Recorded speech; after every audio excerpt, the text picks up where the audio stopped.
Alrighty, hello everybody, good afternoon. How are we all doing today? I hope you're all doing well and you're ready to jump back into our Khugra campaign where we are playing as the nation of Khugra, the Lizardfolk people in Sarhal and Anbennar. And yeah, we're going to be back on that grind. We have got a lot more colonizing to do and a lot more conquering to do and a lot more trade to make and money to get and more Canorian colonizers to kick out because only we are allowed to colonize. They're not allowed to do it because we're better. Canorians. That is the goal for today. We have to kick out Pearl's Edge. We need to kick out Eberthil again. We just want to really make sure that we secure all the trade that flows into our node because at the end of this run, we need to have the most valuable trade node in the world, and that's going to be a very difficult thing to do considering the nodes that feed into ours. But that's okay. We will try our best to make it work. Yes, we'll safeguard our interests. Exactly. It's a matter of national security, and therefore we have the right to do whatever we want. I'm just saying. Hello, Funny Scope, Mark Bark, Super, Edelbeck, Brian Blackod. I hope you're all doing well.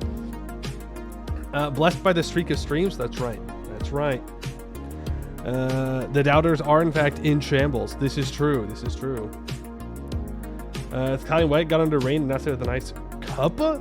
I suppose that's good. It's pretty nice here. Pretty nice and sunny, but the air conditioning's on, so I'm wearing a sweatshirt because I will get cold when I sit here for a while. Just conquer up to Rahen. I mean, we might is the thing. Like, I don't know if we'll get all the way up to Rahen, but we do need to conquer a lot of land to turn into trade companies to bring trade value into our node. I think 2 full trade nodes and we can probably get to the most valuable trade node in the world if we really invest into our trade company provinces with all the money that we make. So, like, it's definitely doable. But we have to actually conquer the whole node, get all the value, and then pull it into our node and keep it in our node, which is a problem because there is an inland node that pulls from us, which pulls a lot of value out. And we need to conquer that node in order to prevent people from stealing all of our trade. Just a small conquest of the Southern Hemisphere. Yeah, you know, it just your average EU4 game. Oh, yeah, I want to play tall this game. I'm just going to colonize it. Oh, man, they're taking a lot of the trade value from me. Well, you know, what if we just take the land for ourselves, right? Just think about it. Think about it. In our node or our current node, can you change it? I don't know. I didn't test around moving it. The mission says our node, but obviously it could change. But I don't know if it would. We can see, like, we could save and then switch it and see if it edits it. Because if we can switch it, we will. Like 100% we will. We'll switch it over to the Halfling Island node. That will be a much better spot for it. Because then all the trade that we get from our colonies in the new world will go into it. And we can feed our current node into that node. And all you have to do is conquer the Halfling Isle, which is not going to be difficult. Right now, at least. It will be difficult later on. They'll have lots of forts. But for now, it wouldn't be too bad. So we can check that out and see if it'll work. EU4, where the difference between wide and tall is coring. Yeah, pretty much. Every time I've ever gone and been like, yeah, I'm gonna play a tall game, like you just don't. Like what do you do? What do? You just sit there. You sit there and you do nothing. Yay! Yippee! We love sitting there and doing nothing. So I've got the admin points. We might as well be coring some stuff. That is just kind of the way EU4 works. Besides, there's only so much trade power and resources that you can get if you only take like small little colonial holdings for like transferring trade. Like, it only does so much for you. So yeah, I know that Tinto Talk posted the map today, right? We can take a look at that. Tinto Talks. Isn't it Saturday building day, right? Right? Yeah, 5th of October, 2024. Wow. Look at this. We're looking at the Tinto Talk stuff. Wow. Hey, Sin, how you doing? It would be easier to be tall if the neighbors don't look so yummy to eat. True, and if they didn't have such low development that's easy to put more development into, that'd be even better. What are we playing today? We're playing some EU4 today. EU4. Now we're gonna go over this. It's not really a dev diary. It's real short. So this is Tento Talks Buildings. Every Saturday they post a building for their upcoming game, Project Caesar, that are known as EU5. Today is the Tools Workshop, and it's just showing us that it takes, I'm assuming this is iron. It could just mean metal. And then that turns into tools, or you can use stone, and then you get half a tool. So you can make rock tools still, which I suppose is pretty good. Yo, we already have a bot? Damn. Bots are out in droves recently. Default building time is 90, and it does have a build cost of 50 ducats. And the requirements for construction are masonry and lumber. So, I mean, it's good that it has a building cost, but remember that a lot of buildings are going to need to be super high level. So it does seem like it's going to be quite the investment to build up buildings to those levels, which makes me think that we're going to be playing with more money, like a larger, like minimum, maximum kind of area of what we should expect to spend in the game, which I think is good. I think it's good. 2 rocks equals 1 metal hammer. Don't let the dwarves know, else all mountains will vanish. True. They'll just start digging up rocks like crazy. As you notice, base cost 50 gold there, and if you tooltip that, you can see default cost in each market for other modifiers. Okay, so I guess this is just the building cost based on the cost of masonry and lumber, I guess. Barcelona, more expensive, but it looks like everywhere else pretty much it's cheaper. Let's say we want to build a new workshop in Tarragona, then the price has some further factors that is relevant. Okay, so the base cost is 50. Traditional economy makes it 18% more expensive. The development makes it 6% cheaper. The market price impact for Barcelona, it is 1.02 ducats for masonry and 1.2 ducats for lumber. Looks like their lumber is a little bit expensive. It's 5% up from base price. Masonry is 0.6% up from base price. Why is the cost for lumber 1.2? That's pounds, right? Pound symbol, doesn't matter. It's ducats. In Barcelona, well, demand is bringing supplies, the price is growing. Okay, interesting. So current price is 1.2. Monthly change is 0.036. So it's increasing by that every month. The target price is 1.38. Base price of 1 modified by 38.1% due to effective supply, effective demand, and price stability. And you can see it go up and down. Okay. Another bot. Wow. It's not pound to American, it's euro. It doesn't matter, fake currency anyways. Hey, Peller, how you doing? And then when you got your tools workshop in Tarragona, this is what your tools workshop looks like. So it employs 250 people. They're blacksmiths, and it gives you 0.17 ducats a month, I would assume. It gives you 1 tool. So current level of 1. Maximum level in Tarragona is 5. Market access, 94.05%. Blacksmiths, minus 2.58 ducats. Income, minus 2.76. What does it mean by blacksmiths? Is that the price of goods? Is that the price? Do they pay the pops? I don't remember. It's been a while since I read that dev diary. But it does have an upkeep cost, which is good. And then income of 2.76, and that gives you 1.7. Yay! Well, that's the building for this Saturday. We can check and see if there's any dev responses. Answer my question. I don't think employees get wages in Project Caesar, and blacksmiths in the name of the production method. Oh, okay, that's the production method. Got it. The cost for the input materials, and the income is the sell value of the products. Yes, this is true. Wages is what's left after the country has taxed the profits. Okay, good to know. Because overall production matters, the output is per time frame, month. So with iron, you get 1 per time. With copper, you get 0.5 per time. If you wanted to get 1 per time with copper, you would need a second building. But it's not copper, it's stone tools. But yes. Could it be a production method for copper/bronze tools would be useful for Native American civilizations, for example? Should be doable. We just added stone as a way for those without iron metallurgy. Okay.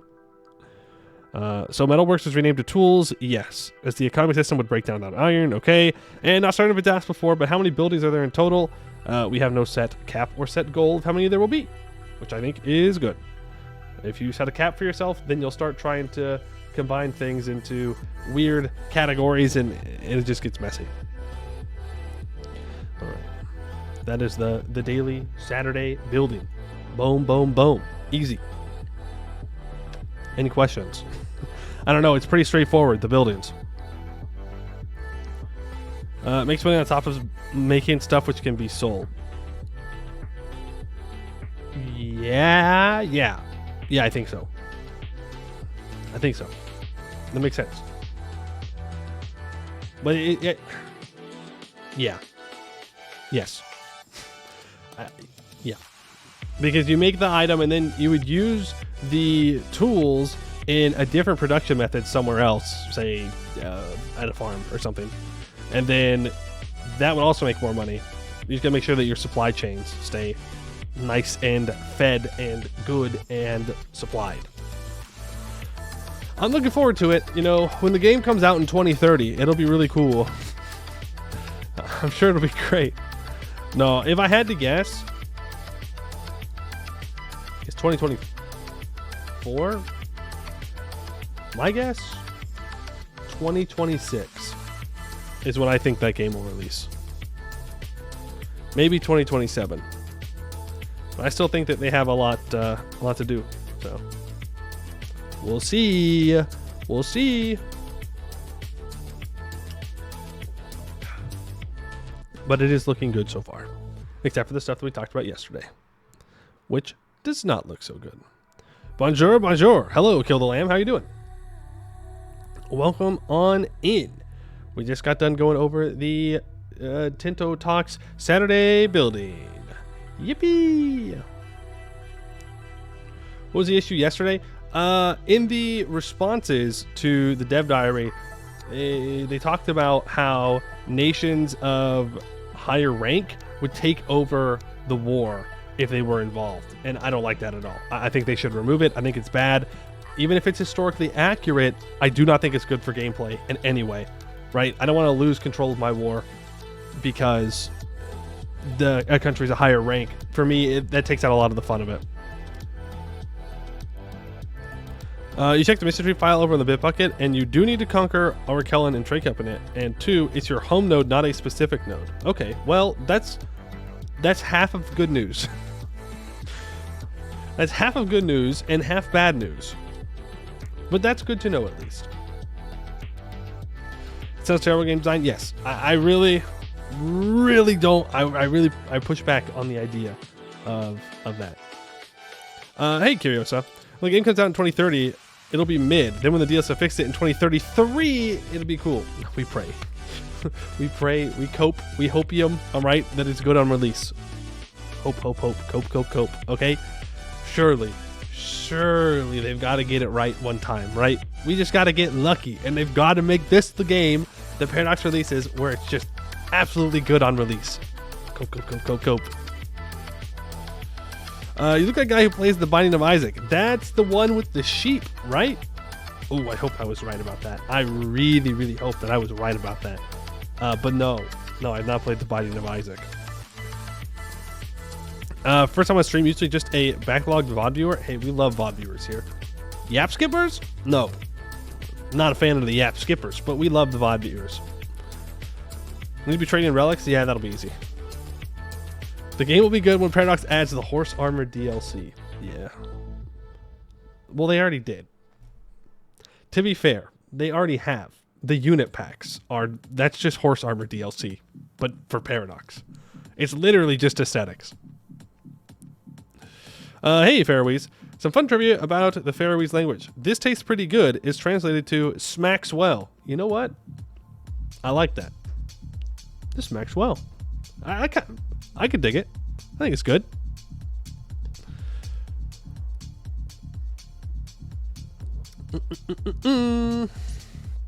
We should probably do a whole stream of just going over the Tinto Talks, right? Because I haven't gone in depth on the Tinto Talks, on all of them, and I feel like I should catch up and maybe go over them. I don't know if that's something that, like a whole stream that people would be interested in. We can just literally sit here and not read through them all individually, but like get the information in the mind. I don't know. How many of you guys read the Tinto Talks? I am curious. How many people do they actually have following the Tinto Talks? PowerPoint? You want me to get PowerPoint? Bro. I mean, yeah, that's fair. That's not a terrible idea. After realizing this, me and my family have not been able to stop saying it for everything. Smacks well. It smacks well. I like it. It's good. You got Lambert to read them for me? True. True. I've stopped. Well, I haven't stopped. But I read them first, and then I go watch Lambert talk about them. Right? That way I get to see it, form my own opinions, and then I get to hear Lambert talk about it. Usually pretty similar on our takes. Pretty similar. Smacks well, just smacks well, you know, it does. It does. This is true.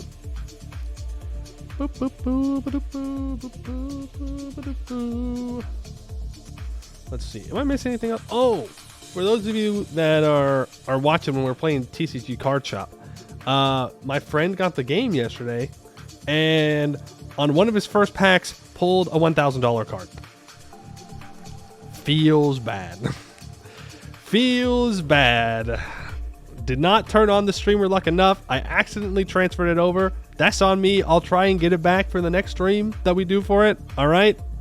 Well, I'll try and get it back. I'll ask very nicely, and maybe we can pull a $1,000 card. What do you think happens when you open a soda can in space? Will it fizzle? I mean, I guess if it stayed pressurized, well, I don't know. Would it? I don't know. I don't know how soda would react in space. But I would assume that if it stays carbonated in its can, then it should still have the bubbles, right? I don't know. This is beyond the science I understand.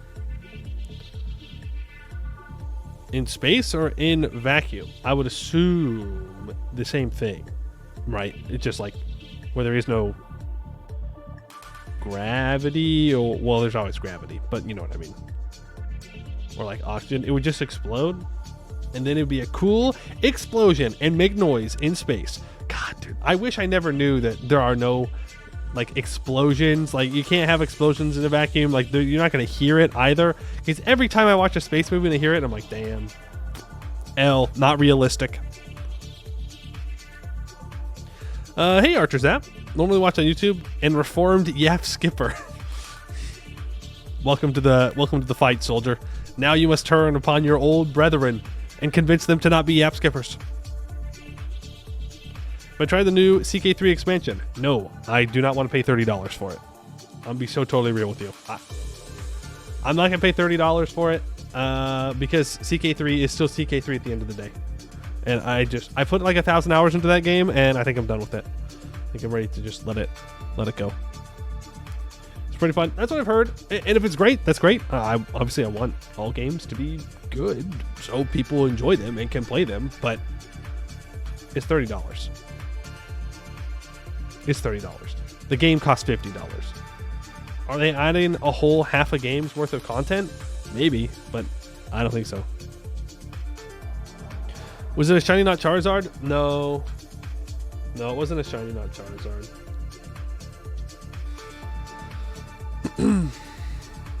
There'd be a difference in pressure. There would be a difference in pressure. I don't know. Would it make the can explode, or would it make it just contract in on itself? Okay, NASA, here's the deal. You pay me lots of money, send me to space, and I will go do these weird experiments for you. And I will put in the contract, you have to send me to the moon, number one, and number two, you have to let me stream from the moon. I don't know how that would work logistically, but it'd be pretty sweet to be like, yep, stream it on the moon. That'd be pretty cool.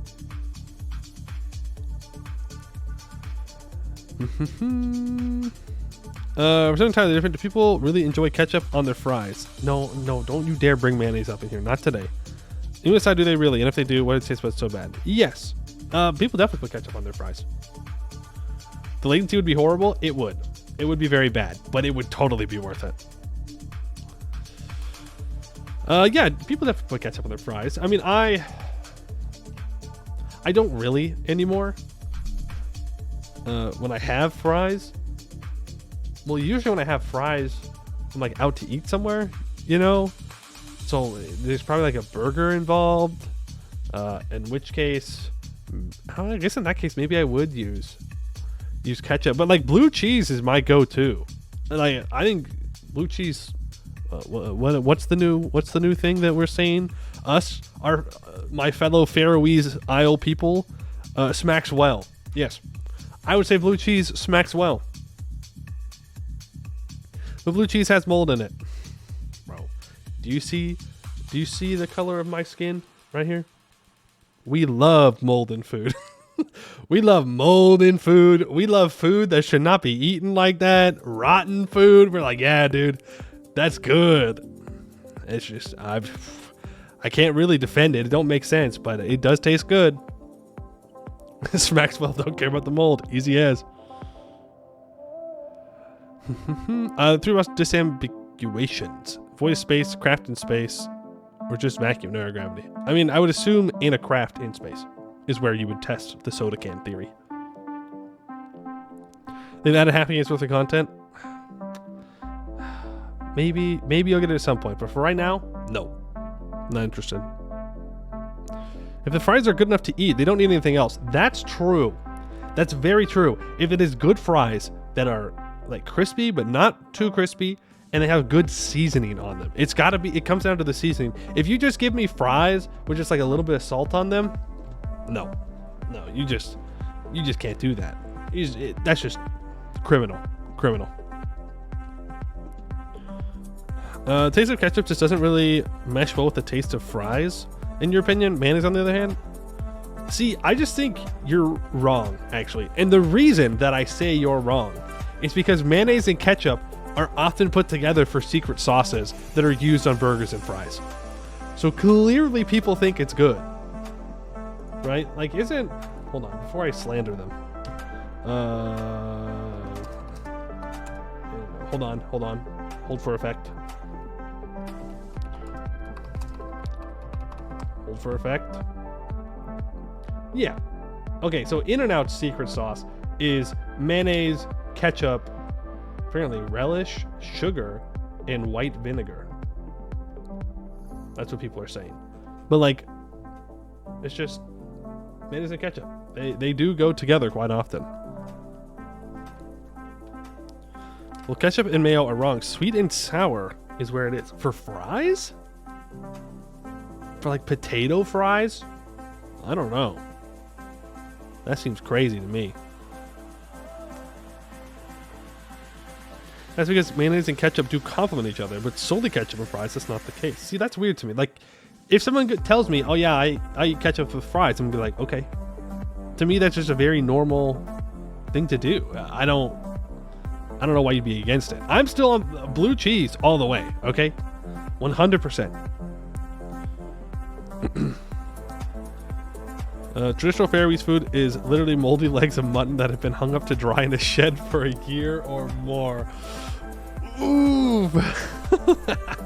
White people moment. That's crazy.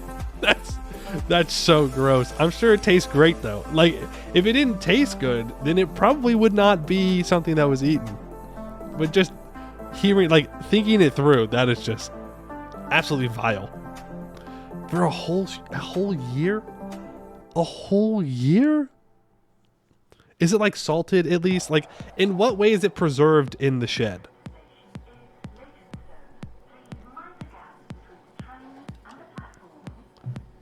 Sweet and sour nation rise up.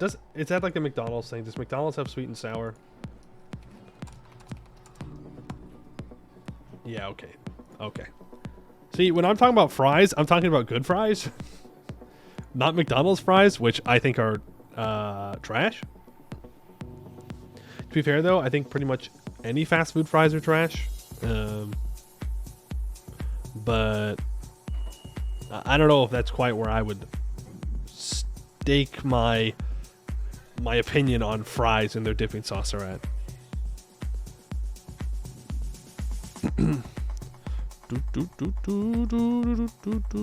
No idea what it is, but the sauce slaps. It slaps, it slaps. Hey, Tokamak. What are we yapping about? We're yapping about fries at the moment. What do you like to dip your fries in?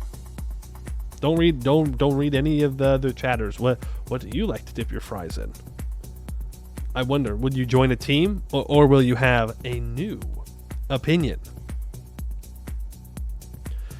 McDonald's fries are like the rest of their food, comfortable and consistently mid. Yeah, I'm be so real. I think McDonald's is just gross through and through. Everything. I don't think their nuggets are good. I don't think the burgers are particularly good at all. I think they're bad. I think their fries are bad. I think their McFlurries are bad. I think their chicken sandwiches are... I'll give you mid for chicken sandwiches. I just think McDonald's is gross. And I'll say it. Their Cokes are bad too. I think people that like specifically McDonald's Coke are crazy. McDonald's breakfast is about the only not gross thing. See, St. Lauren, I disagree. I think if you gave me a McDonald's pancake one more time, I might just lose my mind. I think they're just... I think it's all bad. You don't really dip my fries in sauce most of the time. That's fair. That's fair. Are the fries seasoned or are you just like raw fry, no salt, just munching down on that thing? Because that would be crazy. You like to get their kids meal for the toys? Based answer. That's good. That's good. That's valid. You could just buy the toys, I'm assuming. But hey, you know what? If that's what you got to do, that's what you got to do. Have you tried cachopo? Northern Spanish dish. I have not. Cachopo. Hard dish from Asturias. Ooh. Ooh. Wait a second. Wait, what is this? What is this?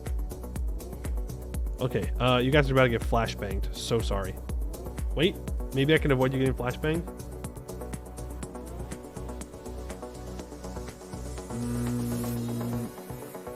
No, you're gonna get flashbang. It's gonna be bright. Sorry. I'm trying to put it onto dark mode, but it's not working.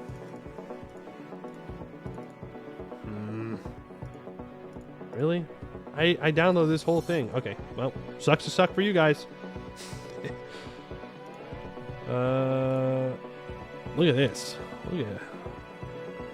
Look at this. Open image in a new tab. That looks good. I mean, it's a little blurry, the picture, but that looks good. Consists of 2 large veal fillets. It includes ham and cheese. Oh, it's like, what's it called? Yeah, like cordon bleu. Yeah. First evidence of the cachopo dish is from Dr. Gaspar Casel in the early 18th century. Multiple variations of the dish, including fish, chicken, pork, stuffed with seafood, meat, mushrooms, peppers, cheese, asparagus. I don't know. It looks good, though. The fries look not great. I'm going to admit, I'll just say the fries themselves don't look that great in the photo, but the food looks and sounds pretty good. Don't look up scurfy chilt. Man, you Europeans got the weirdest freaking words, I swear. Why can't you just have nice, simple English words that have only one meaning? Why would you have me look this up? What? It's just a knot, man. It's just a knot. What? Why? Why would you even bring it up? You said don't. Yeah, but when people tell me to not do things, I clearly want to do that thing. Obviously. We were talking about food. I figured it was some kind of like weird Ferocian. Is that how you say Faroese like that? Ferocian? Sounds very fancy. Dish. But no, it's just a knot. It's just a knot. It's just a slip knot.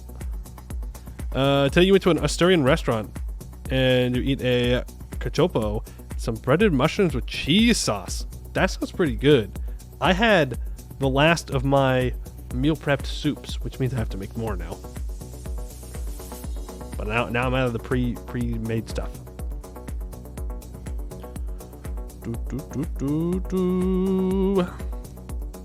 There's a shawarma here that also serves fries with combo sauce. It's barbecue and mayo. Oh, to be so real with you, I don't really know what shawarma is. No, that's shawarma. That's different. Shawarma. Oh, it looks like a burrito. Using meal planning apps? No, but I probably should. Otherwise, I will stop doing it. I know myself well enough. What is this? I mean, this looks like it kind of slaps. Hold on. Hold on. You're about to get flashbangs again. Pew! Lemon seed region during the Ottoman Empire? Byzantiboos are in shambles, bro. Absolute shambles. Meat this cut into thin slices, stacked in an inverted cone, and roasted on... Oh, yes. Yes. I know what they're talking about. I mean, it looks good. It looks good, but I've never had it. Sure, like the Avengers ate. Yeah, like the Avengers ate at the end of the movie. Calling shawarma a burrito is like calling a burger a sandwich. Well, I mean, a burger is a sandwich. So, yeah. And this is a burrito. Well, a burrito is not really a categorization of food, right? But like, I guess this would also be a sandwich. Please use your trigger warning when mentioning the Ottoman Empire. Don't want the Romaboos to get hurt. I do. I want Romaboos to suffer. I recommend checking out Mia Lime. That's what you use. It has a bunch of recipes built in for free and generates grocery lists for you.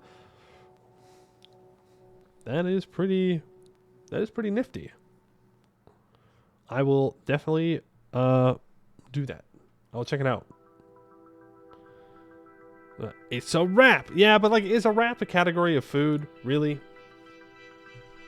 Like, is it a category? I don't think so. Maybe a type. But a wrap feels a little too specific. What would lizardmen eat? Fish, I would assume. What do lizards eat? Fruit, insects, worms. There you go. Vegetables, carrots, celery, bugs. I would assume it would just be whatever lizards eat. I don't know. I would assume they would also eat what like humans eat. Well, I don't know, because lizardmen and Anbennar are aliens, so it could be pretty different, to be fair. Where am I from? I'm from the United States of America. Sorry. I'm from the West Coast. Best Coast, West Coast. No, sorry. West Coast, Best Coast. Got to get it in the right order. Have you seen the cube rule for breaded food categorization? No, I don't know what you mean by that. From Divided States of America. That's right. That's right. You're from Quebec? Sorry to hear that. You catch my lizardman lore? Yeah, they're weird. You can blame the elves. As always, you can blame the elves for a lot of things. Short link? Yeah, that's a very long link. That's a very long link. The cube rule for identifying food. Okay.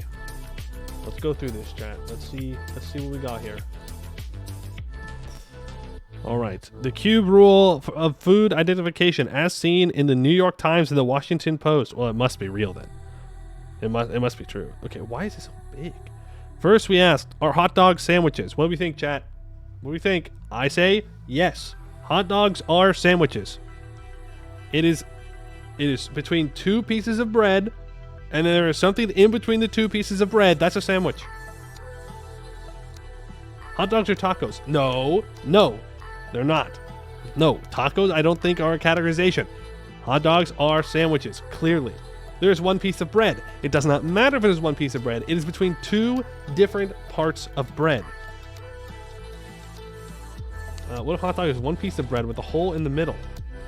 That's not a hot dog. That has a different name for it. A not family-friendly name.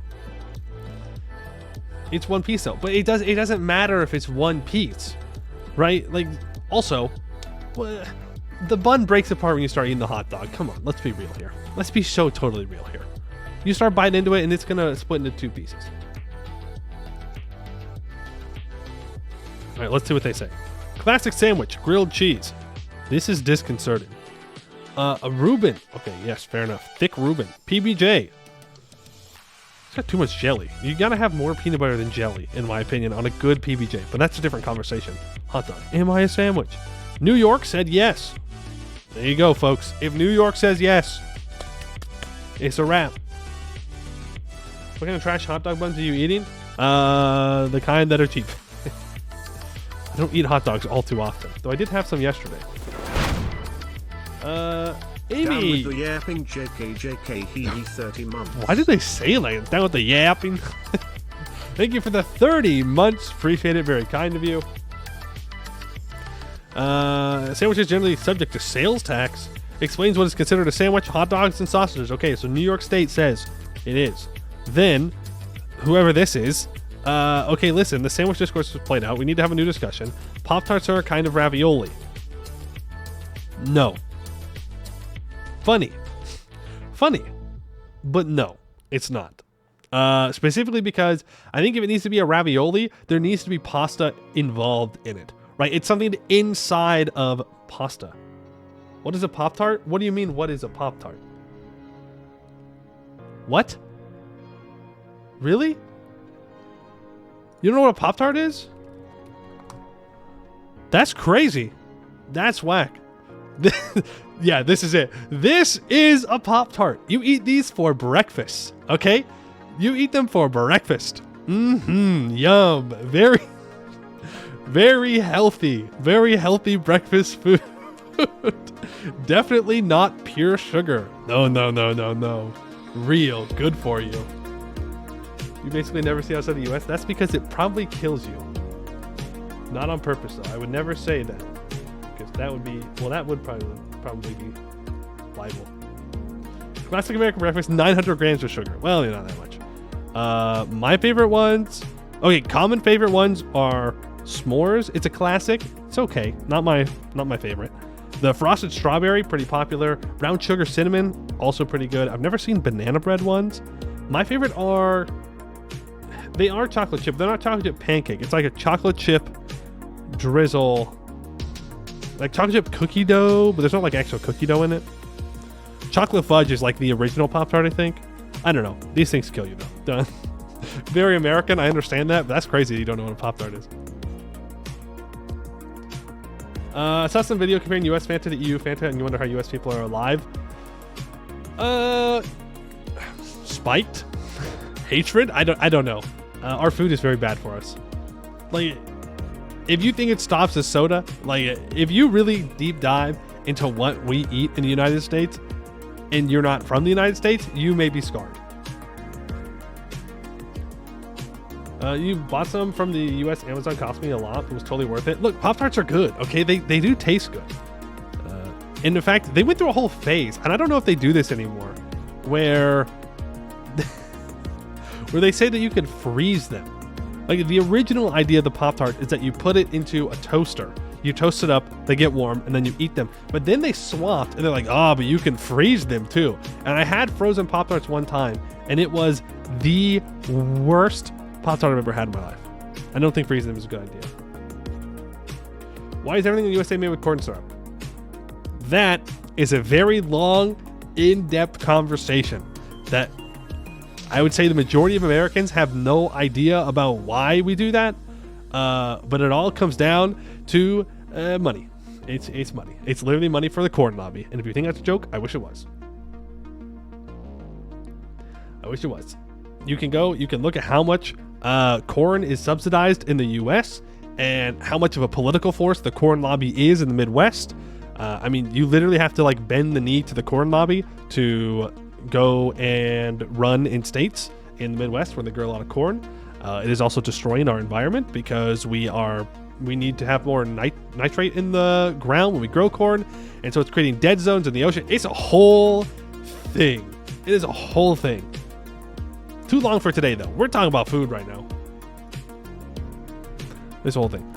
Okay, the wars begin. Excuse me, ravioli are kind of Pop-Tart. No. Get these brands out of here. Okay, the sandwich alignment chart. We gotta get back. Iowa being the first primary state for too long. I wonder why. You hate the Midwest? Okay, one more thing. Do not blame the farmers, all right? They simply want to provide for their families, and if the only way they can do that is to subsidize corn, then they will reasonably do that. It's got to come from the top. Big changes. The European mind cannot comprehend lobbying, mostly because it sounds strangely like corruption. It's the same word. Okay, sandwich alignment chart. All right, structure purist, structure neutral, structure rebel, ingredient purist, ingredient neutral, ingredient rebel. Okay, structure purist, a sandwich must have a classic sandwich shape. 2 pieces of bread / baked product with toppings in between. Okay, I don't think toppings is the right word because it's in between, but I'll let it go. Lobbying is heavily regulated here in Ireland, thankfully. Yeah, how's that corporate tax rate? The money always finds a way in. It may not be lobbying, but to say that Ireland is free from moneyed interests would be quite the stretch. Ingredient. Okay, no. We can't get into a corn lobby today. Okay, we can't do that. That'd take a whole stream on its own. All right, ingredient purist must have classic sandwich toppings: meat, cheese, lettuce, and condiments. This is cringe. If you're trying to gatekeep what can be sandwich toppings, that's not good. A BLT is a sandwich. I think BLTs barely qualify as food, to be clear with you. I don't like BLTs. I think they're bad. And maybe that's just the way that I eat them or what, but it is true. A BLT is, in fact, a sandwich. Let's go down the list. So, structure neutral must be on either side of the toppings, but not necessarily 2 separate pieces. Structural neutral, ingredient purist, a sub is a sandwich. That is a good point. Okay, for all of you out there that were like, oh, well, hot dog bun, it's not 2 separate pieces. Subs are not necessarily 2 sandwich pieces, but would you consider a sub not a sandwich? No, because that would be a ridiculous claim. Okay? You're being an ingredient purist, structural neutral hater right now. You're trying to be a purist. Don't be a purist. You want to be the paladin of the group? No. Okay, and then we have structure rebel. Can contain any food enveloped in any way by containing a food. And that's when you get things like wraps or shawarma. Boom. Easy. Okay, ingredient neutral can contain a broader scope of savory ingredients. A chip buddy is a sandwich. What the fuck is a chip buddy? What is a chip buddy? No. Oh, is it fish? Okay, it's fish. That's fine. I thought it was just fries, and I was like, that's crazy. It would be a sandwich, but that would be horrendous. But if it's fish, fine. Do lizards taste like chicken? Well, alligator tastes like chicken, so I would assume yes. It is just fries? That's not... It's not American. Thank God. The UK is just out here doing things, man. Like, sure, the things we eat, like Pop-Tarts, they'll kill us, but at least it's not chip buddy. Dude, come on. True neutral. A hot dog's a sandwich. I don't agree that this is true neutral. That feels weird to me, but okay. And then we have a burrito is a sandwich. Ingredient rebel can contain literally any food. Ice cream between waffles is a sandwich. That's correct. And structural neutral ingredient rebel. Ice cream taco is a sandwich. Yeah. And then a Pop-Tart is a sandwich. No. I disagree. I disagree that a Pop-Tart is a sandwich because it is self-enclosed. I think a sandwich has to have an opening somewhere to be able to count as a sandwich. No, I disagree. I don't think Pop-Tarts are sandwiches. Two processed? No, we can't get into two processed. Dude, come on. Are you looking at this right here? This ice cream taco? You think this ice cream taco isn't processed? Please. You can close a tortilla. Yeah, but that's not the way it's supposed to be eaten, right? Like a Pop-Tart is something that is enclosed when you get it, when you eat it. I don't think it's a sandwich. I really do feel like a sandwich has to have an opening somewhere. Is pumpkin pie a sandwich? No, because it doesn't fit the criteria of being a sandwich. It does not have two sides and different filling underneath. It's a pie. Pies are different. Ice cream sandwich taco isn't a sandwich either. It's a taco, but it is. It is a sandwich by the definition set of a sandwich. It has two different entities, or it could be the same entity, but it has two sides and it has something different in the middle, right? And I believe another requirement should be that it has to have an opening somewhere. Pop-Tart would be more fitting in a pie debate. See, that's fair. If you want to throw Pop-Tarts in on the pie crowd, I can see that. But as a sandwich, no. That's where I draw the line. Burritos don't have a... Oh, yes, they do. Look. This burrito has an opening. So therefore, it is a sandwich. But I see your point. What if a burrito doesn't have an opening? What if it is enclosed on both sides? Is it no longer a sandwich?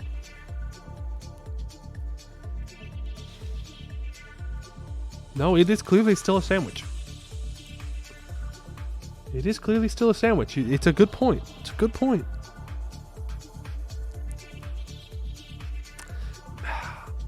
I don't want a Pop-Tart to be a sandwich.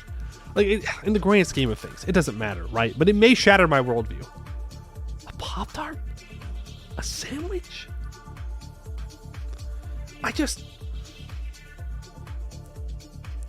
But if a burrito can be enclosed, it's still a sandwich, clearly. I mean, what else would it be? I don't know. How is it taxed? Good question. Burritos in advertisement have openings. When served, they do not. That is a fair point. Is tomato pie a sandwich? I say this with the utmost amount of respect. What in the ever-loving hell is a tomato pie? What do you mean by that? What could you possibly mean by that?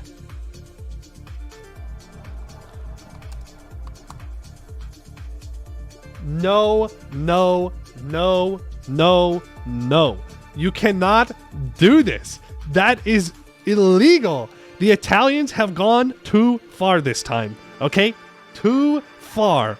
That is crazy. That is no. Pizza? No. Pizza is not well, actually, pizza might be a pie. That's a whole different conversation. We're doing sandwich today, but this right here, it should be illegal. I'm just saying. Heard of a toast sandwich? Is it just two pieces of toast on top of each other?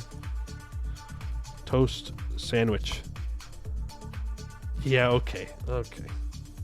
Filling between two slices of bread is itself a thin slice of toasted bread, which may be buttered. An 1861 recipe says to add salt and pepper to taste. Place of origin? United Kingdom. Yeah, that tracks. If it's a different, well, if you put butter on something, does that qualify in making it a sandwich?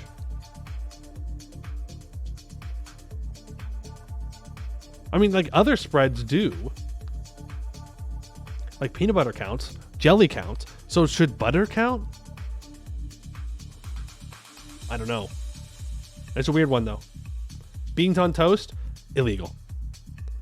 Only chaos. Okay, whoever made this got some boomer ass. It's fine. I respect that.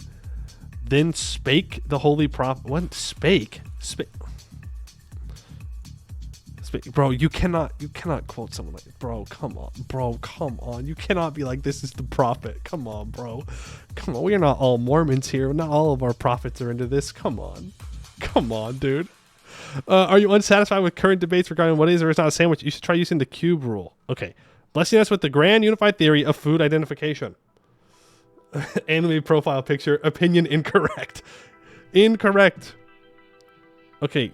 Toast is only one thing on the bottom. Sandwich is two things on the top. Taco is two on the side, one on the bottom.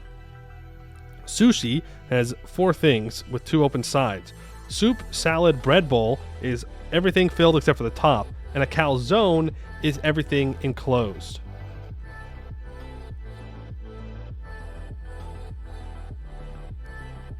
So burritos are a calzone?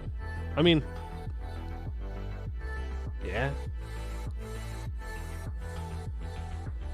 Burritos are sushi? Well, no. If the burrito is... I do see one problem with this, okay? I see one problem, and that is, what if you have, let's say, a wrap where it is obviously it's enclosed on every one of its horizontal sides, but it's only closed on one of the back sides, right? So you have one open face, but it's not facing up, it's facing sideways. Does that make it a bread bowl? Does that make it a soup or a salad with bread bowl? Is a wrap a bread bowl? No. There, you cannot. That's no. The illustration is clear. It has to be empty side facing up, which a wrap is not. Do wraps break the definition of a sandwich? A wrap is a soup. So true. No. You cannot say a wrap is a soup. That's crazy. You're describing a calzone that's a bite taken out of it. You don't start. You can't start defining something after it's already bitten out of. That's crazy. It is if you stand it on its end. What kind of wraps are you guys eating that you put it vertically? No. It's not a soup. It's not a salad with bread bowl. Okay, it's a soup or salad with bread bowl. This one feels weird. Number 5 doesn't feel like it fits everything. They just knew that people were going to bring up bread bowls. So like, yeah, it's a bread bowl. You can just turn the wrap so the open side faces the top. You clearly should take this mathematically. And this illustration is just that, an illustration drawn for illustrative purposes. I push back on your mathematical evaluation of what is a sandwich. Okay? This is a moral argument, not a logical argument. And therefore, laws are not moral, and therefore, wraps are a sandwich. And I refuse to let this 6 illustrations define what is a sandwich. Okay? Absolutely not. A wrap is a sandwich. These illustrations do not make room for it. Therefore, the illustration is invalid. No, they are not soups. They are not in a bread bowl. Okay? No, it's not a soup. All right? When you do science, you have to, okay, right, let's say tomorrow someone comes out and they're like, hey, I think physics is wrong. We don't understand physics right in any way, shape, or form. And they go, and here is my example. And then when it comes to gravity, they go, oh yeah, my theory doesn't actually fit for gravity, so just ignore that part. We would all say, then you're wrong. You are clearly wrong. If this does not equate for a wrap, then this is clearly wrong. Okay? I'm just saying. When you eat it, you are holding it up with the opening up or to the side. It doesn't matter how you eat it, okay? It's not about the angle of which you eat it. It is about how it is prepared and how it is presented. You do not get a wrap presented to you vertically. If someone does that to you, you should be afraid of them, okay? They're trying to kill you. I can't prove it, but it just feels so violent. So absolutely violent to place a wrap vertically. It does though. Wrap is 5 on its side. It's a cereal, a soup, or salad. No, it's not. Okay, a soup needs to have a liquid component to it. Okay. Also, again, number 5 is not saying it's a soup or a salad. It is saying that there is a soup or salad with a bread bowl. The illustration is a bread bowl. Okay. Wraps do not fit into any of the definitions here. Chat, listen to me. Answer this question. Is a wrap a sandwich? Is a wrap a sandwich?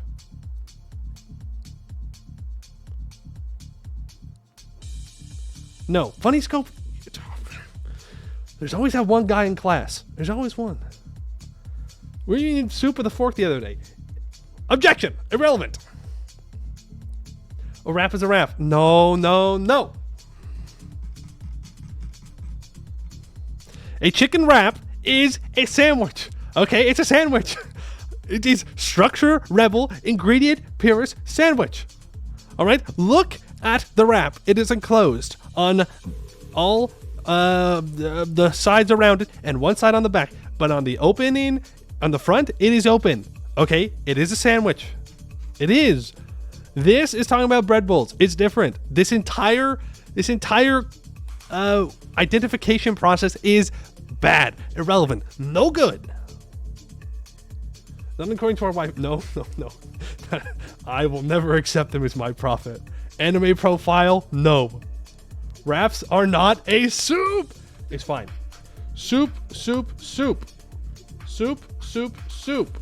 Make a poll. No. I will not make a poll. Look. Soup. Okay, that's some nasty ass soup. Asparagus soup? Wow. Now I don't want to even think about soup. What the? You tell me that's a wrap? You tell me a wrap could be that? No. Best soup? You don't mean that. Okay, look. You guys are crazy. You're wrong. You're just very wrong. A wrap is a sandwich, and this whole cube rule of food is irrelevant.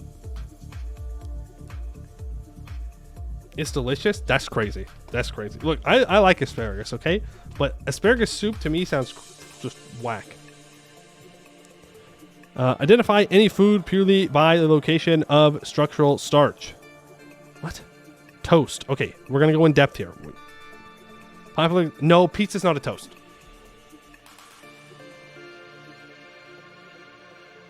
No. Pumpkin pie is not toast. That's crazy. Bent toast. You can't. No. They are changing the definitions in front of our eyes. Okay? You cannot say that toast is only on the bottom and then show a pumpkin pie slice and go, it's just bent toast now. That is incorrect. Pies are not sandwiches. They are their own category. I just want to say these are the people you're agreeing with, chat. Okay? You sided with them about wraps. Imagine what that makes you feel like. What does it make you look like? It makes you look like fools. Pies are soups too. I would say pies are closer to soups than they are to toast. It is absolutely closer to soup than toast. Pizza is a pie. Look, it has the crust around it, right? And then you have the ingredients on the inside. Even if the crust doesn't go up over the pie or up over the pizza, it's still a pie. Pizzas are not calzones. Calzones are calzones. Pizza is pizza. They're two separate things. What definition of a pie? Look, we're talking about sandwiches today, okay? At least we're trying to. We're trying to talk about sandwiches, and you guys are going crazy calling wraps a soup, which is short circuits my brain. If you fold a pizza, it is a sandwich. Yes, it would be. If you folded it, it would be a sandwich. But you don't fold it because that's weird. Pies are not pies. Pizza is bread with toppings, traditionally leftovers.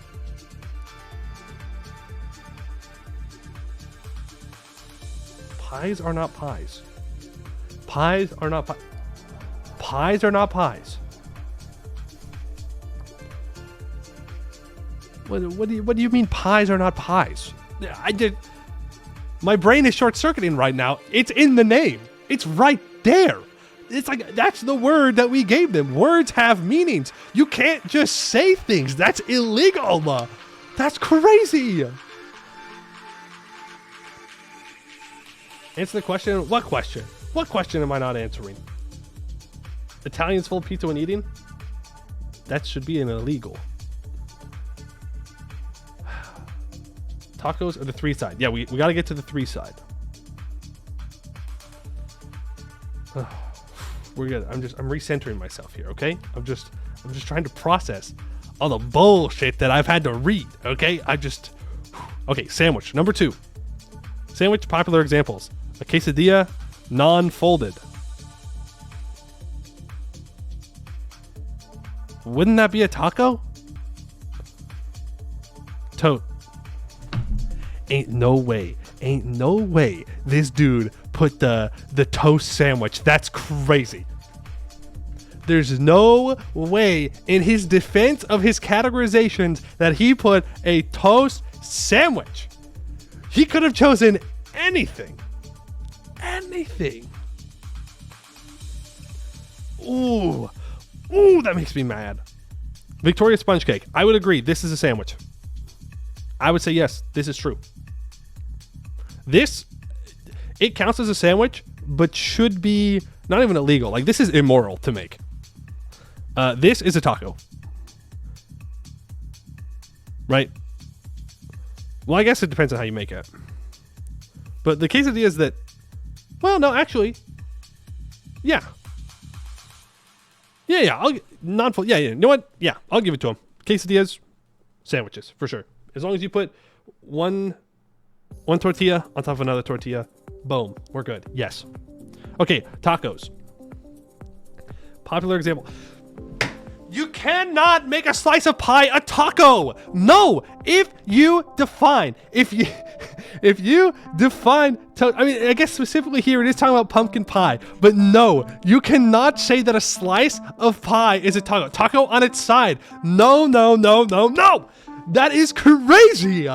That's insane. A sub sandwich. No, a sub sandwich is just a sandwich. What are you talking about? Okay, I guess if it's connected. These ones are connected, okay? I'll give it to him. A hot dog is considered a taco. Fine, yeah, sure. I guess tacos are its own categorization, but I will not give them pies being a taco. I am willing to give up on the hot. Okay, here's my proposal. I give you hot dogs are a taco, and you give up slice of pie being a taco on its side. That's crazy. I am also of the belief, the truest belief, that the orientation shown in these cubes is integral to their categorization. Okay, you can't just start switching things around. No. Pie is not in the sandwich family. I don't care what anybody else says. If you say that it is, you're wrong. I'm right. Skill issue.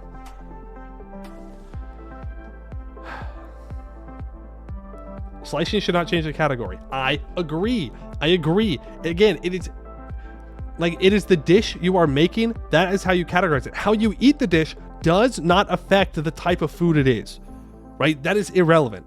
It is only how it is made. And if you cut a slice of pie, it is still, at the end of the day, a pie. Here we're saying that White's still just chatting. Yes, we're having very important discussions here. If you cut a Pop-Tart from the side, it becomes a taco. So sick and tired of the Pop-Tart enthusiasts, all right? The Pop-Tart lobby in this chat is crazy. I push Pop-Tarts away. I don't think they deserve to be qualified as anything. You can't, no, it doesn't work, because if you cut the food, it cannot change the category. It is how it is made. How it is presented. When you say the food is done and is ready to eat, what is it then? How you eat it is different. Are enclosed pies calzones? I don't know. Sushi.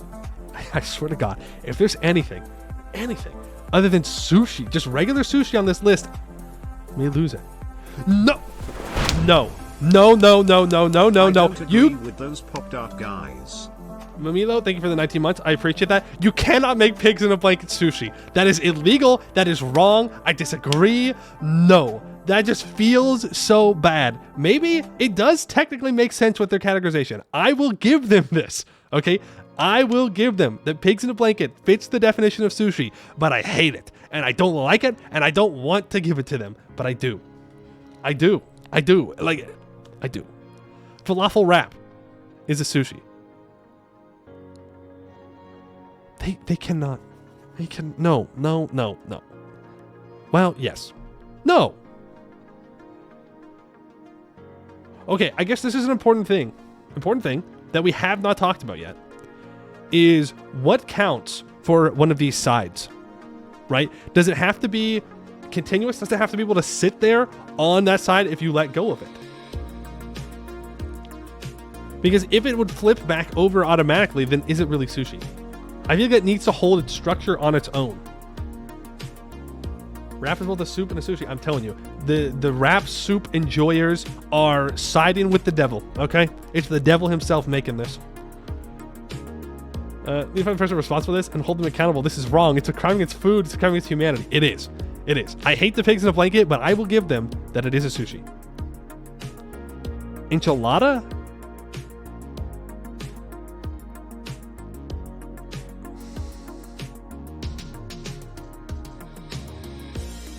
No. I don't think I want to give them the enchilada for the sushi, right? At least how I've had them. Well, but it is technically covered on all four sides, with neither ones of the ends covered. I think I have to give them the enchilada too. I do. I think it does qualify. Wrap is a sushi bowl for soup. No. Okay.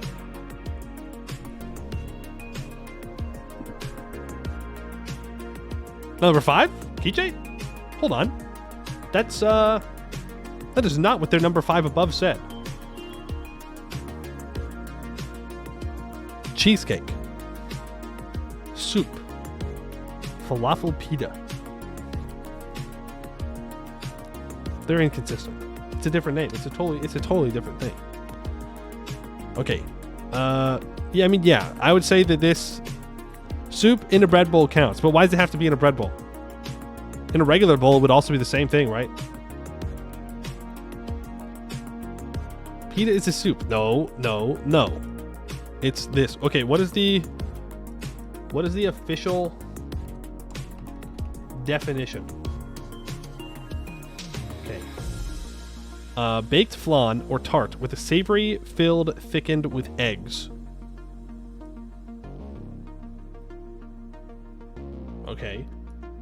I will be the first to admit, I don't really know what's in falafel. But does it have those things? There's 2 types of falafel. Traditional and baked, and lemon. Oh, that's 3 types. So why did it say 2? Interesting. Chickpeas? Okay. I don't know. Cheesecake, though? But what is the difference between cheesecake and a pie? Right? Like, it's the same concept of how the food is made. Like, if pumpkin pie is toast, then cheesecake is also a toast. It's just bent toast. Right? Am I crazy for thinking this? Like, this one just feels wrong. 5 should just be called pie. You would have an argument there. If you wanted to say that a pie needed some kind of breading on all sides and then filling in the middle, I would give you that. But that is not what these guys are saying. Okay, they are specifically not saying that. Because you could consider soup in a bread bowl to be a pie. It's a weird pie. Well, actually, I don't know if it is. You propose me for the new prophet? I don't want that kind of responsibility. Thank you, though. Okay, I think 5 is where we're really having some problems here on coming together and agreeing. Quiche's variation to pie? Maybe.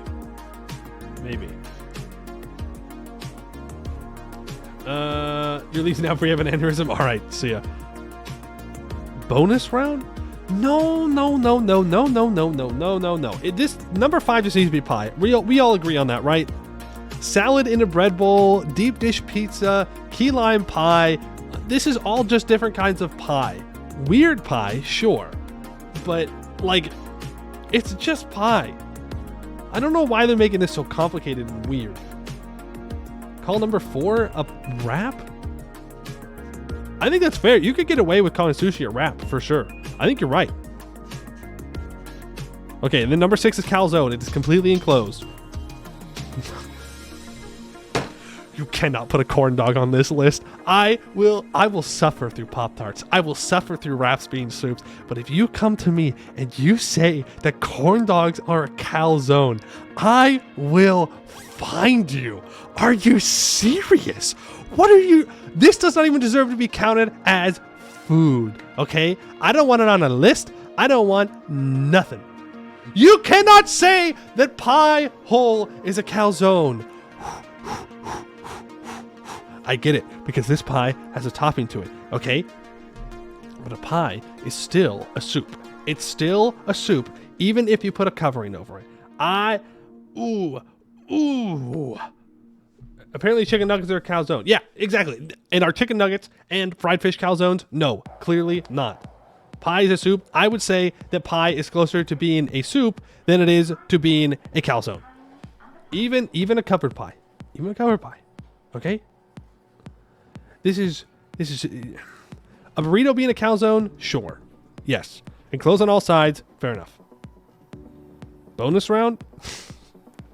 Cannot bring Uncrustables in here too, man. The Europeans cannot know about Crustables, okay? Then they will all try to move to the US and take our Crustables away. We want to keep them. Please. Please. And then they bring in Pop-Tarts. They bring in dumplings?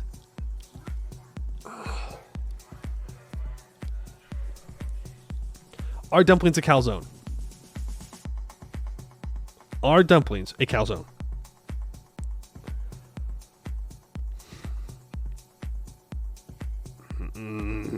Technically, I think so. I think we have to agree that dumplings are calzones by their own definition here.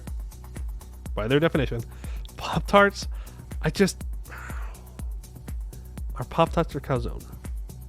I don't want to put Pop-Tarts on the sandwich list. I really don't.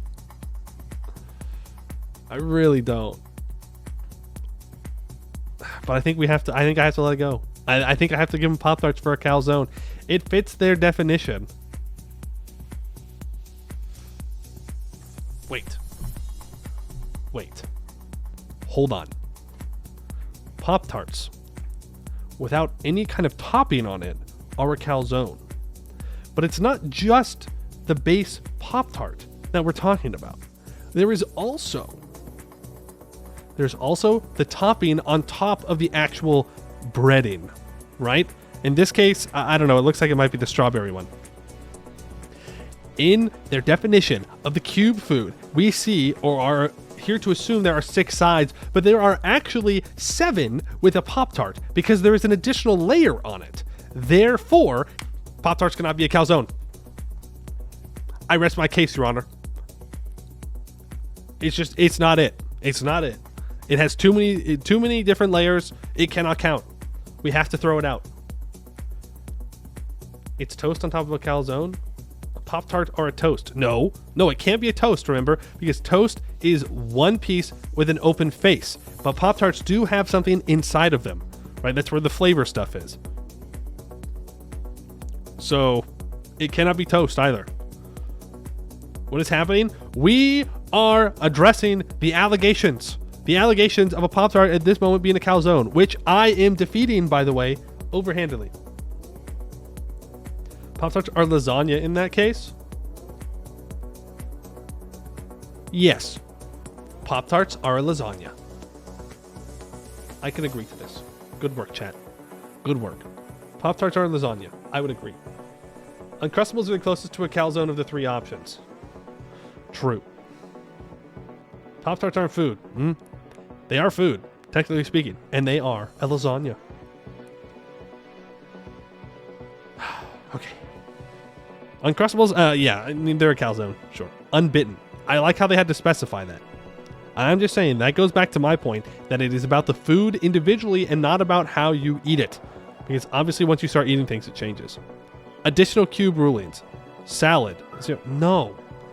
No. See, this is ridiculous. Steak. Yeah, okay. No. They're just trying to get me mad. Okay, they just want to get my blood boiling. No. You cannot just say anything with no breading around it. That's a salad. That does not count. No. Salads have to have greenery in them. You cannot just give me a nice juicy steak and be saying it's a salad. This is just trolling. They're trying to bait me. No, this is just wrong. See, turducken was... What the heck is a turducken? I don't want to know. This looks like an unholy amalgamation of like different birds. Soup, a wet salad. No, they're just trying to bait me. Cake. Okay. Well, at least say popular examples. Yeah. Is a steak with garnish a salad? No. In my opinion, well, there are lots of different kinds of salads. When I think of a salad, I think of a lot of greenery as its base. Steak is clearly not a greenery in its base. Chocolate is made of cocoa beans and therefore is a salad. No. You could say that about anything then. That means anything with any kind of vegetable product in it is a salad, which is clearly not true. Yeah, is coffee a salad? No, it's not. We could go up on this list and be like, is corn dog a salad? Yes, because it has corn in it. Is deep dish pizza a salad? Yes, because it has, wheat in it or whatever. Soy milk is a salad. No. Okay, cake. See, to me, this does not count, number one. They're called pancakes, number two. But this does not count as a cake. I reject that. This is just pancakes stacked on top of each other. I mean, I would be willing to call a Big Mac and lasagna cake. Sure. Yeah, pancake is a toast for sure. 100%. 100%. Nachos? No, you cannot call Lucky Charms nachos. What? In what universe are Lucky Charms nachos? It's cereal, man. It's a different thing. It's a soup. It's a soup. Cereal is a soup. What is this? Who made this? Poutine salad with bro. They've lost the plot. Okay, they had me for the first 6. I was willing to argue they've lost the plot now. Bonus round: fried noodles. Yeah, I love fried noodles. Muffins or other blocks of starch are type 1 toast in raw unsliced form. Okay, fair enough. Rice. You are free to interpret the nature of rice however you wish. That is not how categorization works. You can't just be like, yeah, this one thing, just put it wherever you want. That's crazy. That is illegal and should not be allowed to happen. This invalidates the whole thing immediately. Immediately. Throw it out. No good. This cube doesn't solve anything. As usual, the cube is a fraud and it never solves anything. Vanilla soy latte. A 3-bean wet salad. No. Humans. As defined by noted food critic, humans are just a ravioli. That probably should be illegal to say. Humans are a ravioli. No, because our skin is not breading. Well, I guess... No, it'd be a calzone. Raviolis would be considered calzone by this chart's categorization, right? It'd be a calzone. Rice would be pressed into a wrap, though. Right, but if you're going to make it... Thank you, you're not welcome. Whoever made this, you're not welcome. No, don't show me your references. I don't want to know who you shamed. No, if you're going to make a list like this, every single piece of food needs to fit inside of it. It needs to have a place. Otherwise, it is irrelevant and no good. And the fact that they just go, yeah, everything else is a salad? No. Bad. Ooh. Man, oh man. They wrote this from inside the Arkham Asylum. True. Real and true. The cube theory was made by Satan to divide humanity with petty squabbling. True. Correct. Alright, well, we had that discussion. That happened. Now it's time to get to gaming, I think. The people, they yearn for the games. There we go. Good yap today. Good yap. It may have taken a year off my life, but it was a good yap. We discussed lots of things, like how wraps are not soups. They're not soups.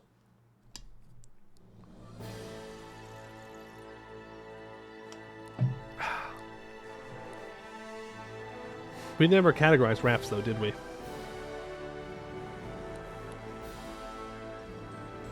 It doesn't matter because the whole list is irrelevant. It's bad. You can't escape the cube rule in Anbennar? Oh, yes, I can. If I stack missionary strength high enough, I sure can. Humans are featherless sushi. No, we're not. What? I'm sorry. Can, people see the inside of your head from the top and, inside your feet from the bottom? Because that would make you sushi. And if that's the case, you should go see a doctor. You're not supposed to look like that. That's very bad. Very, very bad. Mouth and ass. No, no, no, no.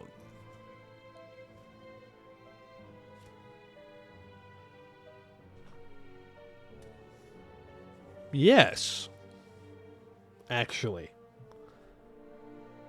You are correct. Well, no, you're still wrong, actually. I take it back. It has to be on two opposite sides. According to the cube chart, the opening has to be on two separate sides to count as sushi. Right? So your mouth and your ass are clearly not in a straight line from each other on either side of your body. So, no, we are still a calzone. We just have holes to let the heat out. I don't know. And one of the, yes, true. One of those holes is usually closed. Speak for yourself. I will speak for myself, I guess. I won't pretend to know what you guys look like. To me, you know, you're just names. Just names. All humans need to do to become a sushi is a bit of bending. Nope, can't do that. It is how it's made and prepared and then sent. You can't change things to change its category. What it is what it is. Just saying. I'm just saying.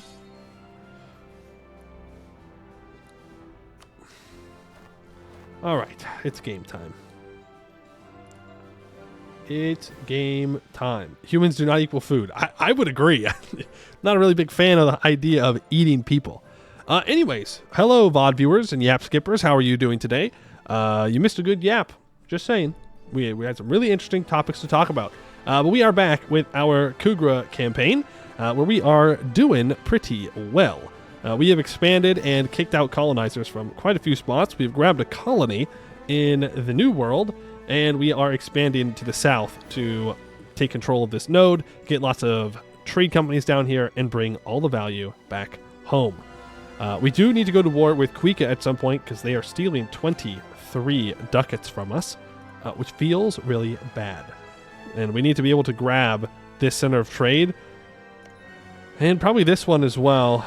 I mean, we might even need these two. We'll see. But I need to grab at least 2 centers of trade here if I want to be able to keep the trade value in my home node, which I, in fact, do. Do you regular chatters disembodied voices, or do you speak in your voice? You just speak in my voice, to be honest with you. Right? Yeah. It just sounds like me. How blessed you are. Are lizards food, though? No. Well, lizard people? No. Regular lizards? I mean, I guess. If you wanted that. Alright, we just got out of a war with Badabi down here. Not necessarily for missions, but just because I wanted to. We are a little bit behind on techs, and we need to develop the printing press in our country somewhere. I don't think we've started that yet. Right? No, we have not. But Khugra, seemingly, is getting some institution spread. Knowledge sharing. Oh. The halflings. How did the halflings get the institution? Weird. Okay. They must have something that allows them to do that. Do they have the Korea monument somewhere? Is that what's happening here?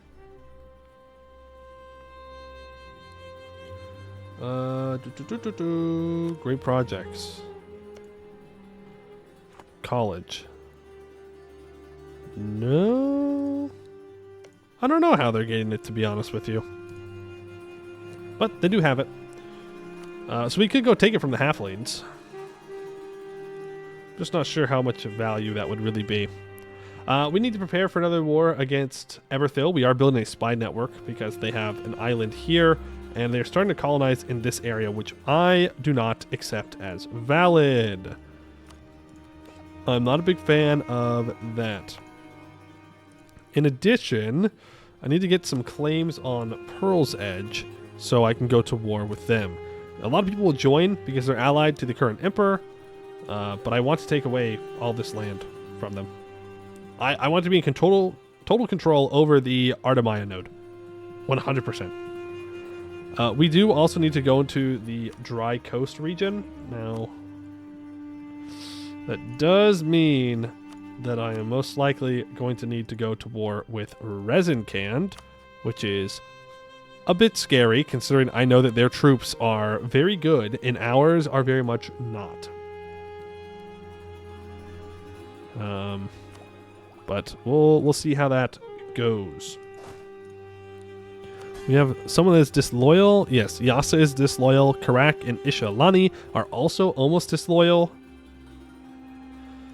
And we're going to go through tolerance ideas here because I don't remember why I was going to go through tolerance ideas, to be honest with you. But I do remember that I had a good reason. But I can't remember. Meh. Oh well. I do want to add some places into... Oh, right. I was going to state this up because it has gold. It's flatlands, but I would have to convert it. I guess with tolerance, eventually I wouldn't have to convert it. If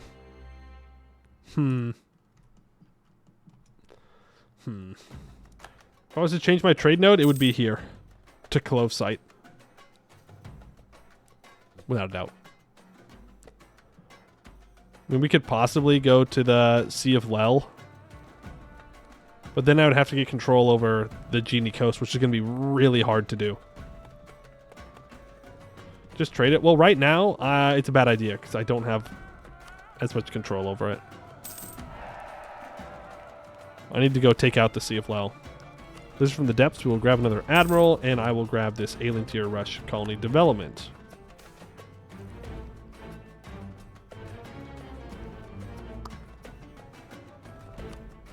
Oh, you're talking about just trade company the gold? Yeah, I might. Like right now, there's really not a huge reason to do so, because I'm not going to have decent control over this, even if I do add it to a trade company. We are going to have some rebels. Where at? All over the place is the unfortunate answer. Let's bring these 12,000 troops back.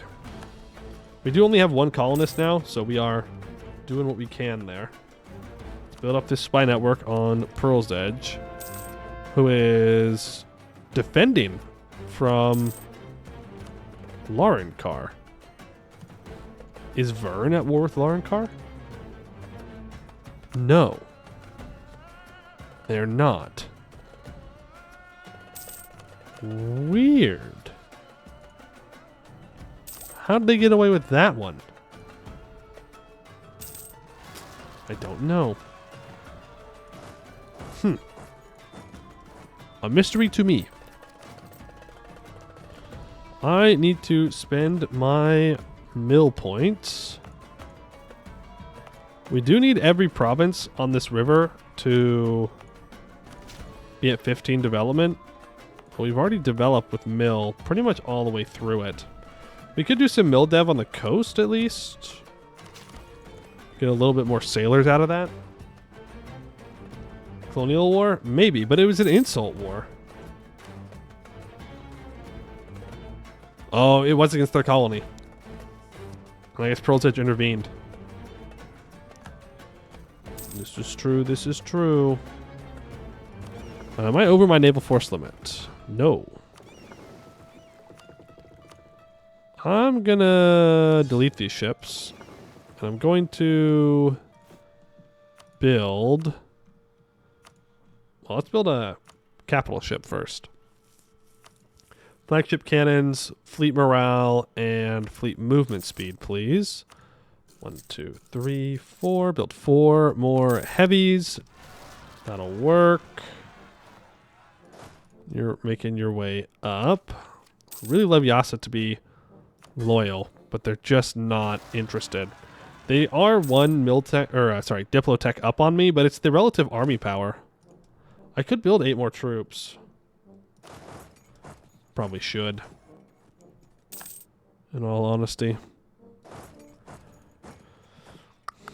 Because our current guys are...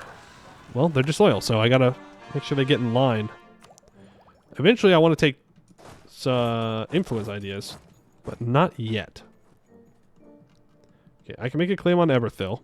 Oh, also, we lost our Marines. Sorry. Our Marines got by rebels. They rose up on an island, and I didn't see if they were going to rise up there, so... We probably should build some more. I'm going to be honest with you. Just to grab these islands. 2, 3. 8 Marines? Why do I need 8? Ooh, ivory. Not bad. There's a bunch of cores. And I already added the provinces I wanted to add into trade companies in. And I mean, I would love to go to war with Dedu Baka, but they are currently guaranteed by Bois de Kinchi, who only has 53,000 troops right now. Which is about half of what they used to have. Why? Has their force limit gone down? No. It has not. They are Tech 12. If I take Tech 15, I can absolutely destroy them. Through and through, nothing that they could do about it.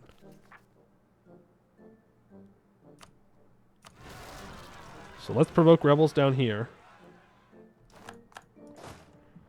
And let's bring my troops back up north. And let's do that. Let's absolutely obliterate our rival. They have bad trade nodes. I mean, it's not great trade. But they've had more troops than this. They must have been in a war and lost some. I'm not sure. Don't know.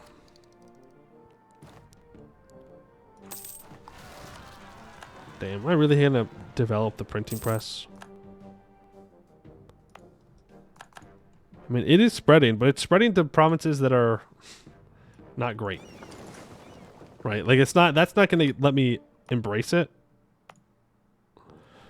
I could develop it on this sugar. It's not a bad spot. How are mages looking? Mages are not loyal yet, so we should wait. Relations, improve. I'm very scared that... Oh! Who's this?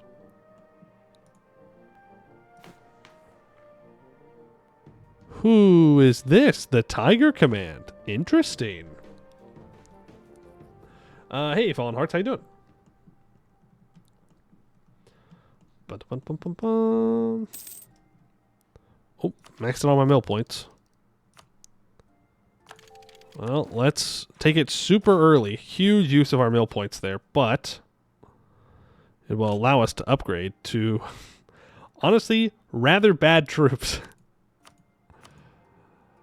But they are better than what we currently have. Let's go for...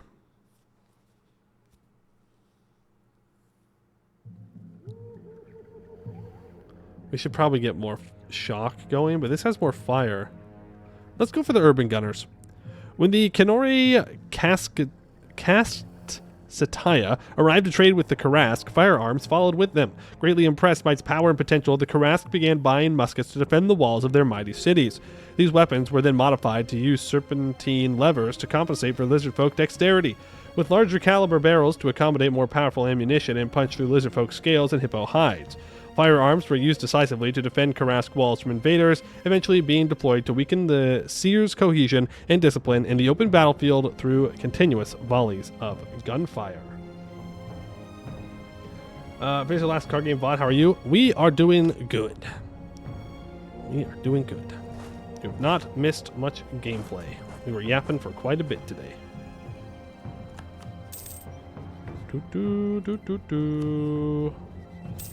We are Tech 15. We can absolutely body him.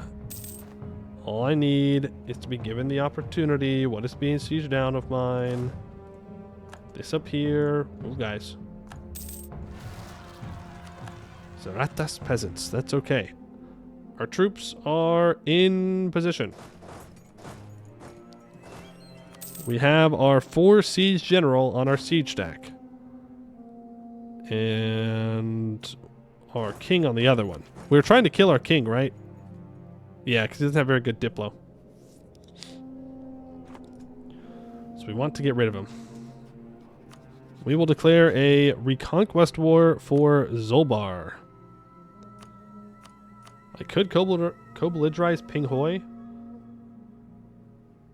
Riveria is over here. They're coming in from the other direction as well.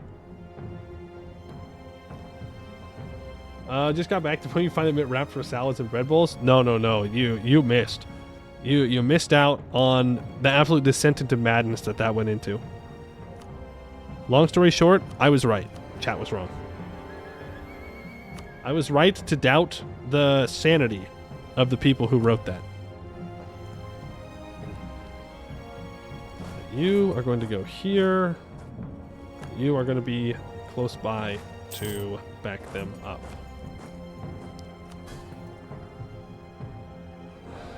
Well, taking that mill tech definitely made me stronger than my vassals. It almost makes Yassa loyal. In fact, let's just make Yassa loyal.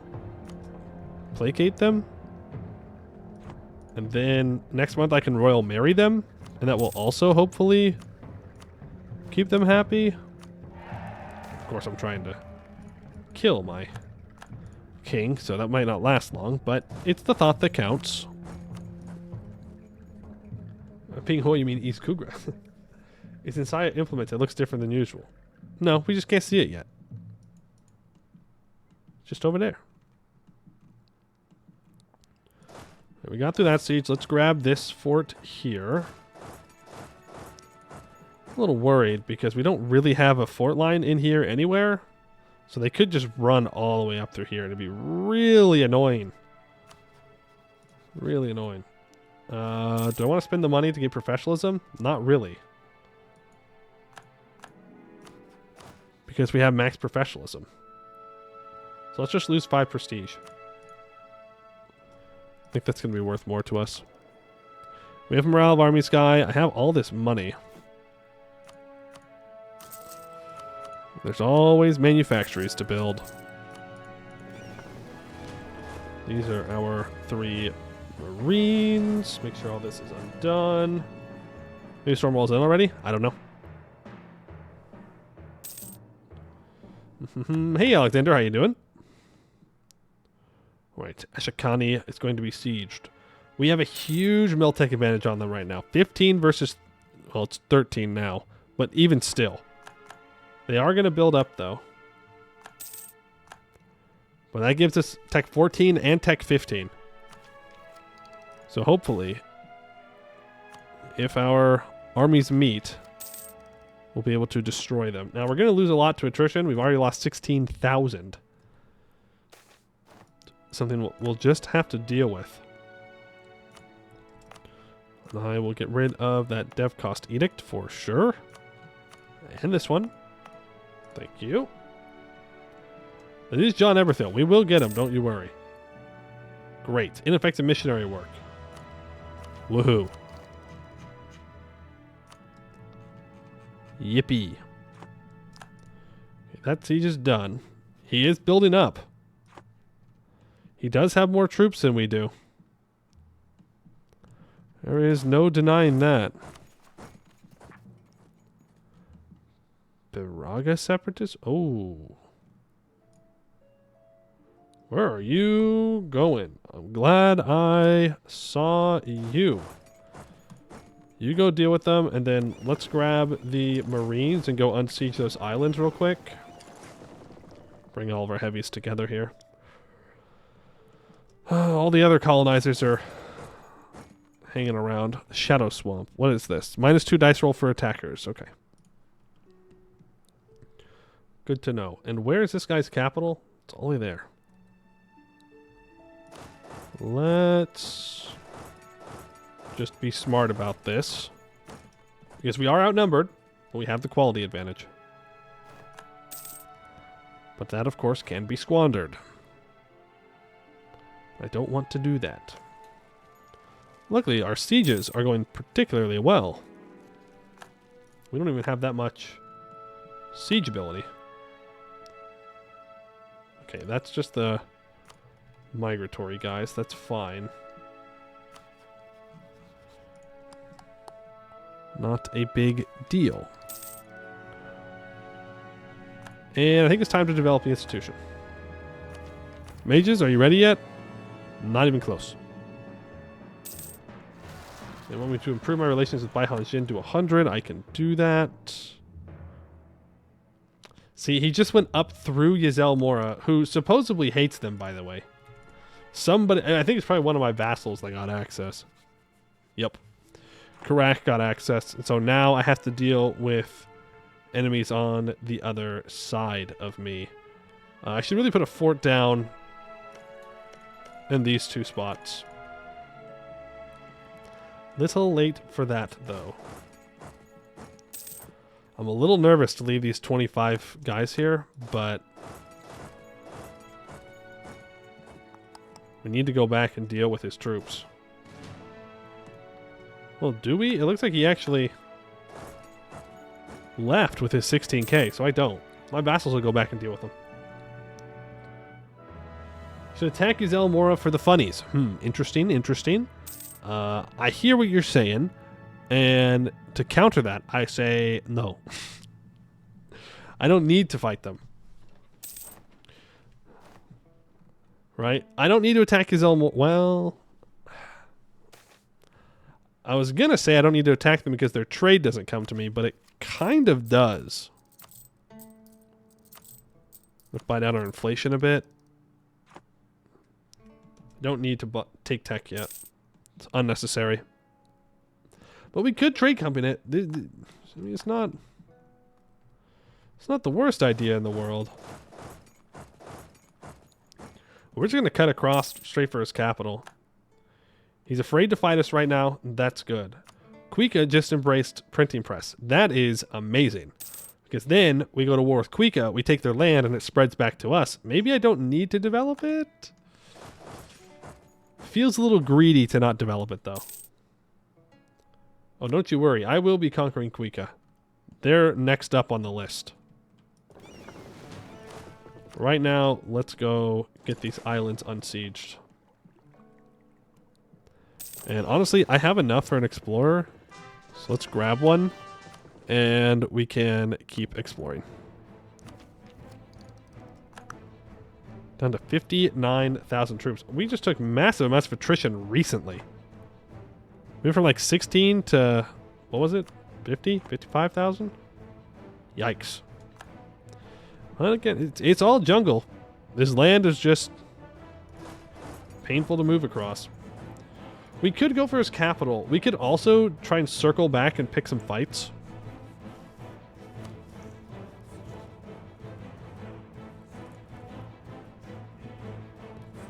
I'm not really going to be able to defend his capital necessarily.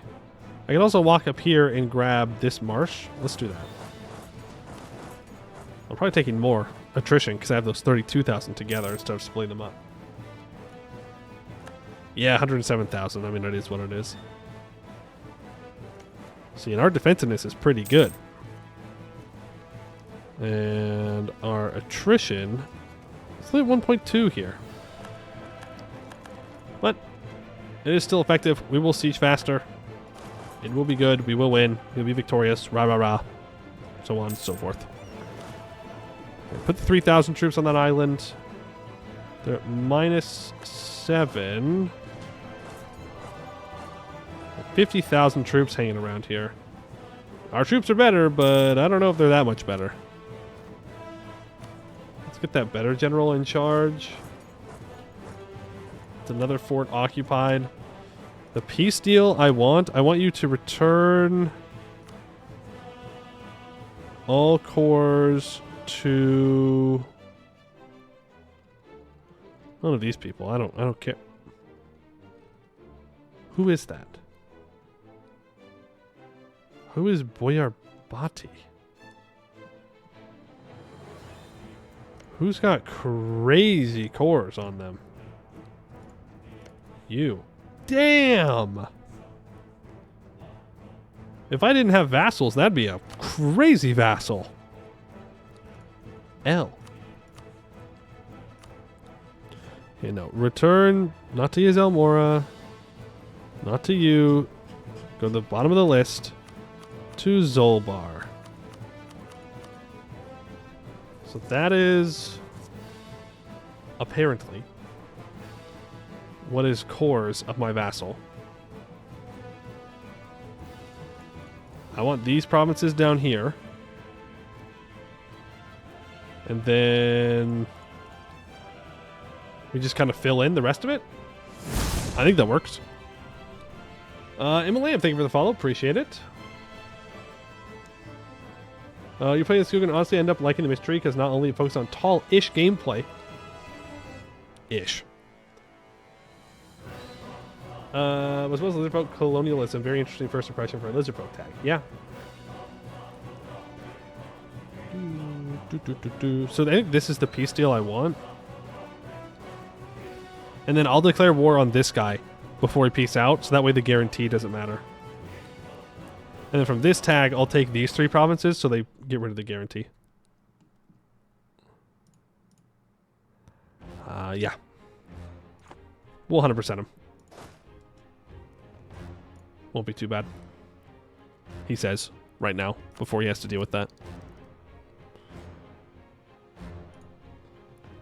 Let's just develop the institution. Oh, no, the mages, man, the mages. What do the mages want? Oh, their loyalty equilibrium isn't even at 60. You want me to develop this? Fine. There you go. Now they're loyal. Now we have minus 7.5% all power cost. The merchants have minus 10% all... minus 10% to their dev cost. Do I have an all power cost guy? I do. Hired right now. We will encourage development here. That gets this sugar province down to 46. I think that's the cheapest we're going to get it. Does have Blessed by the River. Let's do it. Get to 15, expand. Boom, boom, boom, boom. Make sure that is the wrong button. I do not want to see the province history. I'll be honest with you. I don't really care. Then the rest with Diplo. Here we go. Now we'll start to spread in our lands. And now I can not take tolerance ideas because I need more admin points. You know what time it is. It's admin focus time. AKA, Poimu wants to expand a lot. How's the colonization in Alien tier? Not bad. It's not going great, though. Mostly because I don't want to fight the DTC. Even though it's not going to be that bad to do it.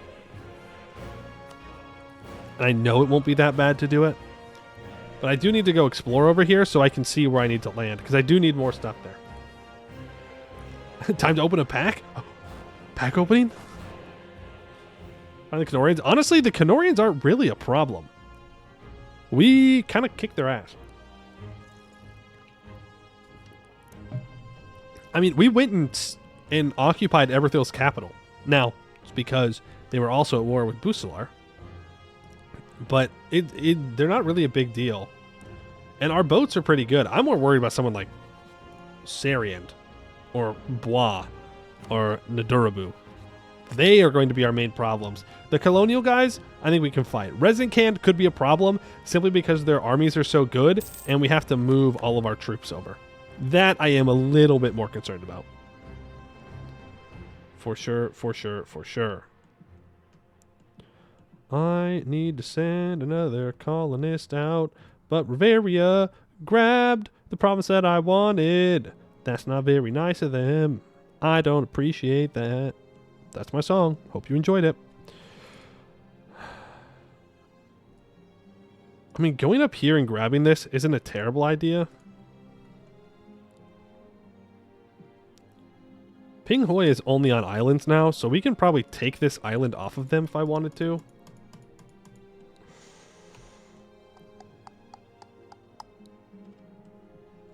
I think getting a foothold in here is important to me.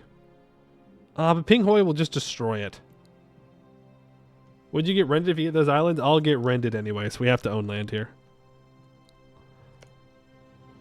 I do not fear the rending. I simply embrace it.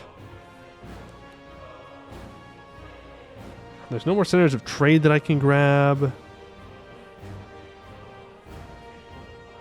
Maybe we just grab this disconnected island. Because we're going to need to fight Riveria. Ooh, lots of rebels down here. Little busy, though. Little busy to deal with them. Difference is they do have 7% discipline on us, but we have way more morale and more tactics, and our troops are better. L plus ratio. Your troops are trash. They're bad. They're bad. They're bad. Look at that. They took like double the losses that we did.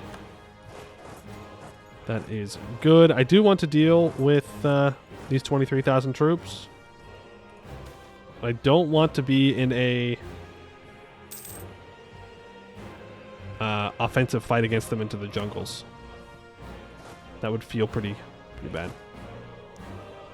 Okay, give me 8,000 troops.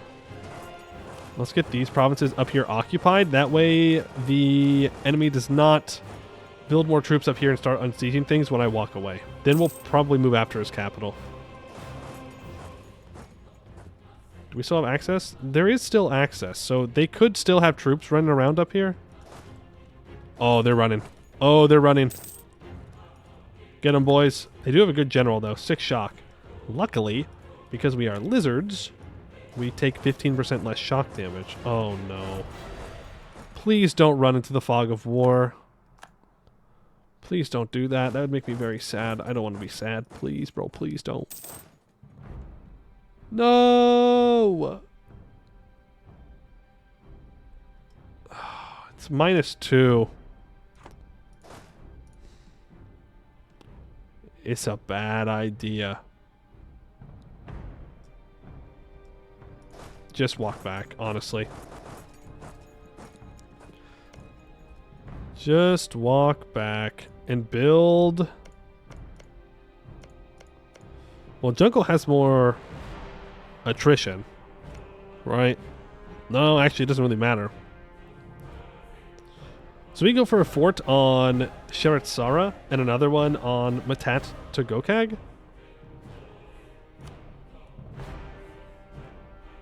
Let's do this one first.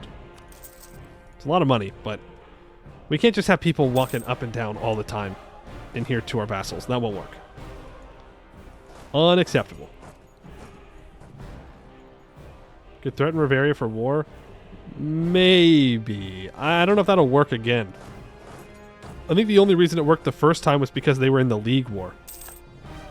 And so they felt reasonably that they were vastly outnumbered. We've lost 82,000 troops to attrition. We personally have lost 46. Damn. Damn.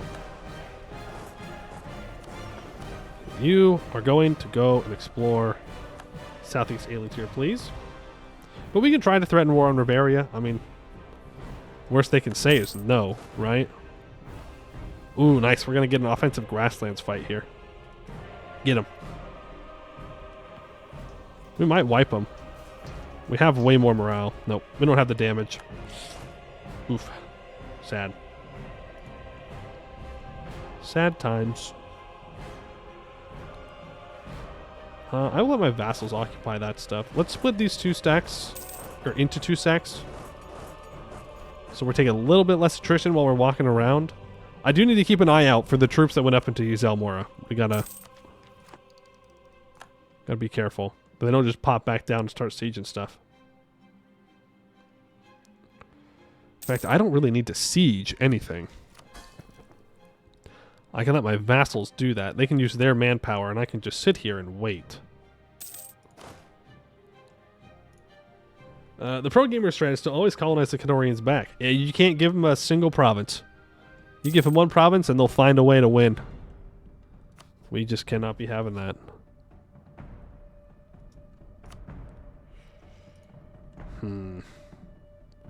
If I bring these 12,000 troops down... Oh. Never mind, they can walk down. Yeah, I thought so.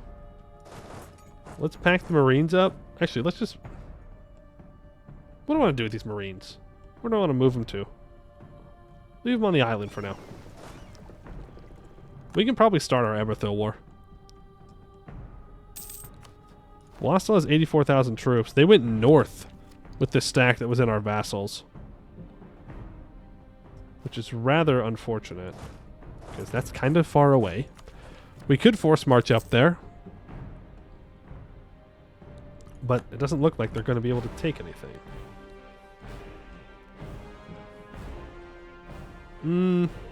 No. Let's keep these guys focused. Let's just stay focused on occupying them. I could send this siege stack all the way up to try and grab Lifmaket. They'd be a little isolated though if I did that. But they haven't attacked me yet. Ooh, but they are going to fight here. Can we get there in time to help? Nope, they retreated immediately. Okay. Yeah, I don't think we're taking anything from Ping Hoi in this war, which is fine. Oof. This is going to be rough. It's good that there's a big Bai Hanjin, though, because it means that the command isn't going to just take absolutely everything, hopefully. Our enemy has rebels, particularist rebels rising up now. What mod is this? This is Anbennar. Exclamation point Anbennar to get a link to their Steam page. It's a total overhaul mod for EU4. I'm not going to reinforce that. It's a complete fantasy setting, custom made, new nations, new religions, new mission trees, all that. Right now we are playing as Lizardfolk in Sarhal. So this is down here. We have evil demon worshipping trolls to our north. Well, I don't know if they're demon worshipping. But they're evil trolls to our north. There are evil gnolls to the north, though they're dying off now. They're falling behind on tech. We're lizard people. Gonna have to check it out. Yes. Anbennar is very, very good. Very, very good.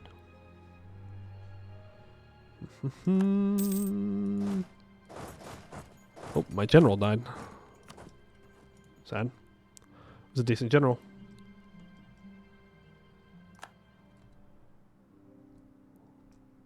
I'm not sure what this guy was thinking, but he really wanted to get wiped. Yeah, they have a lot of troops up here. This is where most of their troops are.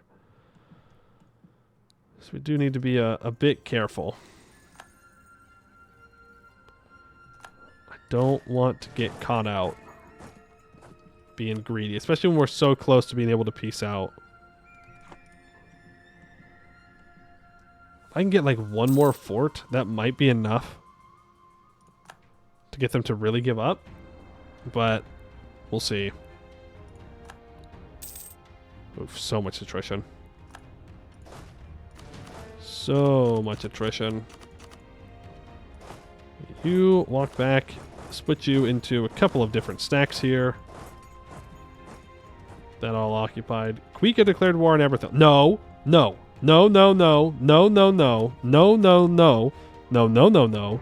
No, no, no, no, no, no. It's admin 15. I don't have force march yet. No, no, no, no, no, no.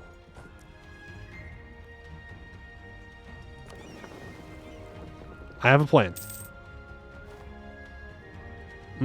That plan won't work. I was going to be like, I could just block Khugra's troops from moving, but no, I can't because we're not hostile.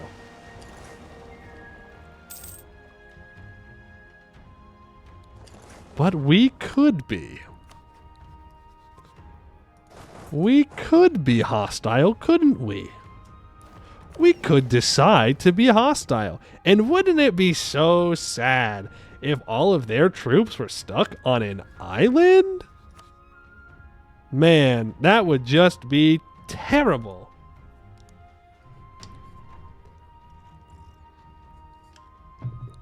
No.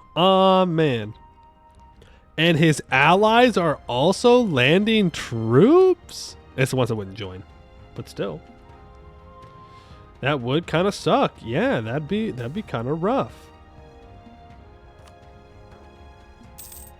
Okay, I just have to make sure that my 6K cross. Sorry, oh man, no, oh man, that's so, oh man, it's so sad. That's just, it's just a shame, a real shame that happened. Just terrible timing when you think about it. How will this affect the trout population? Oh, so true. The trouts are in shambles. What are they gonna do? What are they gonna do? Okay, we're at 75% war score in this war. We should be thinking about turning around and going and dealing with the Khugra war now. And then we should also be thinking about the Eberthil war. But we definitely want to make sure we stop these guys from doing anything. Where are they going? To Amari? Oh, they're going into a province. They're scared. They're scared. Reasonably scared. Our navy is very scary. Education for the poor? Yeah, sure. Harpies. Man, why do harpies have to just do harpy things? Yeah, sure, fine. I don't really care, to be honest with you. What do you want me to do? How is a harpy supposed to stop raiding? You know? Be insensitive of me to ask them to stop such cultural practices. What do you... Whoa. Frick. Yeah, I'm gonna be so real with you. I forgar. Straight up. Straight up forgar. We have to go deal with that. Take 5 heavies with you. There we go. Attach. My vassals can fight the other war. We need to make sure these rebels do not enforce demands. Saying the race finds one culture? No. I said that those don't do that. Don't try to put me in there. Come on, bro. Come on. Why you gotta do that? I'm just saying those harpies like to raid. Not all harpies like to raid, but those ones clearly do.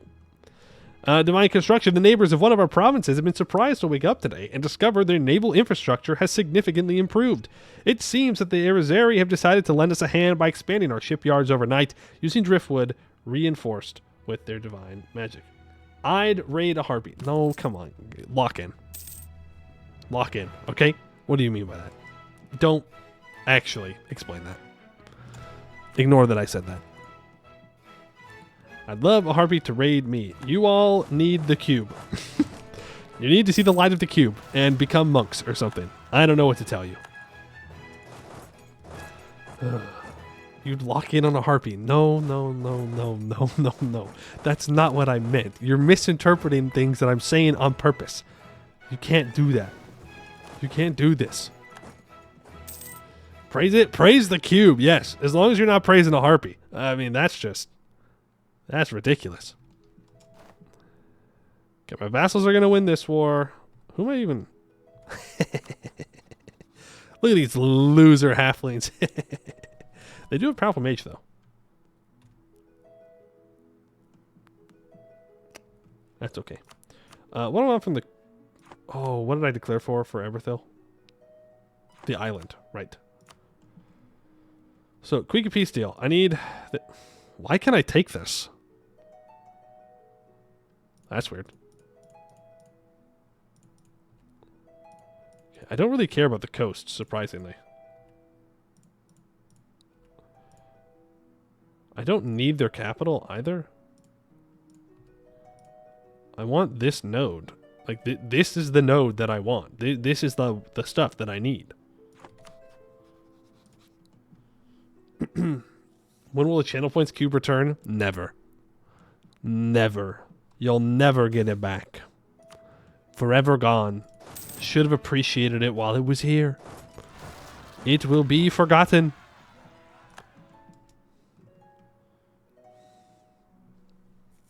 Are we going cube this run? I don't know. Probably not. It's going to be kind of a pain for us to get the cube, you know? Because we're not going to get any... Well, the Gomo might show up. That might help. But we don't have any rebellion provinces that we're going to get. Like, they're not going to ask to set up shop. I don't think. No, you get those wingdings out of here, okay? No wingdings rebellions allowed. Officially against the rules. All right, will you give me your land now? Yes, you will. Thank you. Have a nice day. Boom. Get absolutely rolled. El Bozo. Add that to a trade company. Boom. Core it up. Core this stuff up specifically. Boom. I can't core that yet.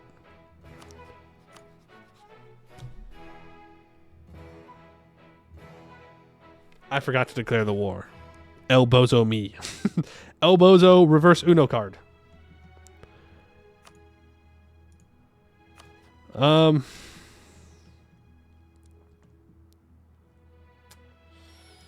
Bird? No, I'm not a coward. I'll just take their land and non-co-belligerized. I ain't no coward. It's fine. We win these, he says, unconvinced. Well, we'll win, but not without pain. Typical Poe throw? What do you mean? What do you mean by that? I thought we all agreed, each and every one of us, that I was a god tier gamer. We all agreed to that. You signed an NDA. No. That doesn't work. You didn't sign an NDA. You signed a contract. Pause. Pause. Forget what I was saying. Doesn't matter anymore. Why is Eka here? Really? You want to die as well? I bet we can threaten war on Eka. I don't think Eka's gonna do that. That's weird. We're getting some weird colonizers. Cube was part of the contract. I don't remember that. You'll have to provide the contract. Sorry. But not the part where you agreed to agree that I was a god gamer. That's just like a given. It's different. It's different when it applies to me. No, not more rebels. Oh, this is why we need everything to be connected. And you all need to move back home. Thank you. Very much. Okay, we're good. Bringing in marriageable women. Well, as long as I have population, I don't really care. Alright, then God's gift to gaming and map painting. How do you explain having genuinely busted broken dragon cab and still getting rolled and smashed by the AI command? What? That never happened to me. Dragon cab? What are you talking about? What are you yapping about right now? I legitimately have no idea what you're saying. Are you saying for you? If it's you, it's a skill issue. If it's me, it didn't happen. Not real. Gaslight? I'm not. What run are you talking about? I legitimately don't know what you mean. Straight up. Straight up have no idea. More rebels up there? More rebels over here? Oh, fuck off. No one invited the rebels to the party. Damn. You mean Drake? Oh. You mean in the... Yes. In the Skewer Drake run. That's what you're talking about. Ah, well, you see, young Padawan. That was because orcs suck. You're welcome. No, it's mostly about the economy. I didn't play it all that well either. On purpose, of course, for the content. We have to go down. We have to deal with these rebels, man. Frick, I can't believe I didn't guarantee these guys.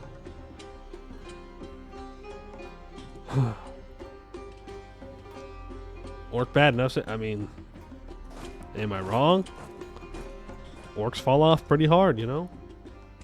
Cancel them now. Get them, boys.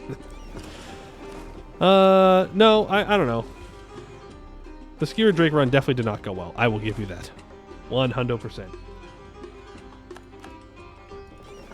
100%. You need to move here to help reinforce against those rebels. We've got these rebels to deal with. Kuika's at 77% war score. They're not ready to peace out yet. We may have to go and invade directly. I can make this claim now, though.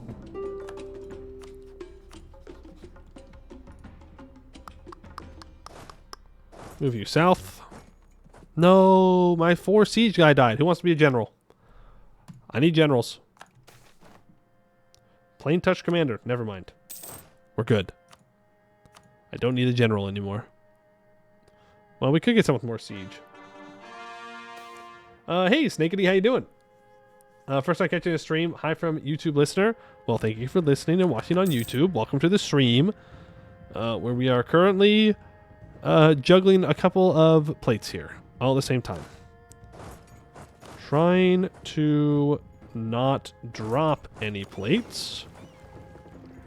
And honestly, we might have dropped 1 or 2, but that's okay, because we still have the other ones.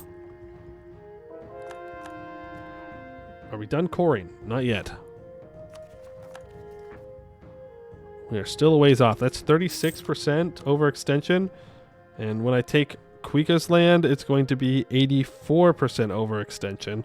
So I need to wait, and I need to occupy his ally anyways, who does have 21,000 troops and a powerful mage war wizard. 0 mil, though. So not, like, devastating. But still somewhat scary. Don't forget Everthil Island taken by Kuika. Yeah, true. When we got this island, we need to occupy this stuff too. Alright, let's declare another war. It never stops. Just one war after the other. This guy has 30,000 troops. I don't know where his troops are, though. But he doesn't...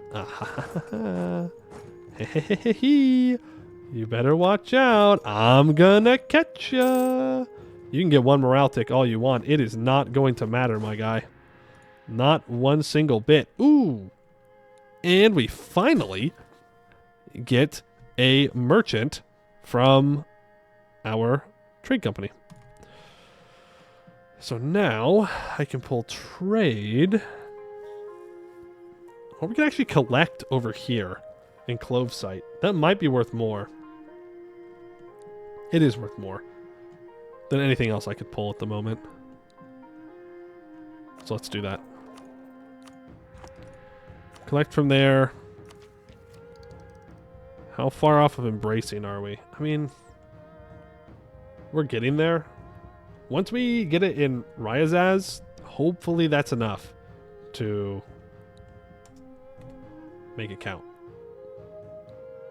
No way it's not a stack wipe. We just don't have the damage. Lots of morale, no damage. I don't know if we're going to have a chance to take another mill idea.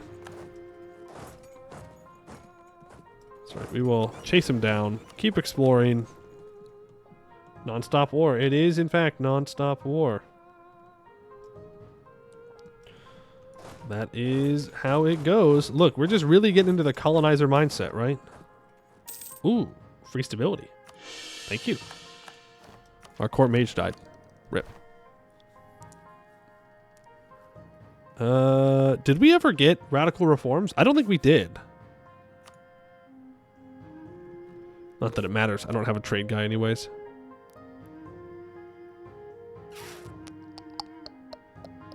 Let's make money. Really? No stack wipe again? That feels wrong. I do have 14,000 troops down here. I need to put a fort in this province, I think. Well, the mountain actually works too. But here I can island trap. But honestly, how many more wars are we going to fight where I need to island trap people? I don't know. Probably not many. Hopefully not many. Let's bring you down to deal with these boats. Okay. Khugra, bro, you have to give up at some point. If I wiped his troops, he'd give up. But of course, easier said than done. Okay, do I need this cannon stack somewhere else? Send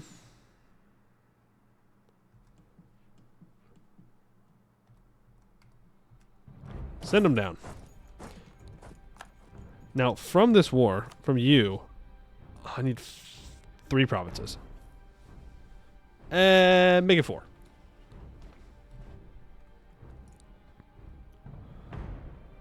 Four provinces. That way, hopefully, Blois de Kinchi stops guaranteeing them, because they'll no longer have a border. There we go. That dealt with their navy. Delete the galley. We don't want it. That merchant is not all that secure at the moment. We should make some investments down there. We'll see how it goes. We'll let our vassals occupy stuff in the north. Well, actually, no. I don't trust them to do it quickly. I will do it quickly. Because my siege stack is going south anyways, and it can defend itself. At least from this guy.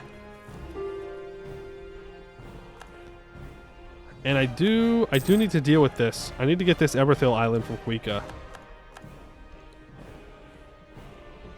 So I guess this stack needs to move north. So that way I can do that. Keep splitting up, keep occupying, keep going, get it all. But I do want to take this stuff off of Everthil. Again, I don't want them anywhere near us colonizing. Send them back. They can deal with Canorians. I know that they'll just die against Canorians without colonial holdings, but that's not my problem. That's a them problem. There we go. Oh, I forgot to make that claim on Eka. Thank you, Eka. You will give me that province. You will do it. One way or another. Make sure that we're actually unsieging the island here. Did I add this to a trade company? No, because I'm throwing. Throwing Mew back at it again. Gotta put things in trade companies. It's the whole point of why I took it.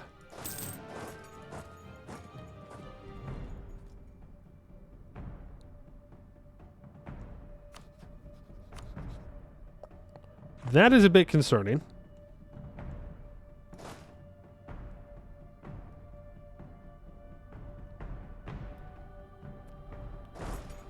Let's just deal with it.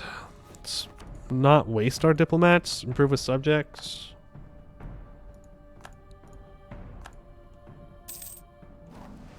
I cannot go deal with the Khugra guys yet. I have 30 transports. I will save that colonist because I think we'll probably take a colony in the war against Everthil. I have 32 troops here, and I have 30 transports. Let's go grab the 30 troops real quick. Go fight the Khugra troops, and then bring them back. It's not enough. Okay. Take techs. Boom, boom. We're about to max out on mill tech. So I will bring in some more generals. Got the Walrus and Maxi Zone. And then I guess we'll do some more development with our mill dev. See what we can get. 2 siege. Can we get some decent Siege pips, please. Boom. There's 2. We do have a... No, that's an admiral. Man, I wish these were different lists. Man, oh man, do I wish they were different lists. Okay. Attach. Deal with the Khugra troops. We'll come back and we'll deal with these guys. Is what it is. You will give up. I know you will give up. It's okay to give up against me. There is no shame in losing. To me, specifically. I don't like losing, but you can lose all you want. Those 2,000 troops need to back up. 30,000 cross with better maneuver. And then let them try to retreat. Unless we're going to lose. Unless we lose? Unless we lose? Cringe. Okay, that's the end of the Khugra War. Boom. Get wrecked, bozo. Reduce war exhaustion down. Let's core all this up. Thank you. Boom, boom, boom. And then...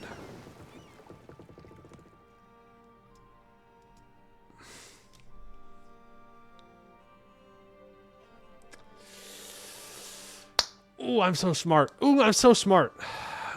Ooh, I'm so smart. And I definitely didn't just let Eberthil keep this island. Oh, man. Sucks to suck. No birding. No birding. No birding. No birding. Reduce birding. I bird too much. I bird too much, and so now I must pay the price. And that is the price of screwing up and not remembering what I was doing. Sucks to suck. That's right, throw immune. Maybe Khugra will take the island. In fact, I'm very confident that Khugra will take the island in this war. So confident that I will leave 5 heavies behind to defend the island. You say, defend the island? From what? And I say, Eberthil trying to take it back. Merchants harassed. Sure. I definitely want to get the 7.5% morale back. This guy is still not willing to peace out. He is close, though. He's very close.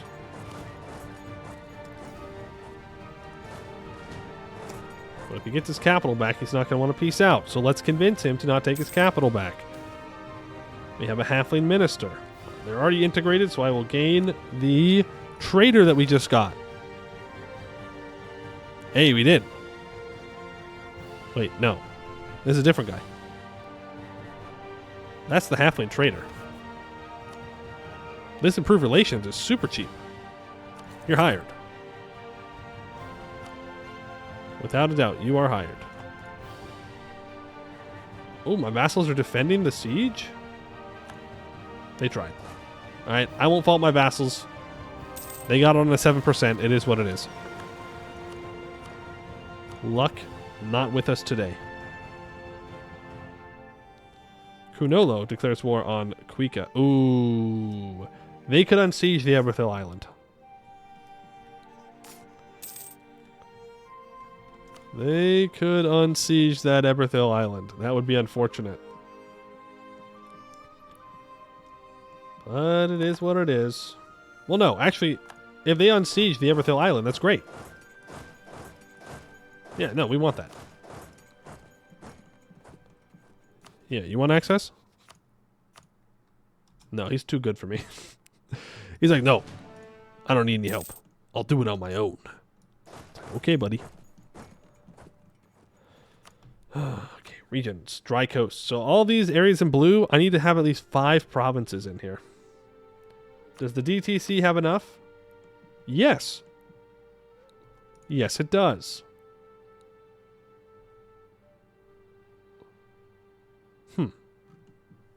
Huge Lauren car, by the way.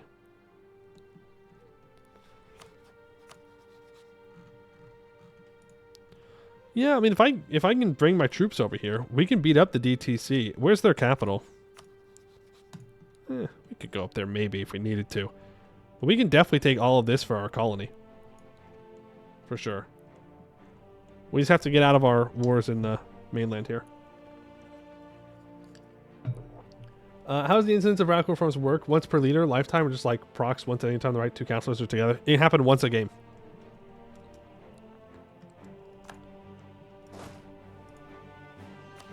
Once a game, you can get radical reforms. Move north to deal with these guys. You're still repairing. That is fine. Yes, you can have access, so that way you can unsiege this island. Good, good, good. Those borders. You just hush, okay? Bad borders now for great borders later. Think of it as an investment on our borders. Right? We take bad borders now so that later it's even better. My nails, my hands look like this, so hers can look like that. And then now just imagine me owning all of this. Tactical borders are the best borders, yes. You gotta be big brain. Big brain, big smart. That's what our goal is. Which means I should probably take this province in this war too. But yeah, they're not really a huge fan of that idea, it seems. I don't have any cannons on this stack, so let's move them back down south. I mean, I do have a lot of troops. Like, I have 12,000 troops up here in the north just chilling. I have more island rebels that I'm going to need to deal with. Wait, do I own a core of Zolbars? No, they're just the primary culture. Hey, Sparkly Wallflower. Skipped yapping? Wait a second. What do you mean by that? Do we have yap skippers in the stream as well? I thought yap skippers were a VOD only thing. Are there enemies all around us? Interesting. Very interesting. Top 2 yapping today, though. The yap skippers will never know. They'll never know the joys and the pain and the suffering that we go through together. Tactically muting the stream during the yap. Okay, that's the funniest way to yap skip. To have it open, but just mute it and be like, no, I'm not going to listen until you start gaming. I do respect the dedication to that.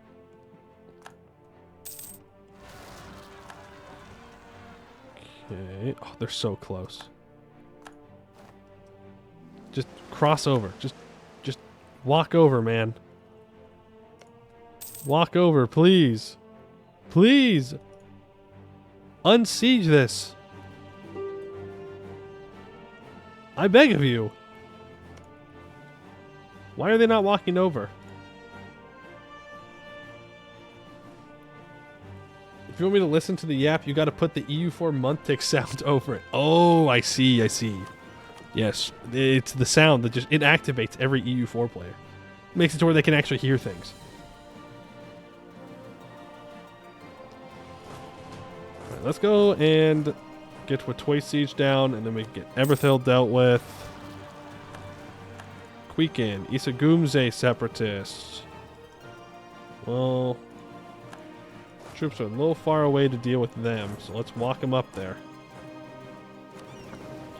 Don't know where I need my navy exactly, but I think in the north is probably the best spot for now. How sure are we that lizards secretly run the nation? It's not a secret. It's very open. They do run the nation. Yes, I know that we're not using our colonist. I am aware. I was hoping that we could piece Everthill out quickly, but for some reason they're not crossing to unsiege this. I don't know why. Like, do they not have access through Everthill? Also, thank you for fighting my rebels. Like, I don't know why they're not doing Rajulti, thank you for the follow. Appreciate that. Did I unlock the national idea for reduced heavy cost? No. Interesting. No, I'm kind of sitting on my admin points right now. Because we're coring up a lot of things.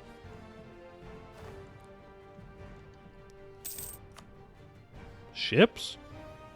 Everthil? Don't even think about it. Don't even dream about landing on my land. It's not gonna work. Oof. Everthil's having a hard time. Kedarod and Holy War. Khugra, us. I can't believe I didn't unsiege this. Actually, I can believe it. It's very reasonable and expected that I didn't. But it still makes me sad. Alright, let's get to Everthil, and then we can go grab the war goal. Who's this? Okay. Investments, absolutely. Give me more admin points. Just cross over, man. Cross over and unsiege this. I know you can. I know you're capable. I believe in you. High number of fake licenses. Sure. Whatever. Why are you going to this island? Go. No. This island is the one you need to go to, not that one. That one's not going to do anything for you. Well, Bla's going to attack into the troll lands. I'm not sure why. I'm not sure what they hope to gain by taking that land. Like, it's going to be kind of useless for him, and it's all terrible development, but what do I know? What do I know? I'm just a silly little guy. Get military access through you. Once this is all unsieged, then we will go deal with these rebels, which unfortunately did give a core to our vassal on us. That is less than pleasant. If we push them hard enough, they may flip to shadow trolls. That's true. Would be funny. 2 shadow trolls. I don't know what this guy's doing. Like, even Zena is at war with Khugra. Come on. But he doesn't have access through us, so he can't go down there, but he doesn't want access. You fool. I'm offering you the opportunity to go unsiege a province. You love unsieging provinces, right? Surely? Eramul separatists. Ooh, okay, you gotta go deal with those first. Declare on him? On Zena? For what? I think we're in enough wars for now. I think we're quite satisfied with what we're doing where we're at. Well, Everthil will peace out here momentarily. We might just have to go without this island for now. And then... I don't know. I mean, we can get it later. Like, we can threaten for it. We can just declare war on it. It's not a big deal. Just annoying. This war down here sucks. This was the big mistake. I should have been a little bit more patient with it. They're also not sieging Khugra capital. That's true. Nege Fama. Do you need access? You have it. What? I'm going to save and reload. That's weird. That is weird that they're not even going after Khugra's capital. You're still at war with them, right? No. Well, what the hell are you doing down here still? Canolo pieced out with them. That's why they're not taking it. But Zena is at war, but they do not want access. Khugra does not want access. Don't know how... Okay, whatever. They peace out. Easy. So easy. Wasn't even worried about it. So easy. It's never been easier. It is shrimply that easy. Never been better. I am not going to core up that stuff yet. Now, did I take a colony down here? I did not. So in other words, holding on to my colonist was not worth it. Good to know. But at least I know. Should I do with these 9,000 first? Turn off this edict. Still can't embrace the institution. Oh. Spoke 2 months too soon. But I will need to spend my mill points if we embrace the institution. Which is fine.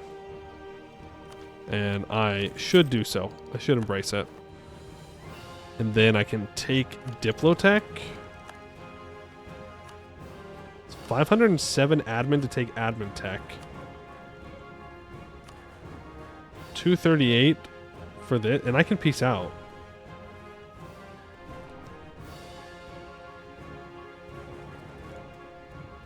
I think this is a better peace deal for us. Like, it is a lot of aggressive expansion. I don't really care at this point. Like, we'll just declare war on Bois and cooldown at this now. Probably. Maybe. We'll see. And then it allows me to walk through to here. Let's just do that. Core it all up. And do I really want to take this land out here? Not particularly at the moment. Let's make sure we actually develop so I don't forget.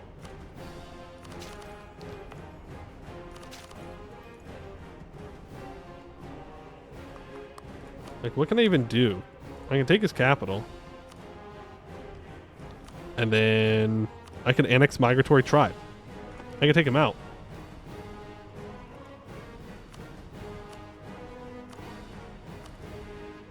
What happens if I annex Migratory Tribe when he has this in here? Let's find out. Says what it says on the tin. I annex the Migratory Tribe. Okay. So now I take this. Boom.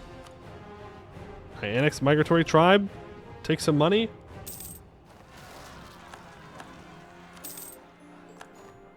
Just like that. He is also gone. Okay.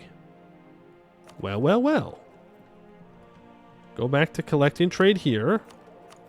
And we have a ton of rebels to deal with, probably. Let's bring these 12 back over to the mainland. And these 31,000 are going to walk down here. And I will take -2 national unrest. And that completes another national idea, the 3-year siege. 3 long years, the skies grew dark. War drums echoed a thunderous lark. Stone and Lizard held the line against the onslaught time after time. 3 long years, oppression's yoke, yet our spirits, they never broke. Under moonlight, under sun, each new day a battle won. 3 long years, hope held fast. Khugra's strength unsurpassed. We stood defiant, no knee bent, our city unbroken, and back they went. 3 long years, wounded and sore. 3 long years, I would have given more. Epitaph of Khugra's resistance during Shagadira's siege, engraved upon the walls of Sut-Nekagil. Unknown poet, plus 20% fort defense. That is a long siege. 3 years would suck. No thank you. I'll pass. Also, I want to just raise autonomy in that province. I don't want to deal with it. Now, Pearl's Edge. Busalar is independent. Fighting Wex in an independence war. Eka, you are defending against Deshak, which means you will give me the province. Thank you very much. Have a nice day. Beautiful. Okay. So now... Does Khugra have a mission tree? It does in the bit bucket. We do in fact have a mission tree. Not that we've done any missions today. Average Poemu stream. Play a nation for like 2 hours. Not a single mission done yet, but we're working on it, okay? We're getting there. We're getting there. Not gonna worry about that. Want to get rid of the native uprising chance, please. We can go back to speed 5. We could go after the DT. Oh no.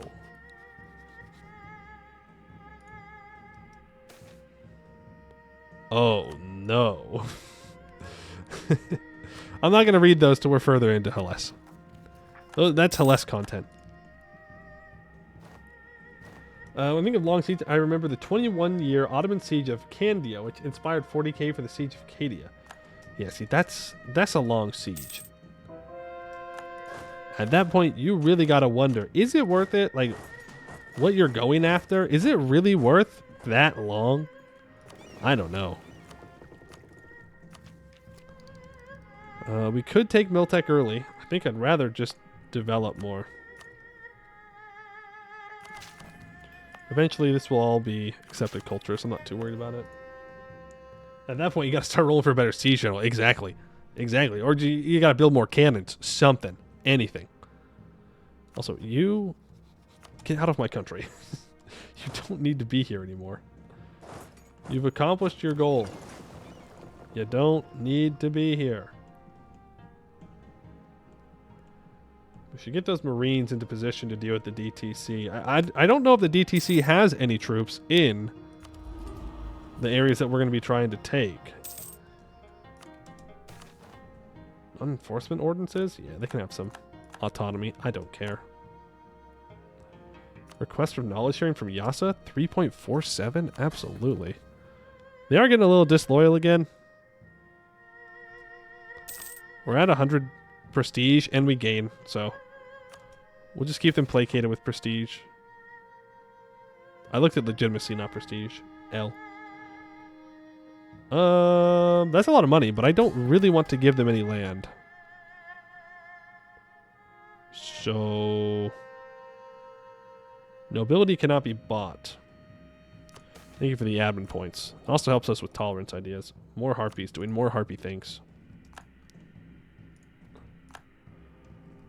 Go back to collecting here, please. Deal with those rebels.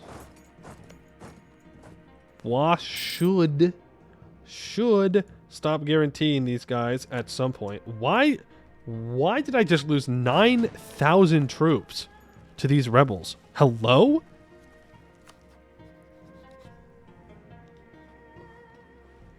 What? That's crazy.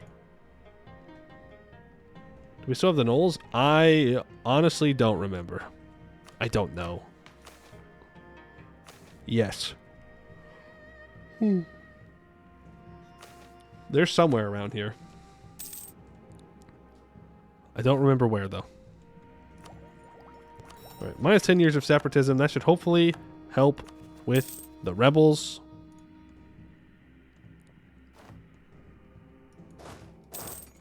Then you... I don't need access through anymore. Interaction available. Yeah, we could celebrate a great festival again.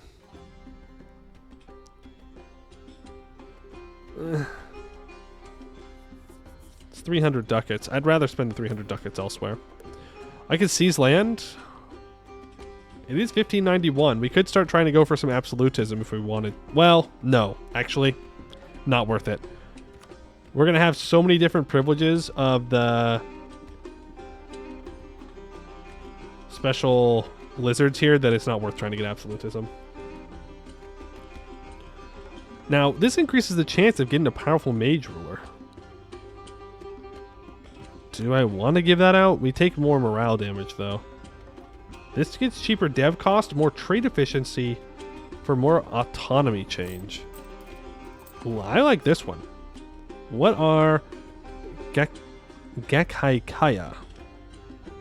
Gekhaikaya, or stone lizards, are a mutation of lizard folk native to the Aramukas Mountains.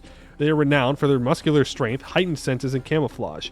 These mutations empower them to become the masters of survival in any hostile terrain.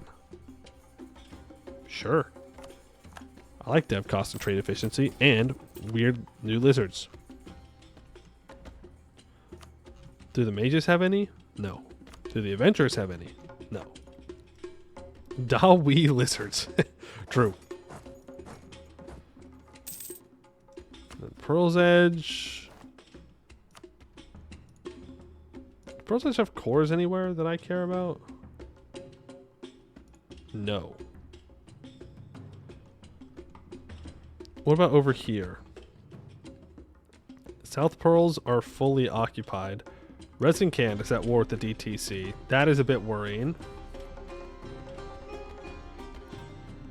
Would lizards survive deep under the mountains? Well, apparently they can adapt to just about anything, so I don't see why not. This is going to be rough. And by rough, I just mean it's going to take forever.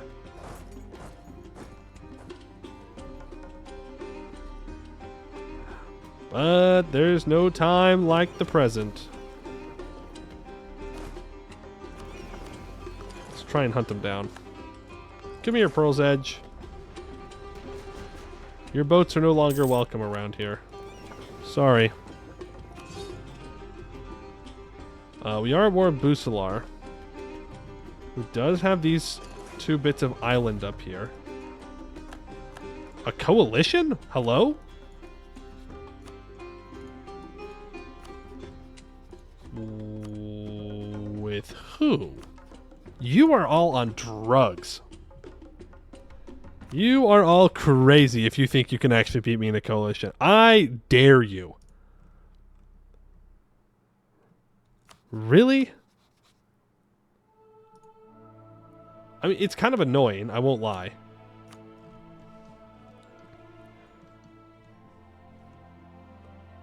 How? How are they making this calculation? My truce with Bois isn't even up. I guess maybe it's because I'm at war with so many people. He doesn't know. No, no, no. There's no secret, like, crazy person that's in this coalition. In before the command joins somehow. Administrative cadre. I don't like yearly corruption. Meritocratic recruitment gives me cheaper advisor costs and yearly corruption reduction. Admin-free policies, though?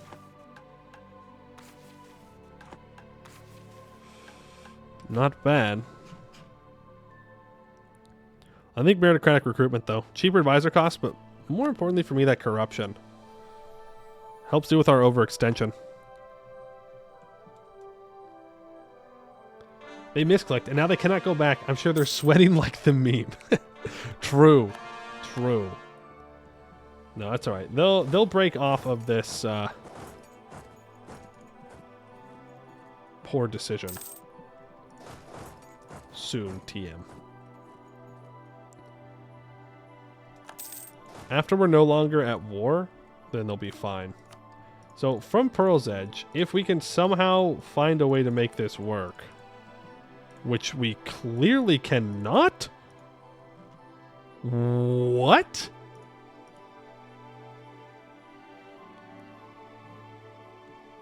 Bro, colonies cost too much. That's insane. These are supposed to be colonies. Damn. They see how coalitions working at U5? It seems like it's going to be the same thing. But they're in international organizations now. That's actually ridiculous.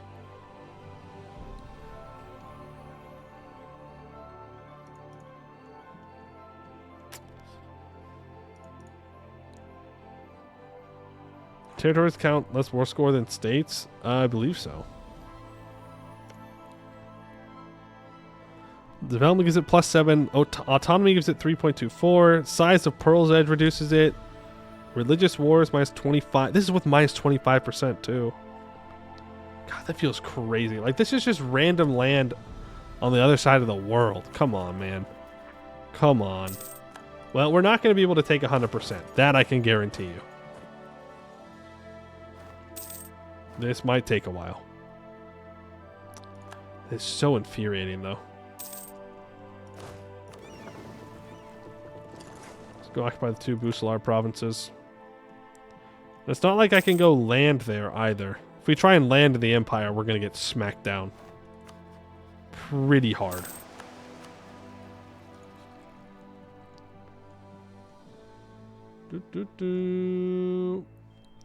They do, but these aren't the same as colonies, given it's a charter versus a colonial region. Yeah. Even though clearly it is, in fact, a colony, but it is technically different.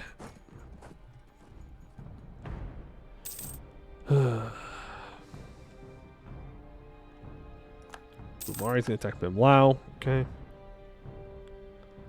Well, we've occupied just about everything we can get our hands on.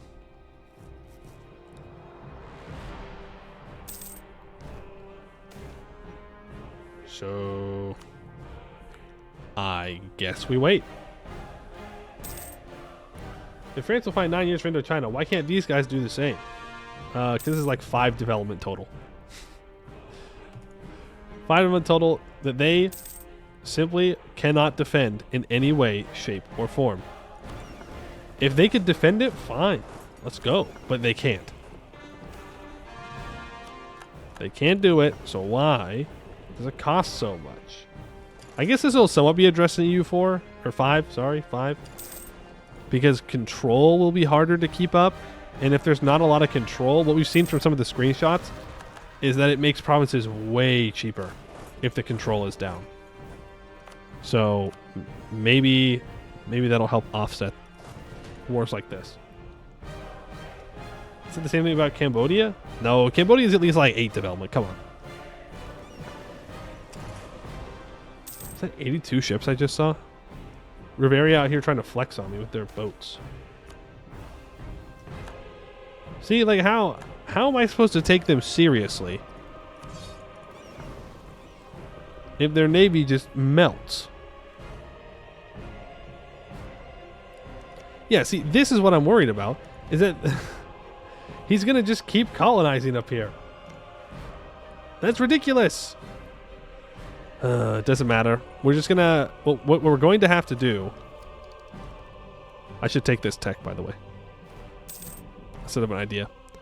What we're going to have to do is just take what we can get from taking war score and then just restart the process. Right? Maybe break his alliances. The problem is that he's in the Empire, so I'm going to have to fight Vern with 188,000 troops every single time that I want to take this land. But it is what it is. I mean, hey, what are you going to do?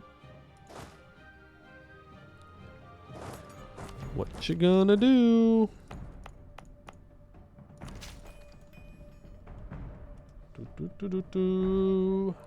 I wish you could create colonies like you can trade companies rather than it being set areas. Yeah, that's fair. That's fair. We just need like 5 guys on these ships. We don't need to take everyone. We're just trying to occupy islands, get as much war score as we can, and then walk away. I don't know how I'm going to convince Buslar to peace out. Yeah, I don't think I'm going to. Again, I can't land up here. Like, we'll just die. So, guess we're chilling. We are chilling out. Expensive edict. Turn it off. We don't need it. 1,600 ducati dues. There are some decent buildings that we can build. We just need the spices. Give me the spices. Not that spices have as much importance in EU4 as they probably should. But that's okay. Don't worry about converting. Everyone's going to be tolerated anyways. Admiral down. Rippy dippy. Put a new admiral in. Attach these guys. On to the next island. Riveria has that little one there. Sad. Could we release Viacock from Pearl's Edge? Does Pearl's Edge own that land? No. Also, they're alive. Oh, you mean from like here? Well, Viacock's alive, so no, I definitely can't. For sure, 100% cannot do that. I'm going to send my heavies over to deal with these boats. Yep. Goodbye, galleys. You're not welcome. Zena enters into the coalition against me. Took a bunch of Kuika land. Maxed out on our mill points again. But I can take admin tech and I can unlock another idea group. And then we will go for a mill idea group. It needs to be one that matches up with influence or something to give me more Diplo rep. Quality. Well, actually, it'd be easier just to check influence. It gives more income from vassals and cheaper Diplo annexation costs, which I don't really need. Offensive gives another Diplo relation. Aristocratic gives vassal force limit contribution, but I don't really want to take aristocratic. So it's really nothing. Like, we're not building cap. We don't need to do that. We already have defensive.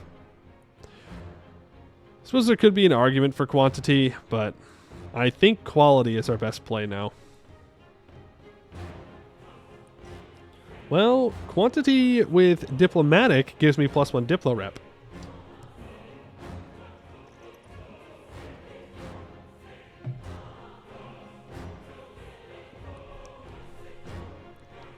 Need us to beat Canada navies? No. We don't. We just need to make our military better. But man, quantity would be really good to deal with all this attrition. Like, we still need to take a lot of this from Blois. We saw how much attrition we lost. We lost 2 attrition.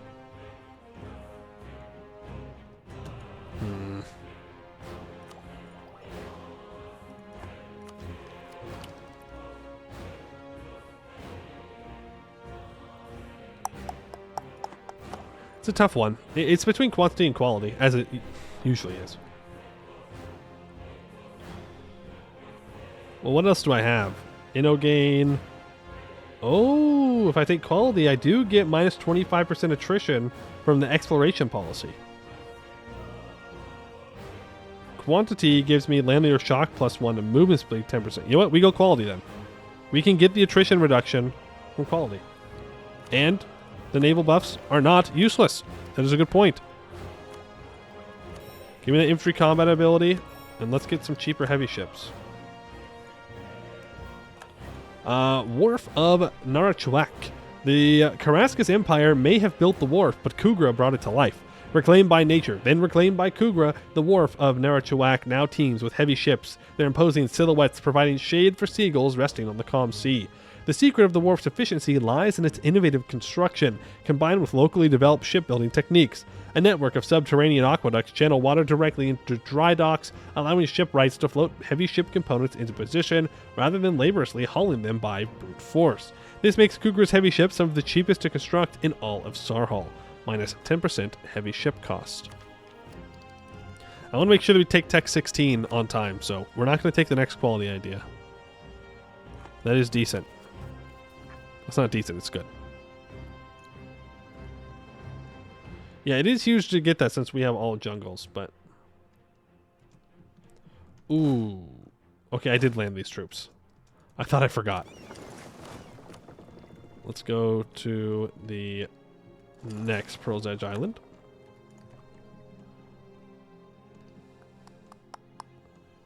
I'm just thinking, like, is there a way I can... Well...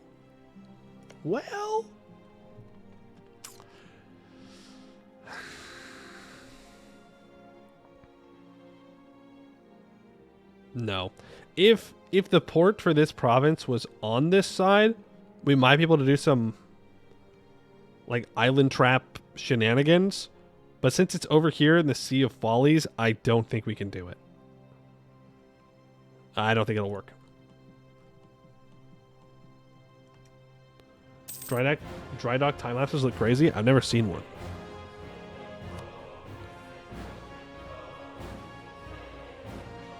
Well, look who's come to say hello.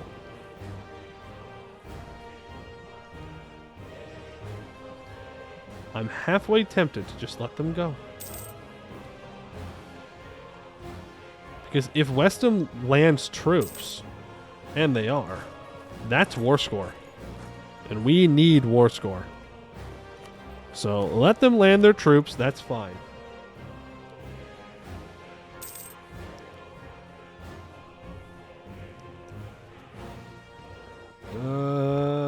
Get Viacok to own all of North Sarhal and Everthilly Isles so that they can stage an invasion of Canor proper. Something tells me that they're not going to work real well with me. AI never seems to. And reasonably, I'd be asking them to do quite a lot of work.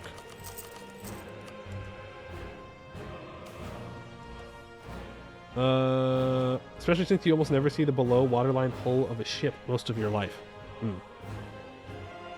I suppose. I suppose that's true for a lot of people.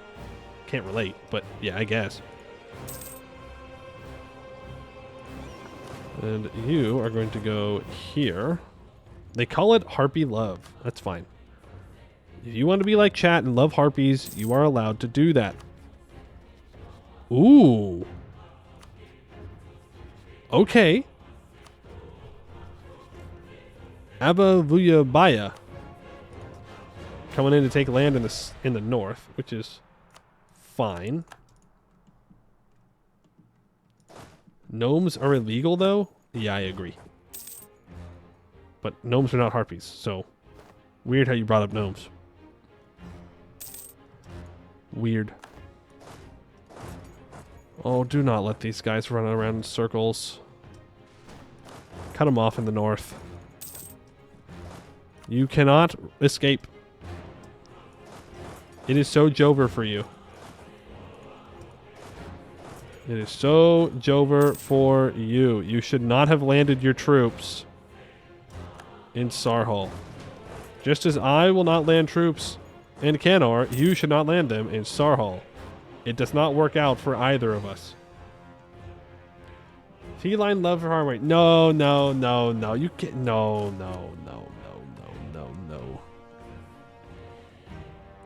Furries feel too comfortable. I'll say it. Furries feel too comfortable. They just say things. It's crazy. Hear me out, Dawi. I mean, that's fine. They're just like... They're just regular humanoids, but short and stocky. Like, it's not a big deal. I don't think I need my cannons in the north for anything. Well, I do. Like... Interesting. Vern with 12,000 troops in the New World. Westham with provinces in the New World. Usalar Colony in the New World.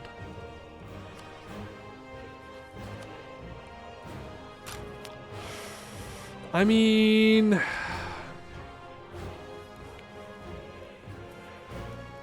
We're actually not all that outnumbered. If I had all my troops together, which I don't. Cube, we must praise it. Interesting.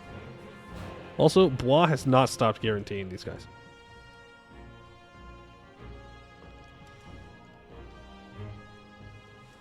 Okay, well now I'm a little... You, first of all, leave the transports here and move north. And then let me grab these 5 heavies, and I can put the 5 heavies on the transport fleet so my main combat fleet isn't busy all the time.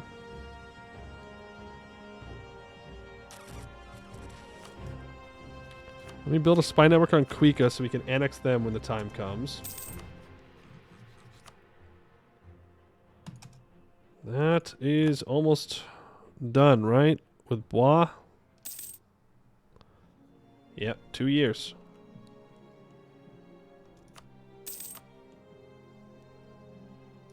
Okay, they're never going to accept that peace deal.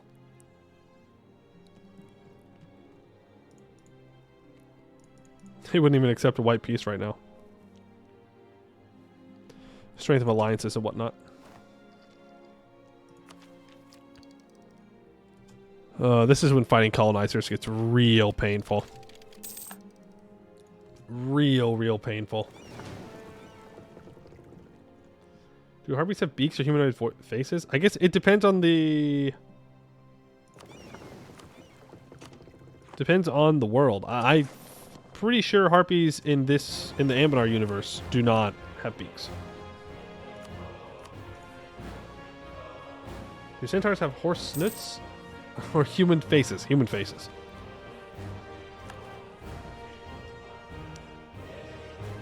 There you go. You're taken care of. And again, we can island hop, right? We can occupy some of Vern's stuff, but it's not going to give us any significant war score. Or them war exhaustion, you know? Like, it's just not. Or a bread bowl? No, they're not bread bowls. I will get that tolerance of heretics. Not that I think we have any heretics. We do. Zaradira. Okay. That's what Zolbar is. We own one province of it. No, we don't. That's his. We don't own any Zaradira. It's alright. Are empanadas a type of pie? No. We can't get into this again. Okay, we can't get into this again. Man, this guy's gonna have an... Oh, I don't want this guy to get unelected. He's good. 536? Free thinker?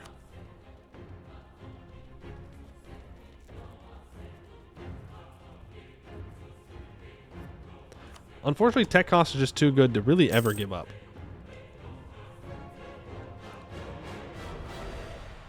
It's just the unfortunate reality about it.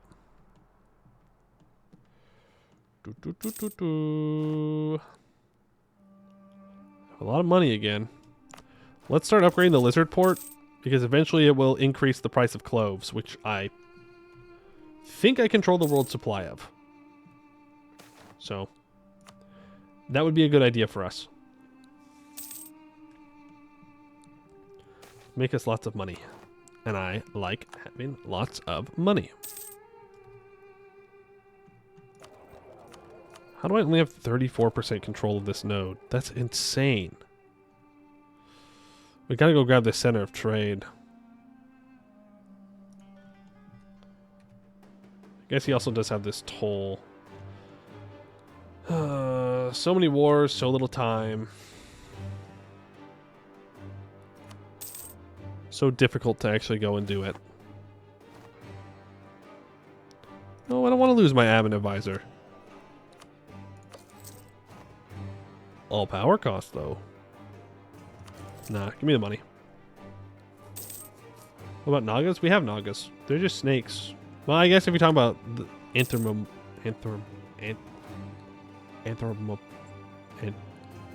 you know what I mean. The people that look, animals that look like people. Then yes, they would count.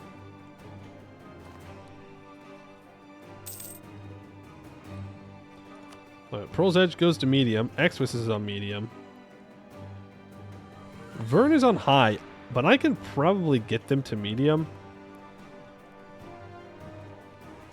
So let's grab you. Grab an extra animal. Admiral. You guys are messing me up. You're making me think of different things now. Animals, bread bowls. No. Navies. Armies. Death. Destruction. That's what we need to be thinking of. Victory. So now sushi. No.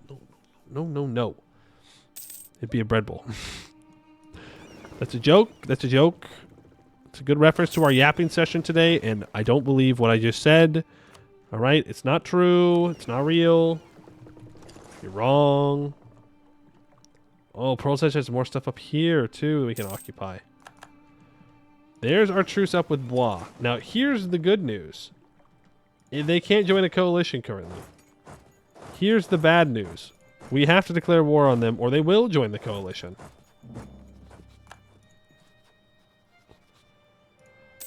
Yippee. It's time to start truce juggling. Woohoo! Yippee! Hooray! Max promoted cultures. Finest of horses. Oops. I clicked away the national idea. Sapphire of Sarhal. Upon parchment maps of yore, Khugra was merely a dot, a minor presence amidst the vastness of Sarhal. However, in newer renditions, its significance is undeniable, its pinpoint evolving into a place of import, commanding recognition and respect. Like a sapphire glistening with promise and potential, Khugra has emerged as a crowning jewel on the South Sarhal coastline. This, alongside its harbor's distinct blue hue, has earned it the epithet Sapphire of Sarhal. Khugra's prosperity gleams just as bright, fueled by the influx of trade and commerce brought about by its strategic location.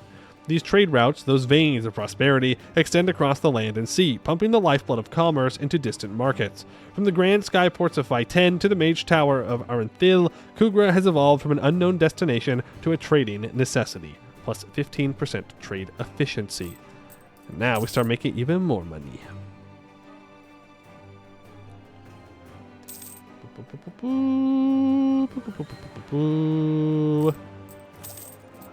We're almost to our tolerance of heathens, which will be great.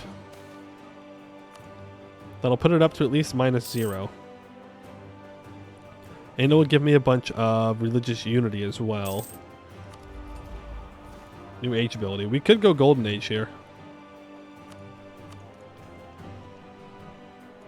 Do we want to go golden age here? Probably not a bad idea. Extreme monsoon. Do we have prosperity here? I don't care. No prosperity. I don't care. Pearl's Edge is now on low.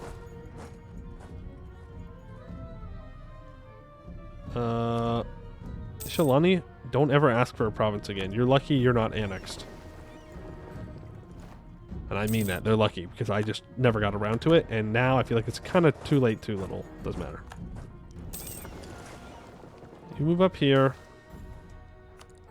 Bribes are going more accepted. Is what it is. Our truce with Eberthil is up. Bois de Kinchi. I need your land. Well, need is a strong word. I want your land. Want is also kind of strong. I'm going to take it, though. That much is true. What idea should you go for in your Dartax campaign? Oh, we can get this guy to live forever. Well, at least he can be in charge until he dies. Nice. Religious ideas?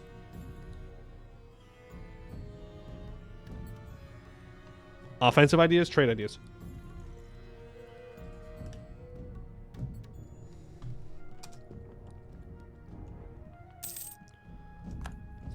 Off the top of my head, that's what I would do for Dartax.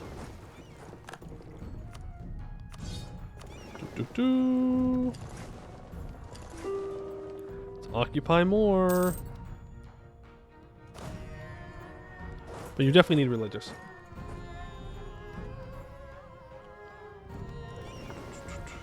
Get rid of that galley as well. I'm not necessarily against declaring directly on this coalition, so let's build a spy network on them. We could just make it to where we just start killing everyone around us. Okay. Abuyabaya has backed out, giving them 49% revanchism. And they're still tech 14 mil, but it will not take them long to go up. And look at this. Exwis, white peace. Westham, white peace. Cesterande, white peace.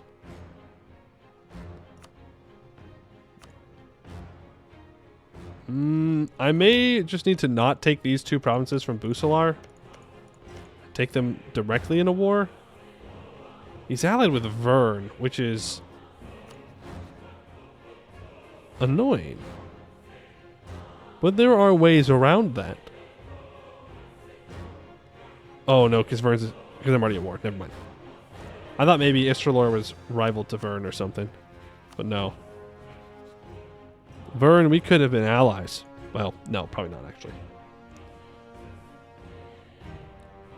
I don't think Busalar is ever going to give me these two provinces. But, if we can get Vern out of this war,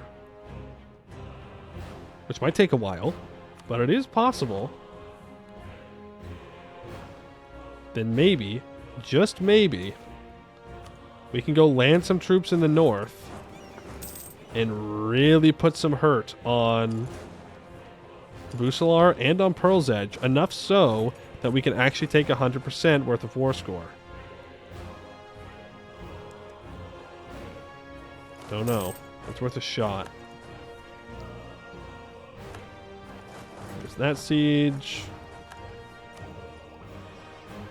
Take that tolerance of heathens and that religious unity. That is going to help us a ton. Yeah, look at that, 92% now. It's a lot less unrest as well. Yep, there it goes. No more rebels. You love to see it. Quality ideas? Yes, sir. Give me that ship durability. The war against the Imperial colonizers rages on. It will continue to rage on until the game ends. Most likely. Colonizers do be like that in EU4. If you don't stop them in 1444, they're going to become an issue. And voila. They are, in fact, an issue.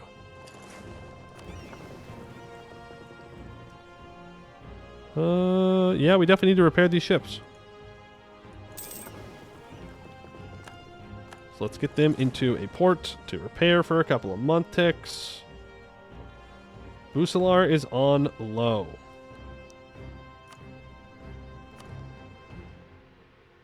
He is never going to give me these provinces unless we have ticking war score on him. So let's just leave it for now. It is what it is. Getting him out of the war gives us a bunch of war score. Vern has 19,000 troops that have occupied our subject's capital because instead of putting the capital in a safe place like an island, they put it on the main part of southern Alien Tier, which is not safe, nor protected, nor holdable. So, huge. Huge. I want to kill these 18,000 troops. And I want to continue sieging here. If I can just get Vern out. If Vern leaves, we can take a hell of a lot of land. Which would be just so, so, so nice.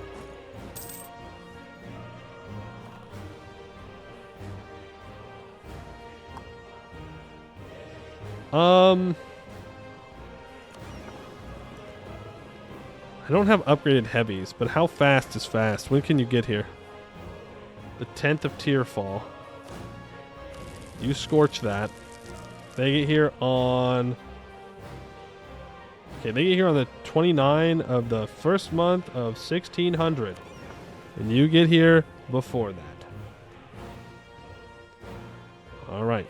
That's fine. Equal amongst men. Good for you.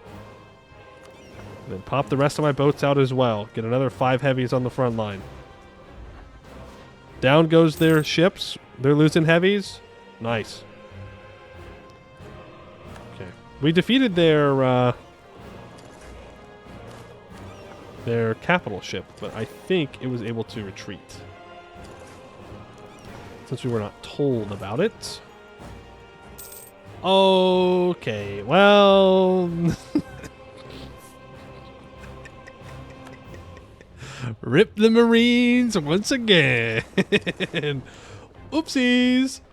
I should have paid attention to where they retreated to. My bad. Well, now how am I going to get Vern out of the war? How many away were they? They're 27 reasons away.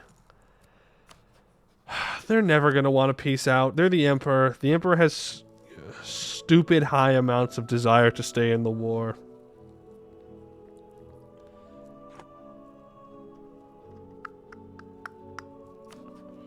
Man, I would not want to sign up to be a Marine. Does anyone want to give me fleet basing? Doesn't look like it.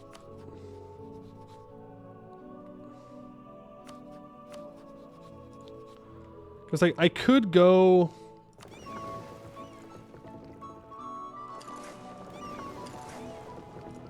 I could go blockade. That's the thing. 1, 2, 3, 4, 5, 6, 7, 8, 9. We'll do 10 Marines this time, okay? Global trade does not appear in our node. Which is fair, because their nodes are worth way more. I am once again asking the mission tree makers, why would you make me be the most valuable trade node in the world?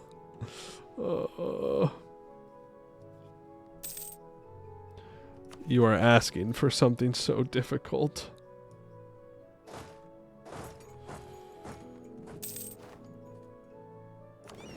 Okay, my ships are repaired.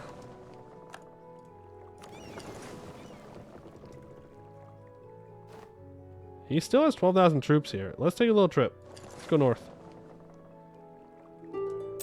Our ships are fast. This gives Vern 22 reasons to peace out. Yeah, I don't see how I'm going to be able to peace him out unless I actually siege him down. And I just don't see how I'm going to do that, because he has more than just these, 40,000 here. He's got 203,000 troops. Like, he can't do anything, though. Ah, it's so annoying. It's so annoying.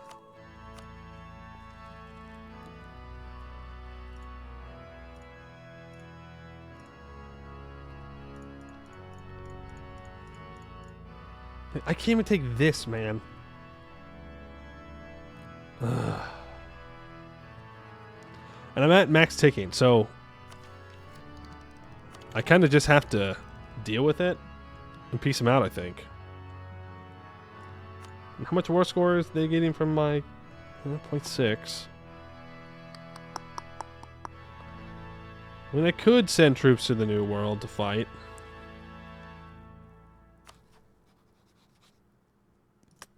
I don't know, man. It's just very, very annoying. Can we ally Laurent or something? No. I just need a way to deal with Vern. Also, Danish Temple has expanded. I just don't see how we're supposed to deal with them. So, we just gotta peace out.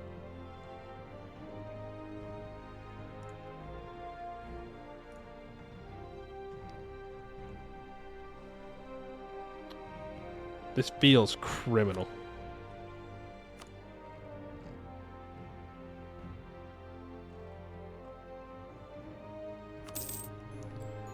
Whatever.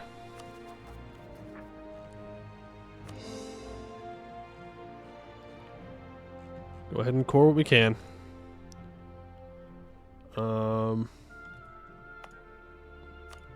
Add these to a trade company immediately. I don't know if that will be enough to give me another merchant, but we'll see. Oh, right, we're still worth blah. Not gonna lie. Kind of forgot. Kind of forgot about this. And now he has more land inside the Shadow Swamp, which is going to be kind of a pain to deal with. Let me get my ships and bring them all back to port where we can upgrade them. I don't know what I'm supposed to do about Vern. I don't have the troops to fight him. So I guess we just have to wait for every single war that we do against colonizers, because every colonizer is inside the Empire. At least that's left around us.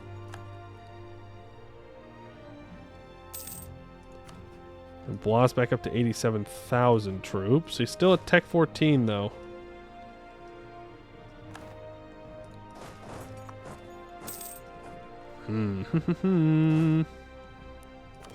You need to all get upgraded. Thank you very much. And I think it's time to start building force limit buildings. And start becoming a real nation.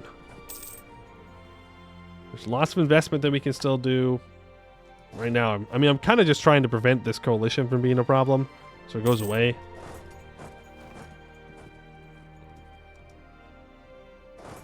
I see these 18.6 troops that have no general, but I also see these 17. Boom, gone, easy.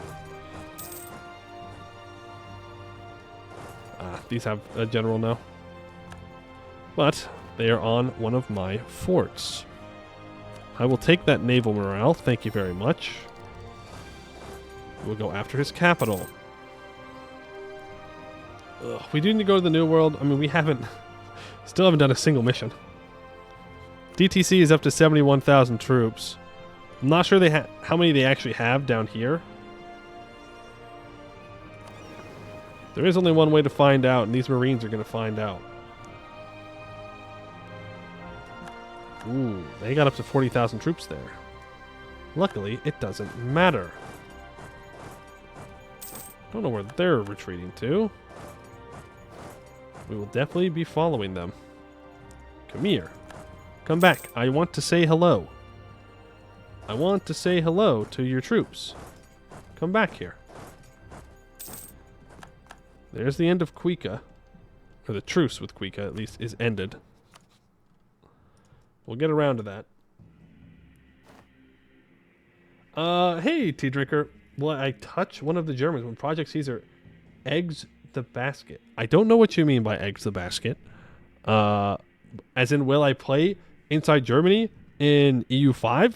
Most certainly at some point, yeah. Will it be the first run I do? Probably not. But I mean, I guess it's possible. I don't know. I think I would probably do a colonial run as the first one, but maybe not. Maybe we would want something else. Don't know. It's years away, and I'm not worried. Not too worried about it. What's the idiom? Hey, don't shame. Maybe you just don't know. Maybe you just don't know it's an idiom somewhere. All right.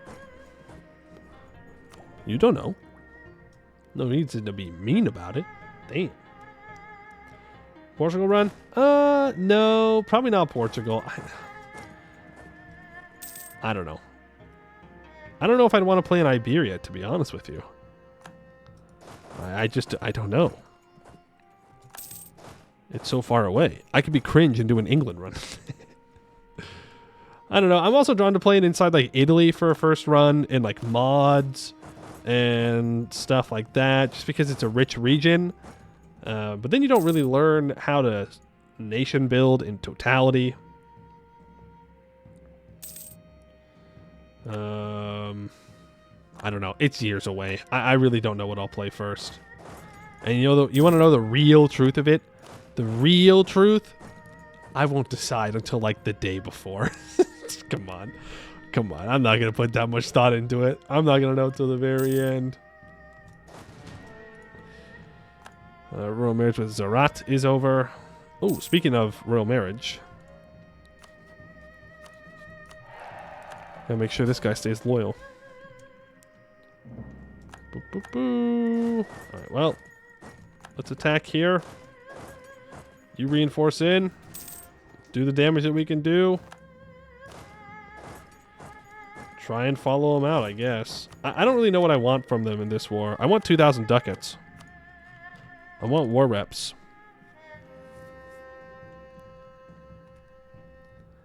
And I want you to stop guaranteeing them. After that, I want this center of trade.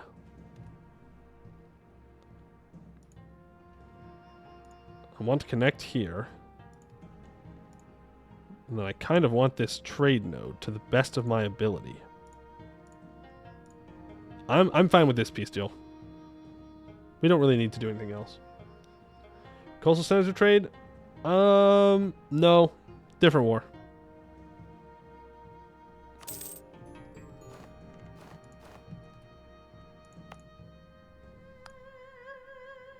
Different war. Another time. There will always be more wars. Do I want to sell seas here? If we're not... Okay, if we're not going to build up absolutism, then sell seizing here is the play. And then we're actually at peace, so I can start upgrading centers of trade, which is something I should have been doing a long time ago. Let's get some... Let's get some work done here. You need to... Well, really I'd like you to be cored. But build those marketplaces up first. You have a marketplace. You're not owned by me. Over here, you... in a marketplace... 1 point of development. Upgrade you to a level 2 center of trade. Level 2, level 2, level 3, level 2. You need to get at least halfway stated. Wait, can I add this to a trade company? Trade company! Add that to a center of trade. They're still pulling 27 ducats away from me here. And then with a little bit of money... Let's go ahead and get access to this trade depot. And then down here, this can get up to a level 3 center of trade. Let's do that. And then we're going to go more trade power, more goods produced. But most importantly, I want the trade value out of this node, please. 978. Lubeck will be your first one for the Hansa. That's a good choice. That'd be a fun run. You can give me more trade power as well. I can do the same thing over here. There we go. That, at least we spent 5,000 ducats on working on our trade. Hopefully it's enough. Coalition falls apart. Khugra definitely needs to die. And we need to prepare for going over to the DTC. I guess we rival by Hanjin. Extraterritorial nation.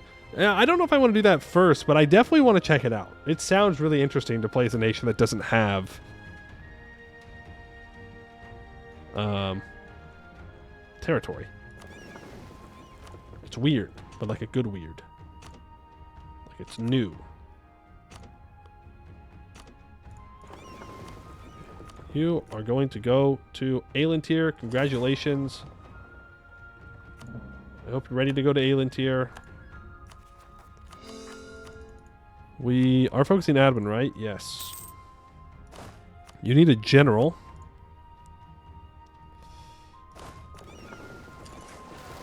Let's go pick up these 12,000 troops as well. Both of you are going to be taken over to the DTC, where hopefully we will be able to take a bunch of stuff in the dry coast, which we need for a mission. I do have this colonist, which I will throw down here. Seems the goodest place of any. We'll start coring all the stuff down here. Now, how close am I to more merchants? Clove side is at 50% of 51%. Devastating. When these markets are done, then we'll be good. We're now making 78.72 ducats a month. We're at 50 value in our home node, but look at all of that's being drained out. Absolutely criminal. So you are also definitely a target of mine. And we have cores on you, which is cool. Do they go away? Yes, they do. Not too long into the future. But I'm going to need to take this whole node. I'm going to want to keep value in my home node. Is what it is. The halflings are going to start getting strong too, so we might want to consider going to war there. There's so many wars that we should be considering and doing. Can I build more troops? I can. Now, Khugra, you are allied to someone on the Halfling Isle. Don't care. You are the first war. Khugra must go. Not because they have lots of trade power, but because they own one province inside of our borders, and that is very, very annoying. We just had particularists rise up somewhere. Way in the south. And have we moved our troops over? That we have. Good.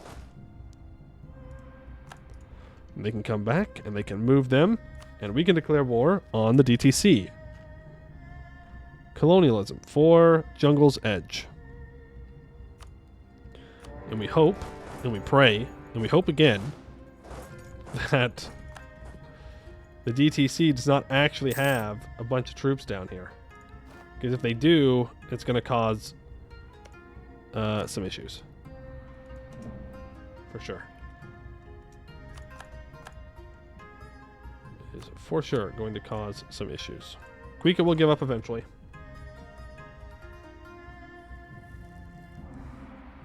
Nation people would probably be the closest possible nation type to Anbennar adventure estates. Yeah, probably. You move up, you move down. Please do not be here. Please do not have troops around these areas. Leave me be. Let me conquer things in peace. Let me do violence in peace, please. Would be great, thank you. Do need to core up all of these 0%. How's our governing capacity looking? It's okay. No! I said please! I said please! Damn it, dude. And Dame's Crown actually has his entire navy over here to help. That is crazier to me. That's so... Oh, okay, you know what? We might just... What is this? What is this? Hello? Are you crazy? Yes, this does have a mission tree.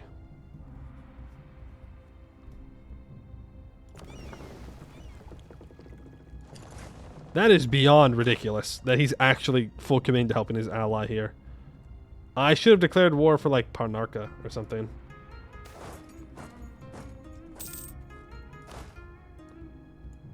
And now we're losing here too. Damn. Damn, it's all falling apart.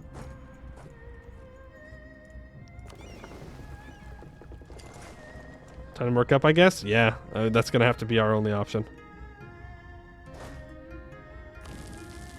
Even Scorching, they catch them? Oh, all these troops are dead.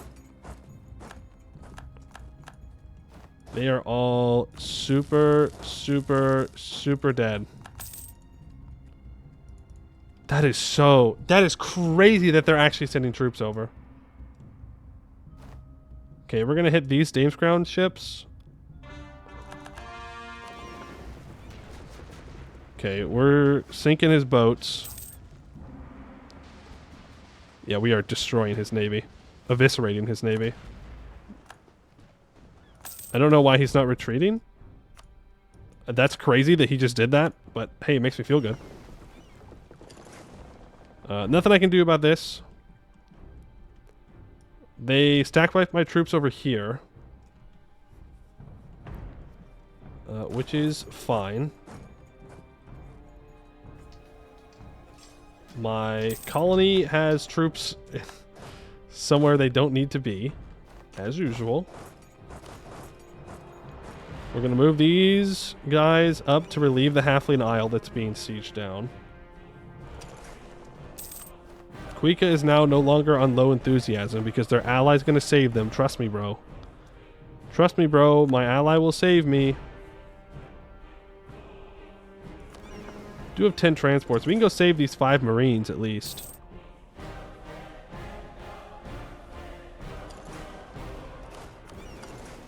Okay. There's our truce with Busalar up. You go land here.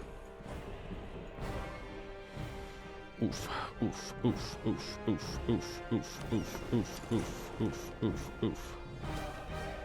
That is why it's called free trade. Okay, so now we'll be able to stack like Khugra's ally. You need to make sure you unsiege that province. Still a couple more things need to core up there. I mean, Khugra's going to have to give up in 5 years. I didn't actually expect him to get the access through, but kind of should have. Give me more force limit. Because we are going to fill it out. Wow. That's embarrassing. We're out of so much money. They really do have 74,000 troops down here. Thames Crown, you better be careful. I will go land in Canor. The Emperor is not involved. I will do it. Or we can be even more sneaky, even more dastardly. It may not work, but if it does... Oh, if it does... It will be a glorious day. The 17th and the 30th. Let's stop them crossing for a second.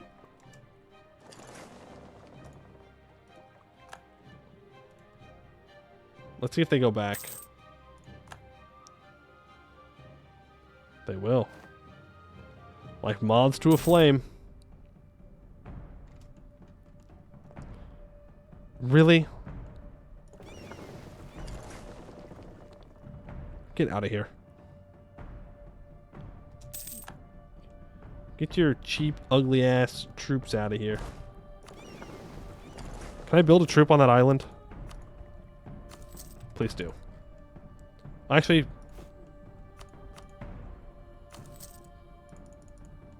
Oh, right. You can't build Marines in your subjects. Oops. Okay, when do you get there? You get there on the 10th. It's not going to work. Oh, that's unfortunate. I was hoping to island trap them, but it just won't work. Dang.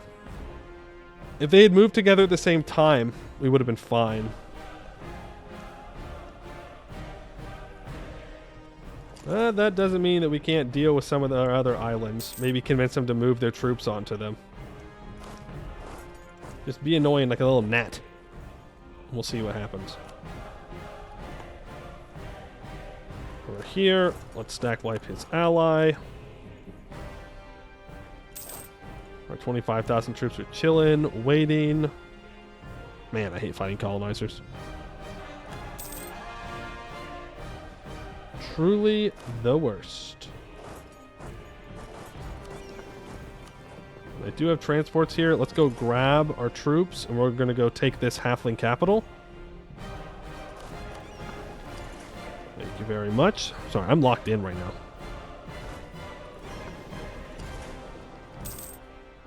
How risky are we feeling?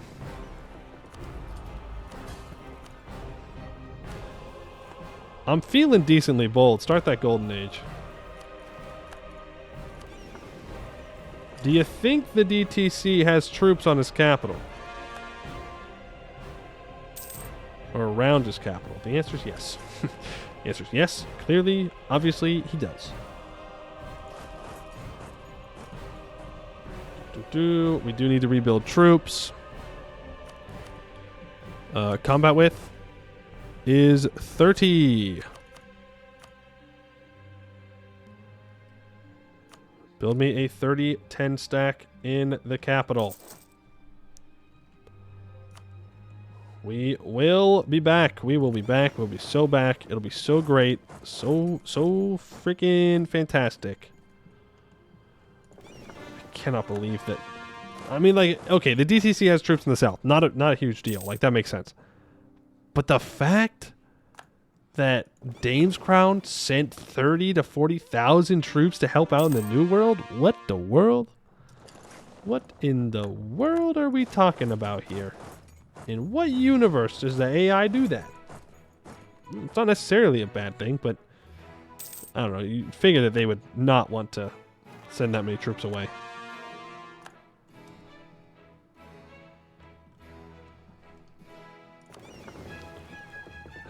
Every day, I am born to suffer. They land on the 7th of the 11th month. I get there too late. 1605 in Cure Market. I can force... No, I cannot force march into Cure Market. I was in there on the... Okay, well... That's not good. Well, I'm afraid we're just not fast enough. So now... Got these stupid guys here. It's fine. That 1k troop is going to die, by the way. I willingly give them as a sacrifice. You... 31,000 troops. I don't know what I'm going to do with you yet. 7,000 troops here now. 13 heavies. I mean, I can defeat his navy. That's not a big deal. Also, I don't care if that 1k troop on the island dies. I can't reasonably save him, so...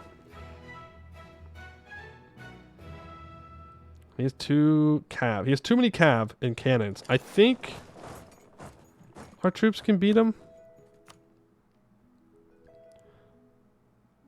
Yeah, no, he's dead. He's super dead.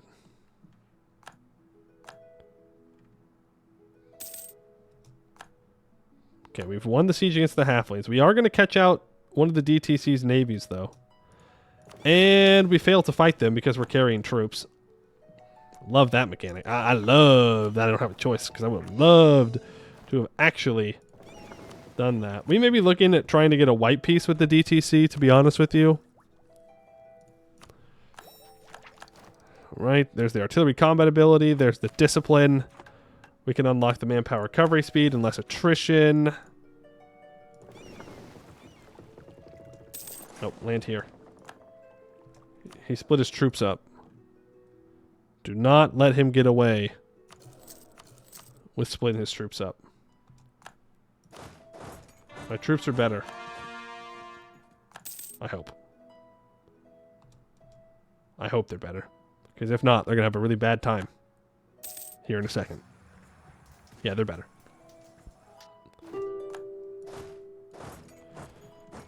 Okay, the halflings won out of the war. I want you to break your alliance with all the other halflings. And I want your money. Thank you. Good peace deal. And Khugra, you are full annexed.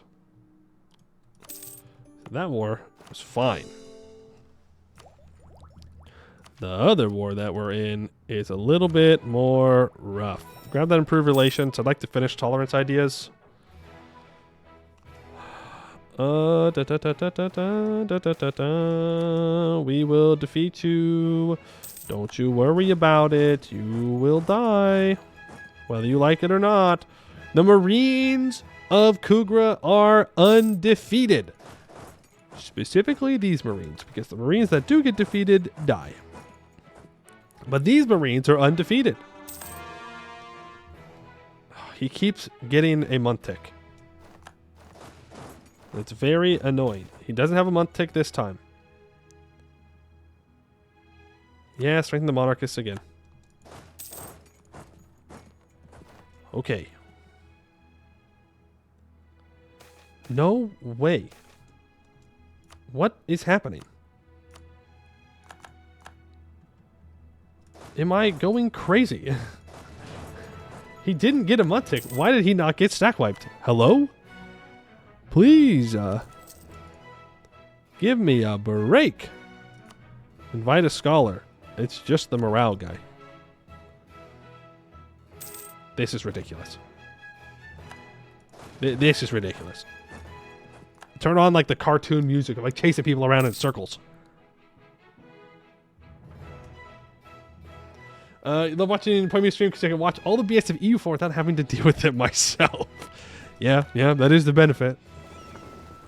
That is a benefit. Right, delete that galley.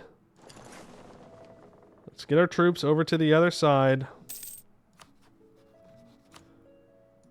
Let's build a spy network up on this tag. They are our next target. Though, to be fair, we should probably not take a bunch of land for a while. You're telling me I can't put 40 troops in my capital?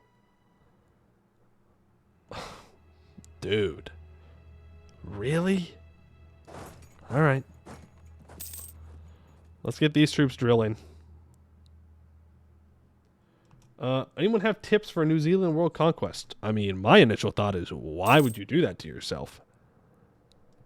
The next thing I think of is, are you tag switching? It's funny. You got me there. Like, are you willing to swap religions? Or are you willing to swap? Well, I guess you do need to be New Zealand at the end of it. Like, you could go get the Empire of China. If you want to do culture swapping, you could go become the Shogun. I mean, there are many ways to do it. But if you just want to do like a raw New Zealand world conquest. Oh my God, it's Christmas. Like a raw New Zealand world conquest, you're just going to have to pace it well.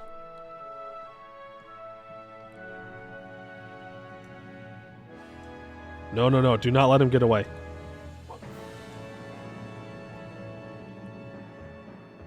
You saw that, right? They said I was going to catch him, and then I didn't. We all saw that? Now he has 26,000 troops stuck here. How do I convince him to leave this island?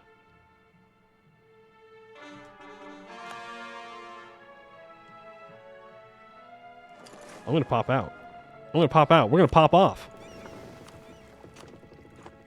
Music time. Music time. Where is it? Where is it?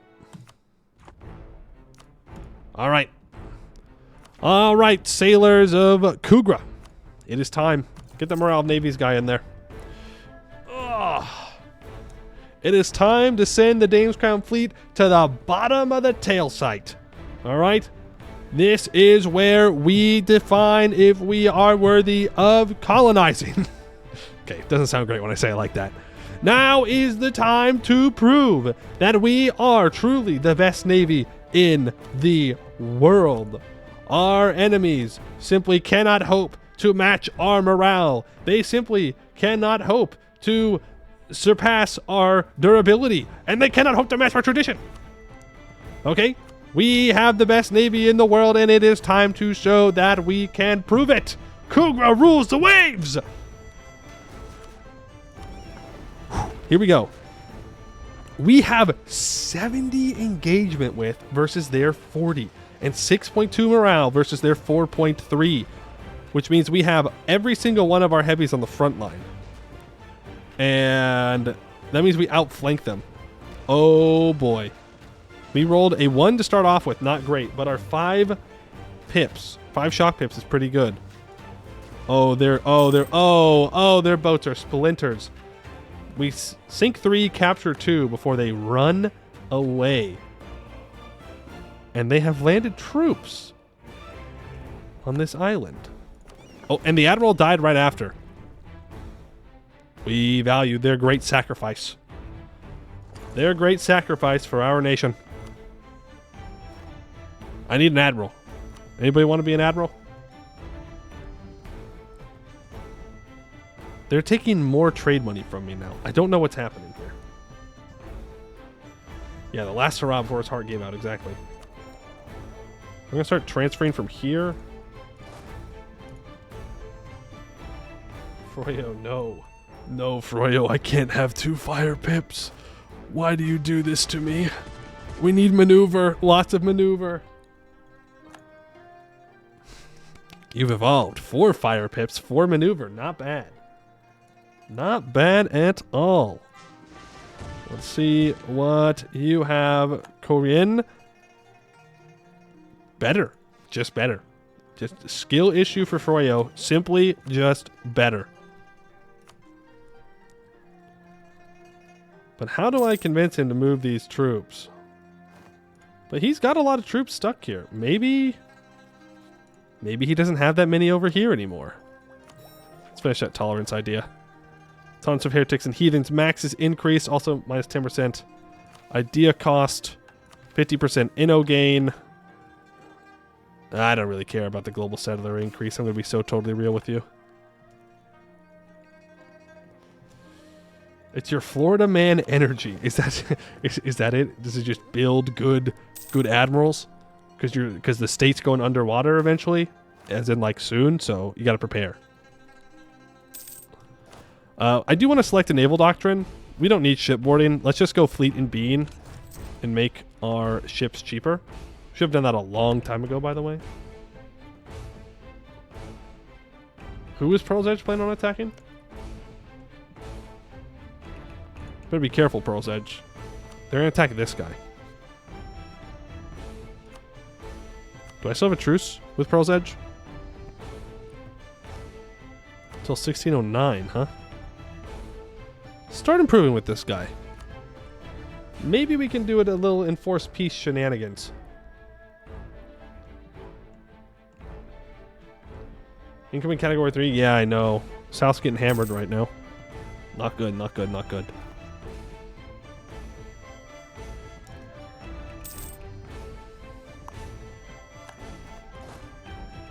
Okay, let's see if we can do a little landing here.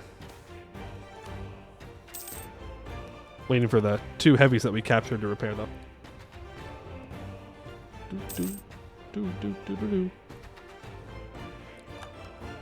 Bois gonna go attack somebody. Okay. Dame's Crown's still feeling alright about the war. Yeah, he still does have troops around here. Let's be smart.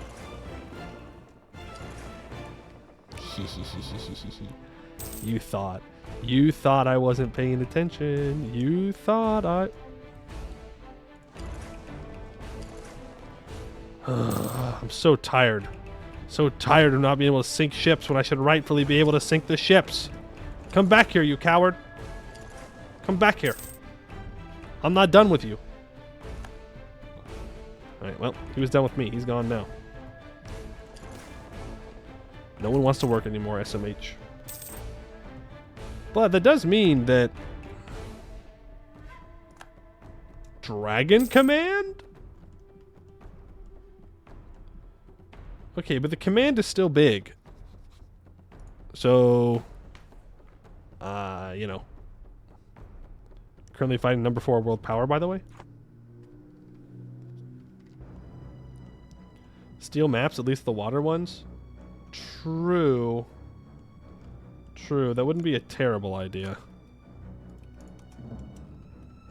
It's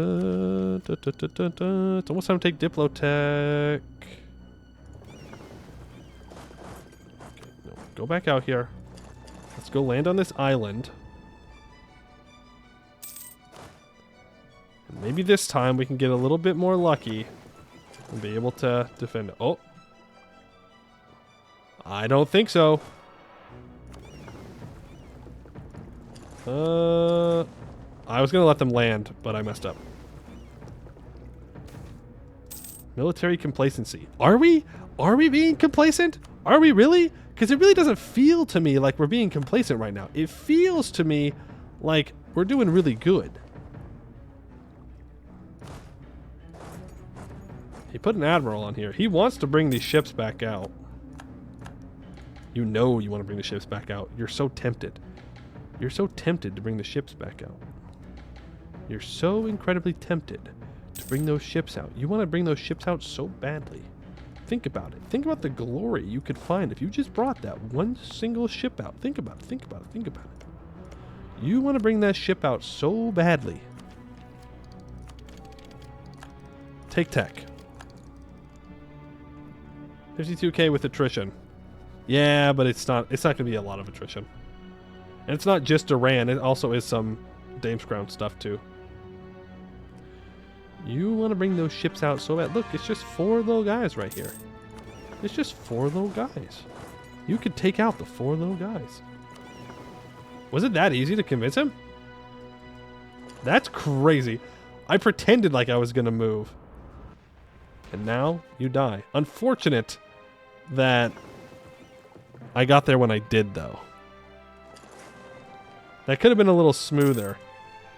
I should have let him... Should have let him sink that ship so I could get a full combat, but... Yeah, he's still got lots of troops around here. He's still got a lot of troops.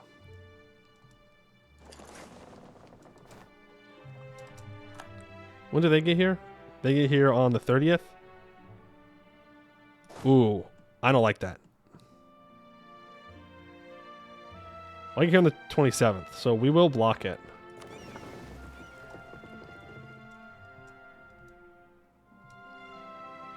Okay. So then we grab the 5 troops. Oh, but these 6k troops are going to get in the way. We take them out of here. I'm watching him. I'm trying to make sure he doesn't move these troops away.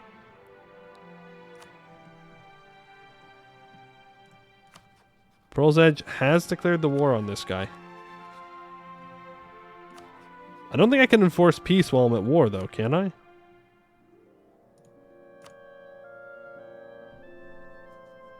No, I can't. I absolutely can. Influence them. Very expensive, but it's fine. And then from... I just want to make sure... Well, actually... I probably just want to declare war on Pearl's Edge directly. He's not going to give me all this. Forget it. Never mind. Waste of money. Consider it donating to the poor. Okay, so on the 10th, they will both arrive on this island. Which means now, I start moving down. It's fine. When does he arrive? The 12th? And I arrive here. The 13th! No! Okay, I need more admirals. I need someone with more maneuver. I need more maneuver. Please. Please. The Marines, bro. The Marines. They're gonna die. Okay. Okay. Here we go. Mark of Bark. I believe in you. You win these 5 maneuver.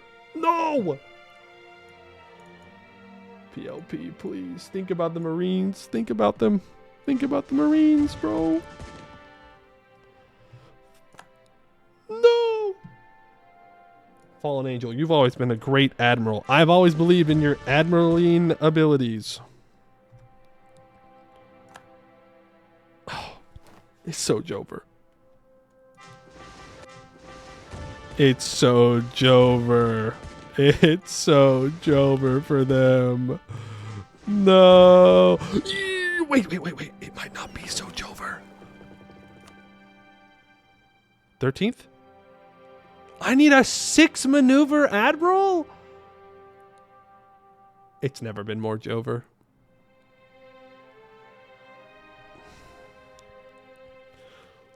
Okay.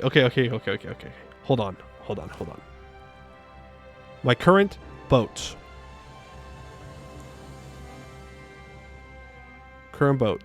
The merchantman. Speed 7.5. The galleon 7. If I send the heavies in afterwards, they here on the wait, why are they slower? What? Because the flagship. The flagship makes them fast enough to get there a day earlier.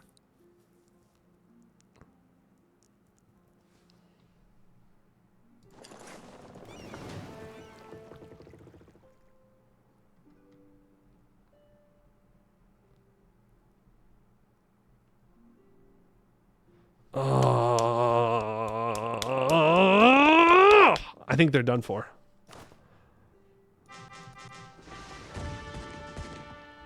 I think they're cooked. Oh, the plan almost worked too. It almost worked.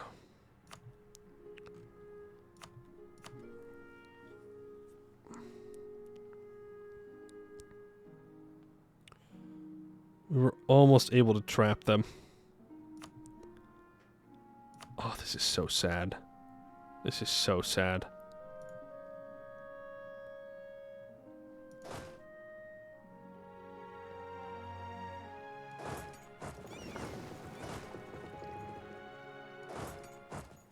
Oh. We're so back. We are so back. I wasn't even worried about it. We are so back. We are so back. Wait, so you get here on the 13th of next month. Oh, it's so easy. I wasn't even worried. You guys were worried. I can't believe you guys were actually worried. Like, we were so fine. We were so okay. I would have liked to have made a dramatic speech, but we just caught 58 transports. I mean, we're taking damage, but we are just... Oh, they're just splinters. They're just splinters. Oh, my goodness.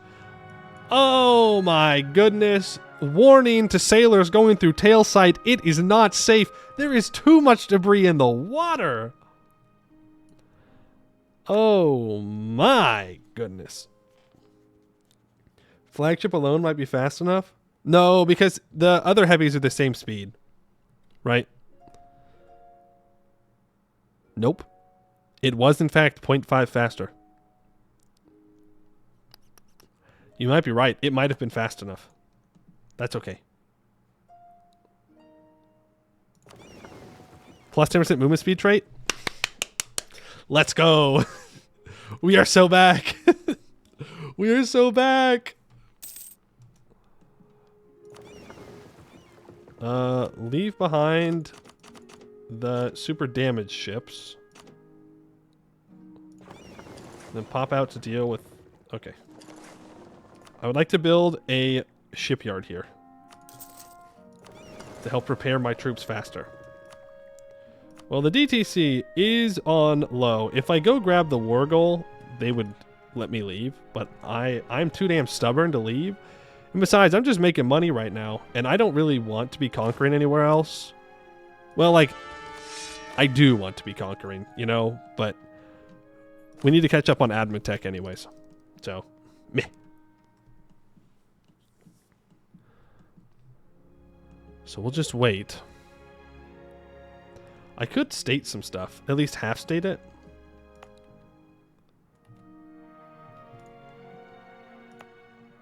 Like, this is in my main node. So I should state that. That's all trade company stuff. This... I mean, I could add to a trade company. But it's all my culture and religion. So I'm going to half state this as well. Ideas? Yeah, I don't have a command for it. I ain't that fancy. We've got defensive, exploration, tolerance, and quality. Which I'm definitely glad that we went with quality instead of quantity. For sure.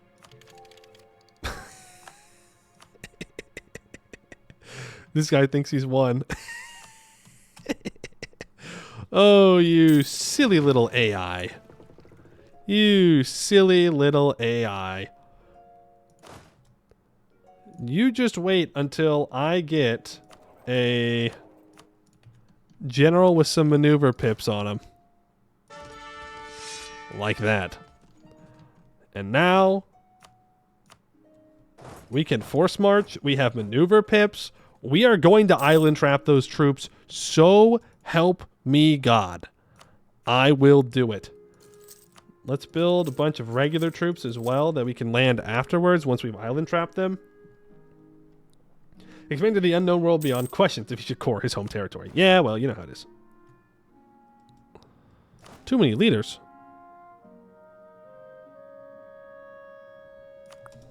You go away. No, no, no, no, no, no, no, no, no. You're not allowed to join and form coalitions. Illegal.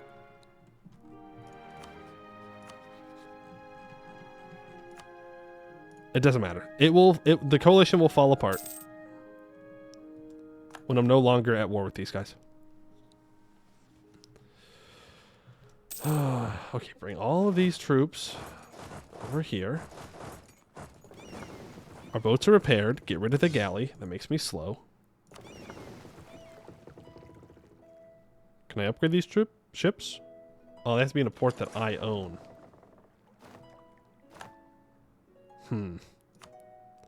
This will upgrade 27 ships.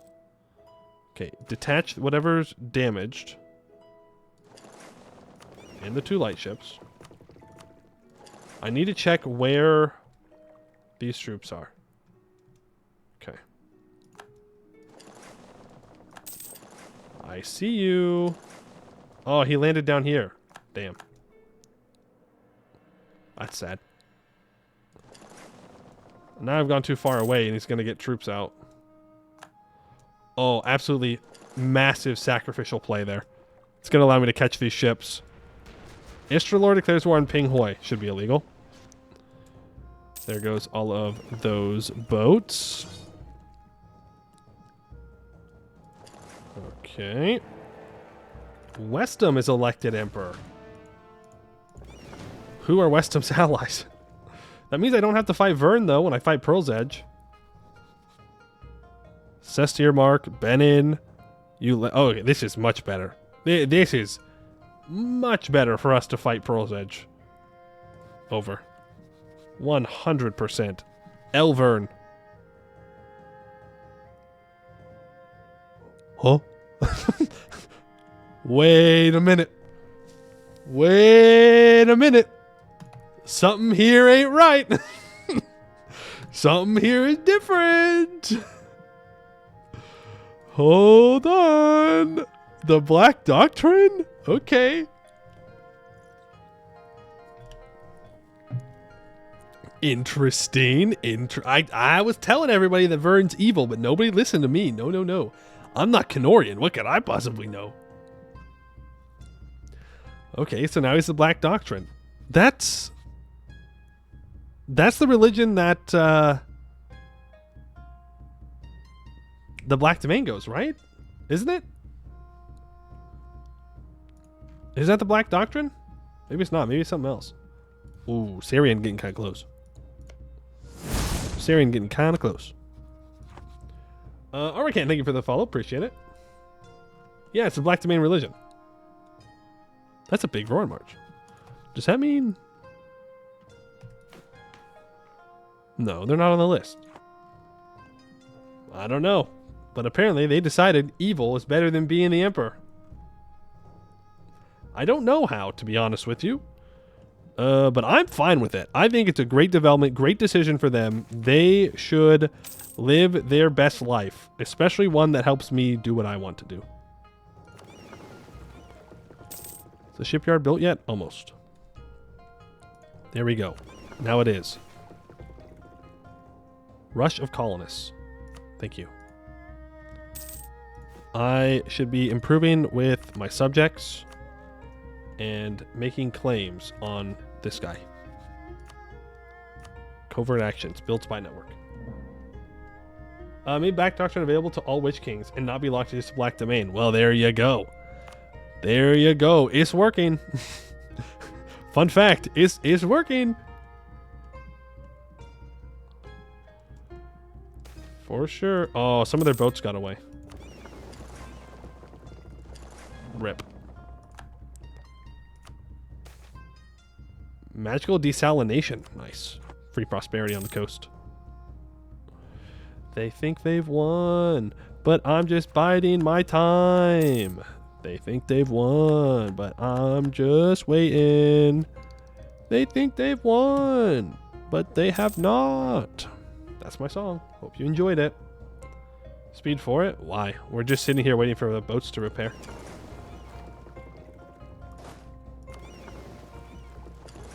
Okay. So, first things first. We need to bait. Oh, hello. We can't get him. Can you get him? No. We need to bait these 33,000 troops back up north. Oh, also, you should just be on force march now. 100%. Okay, the fact that he was not moving up immediately was a little worrying. Dame's Crown is almost out of this war. Okay, let's get you back onto the ships.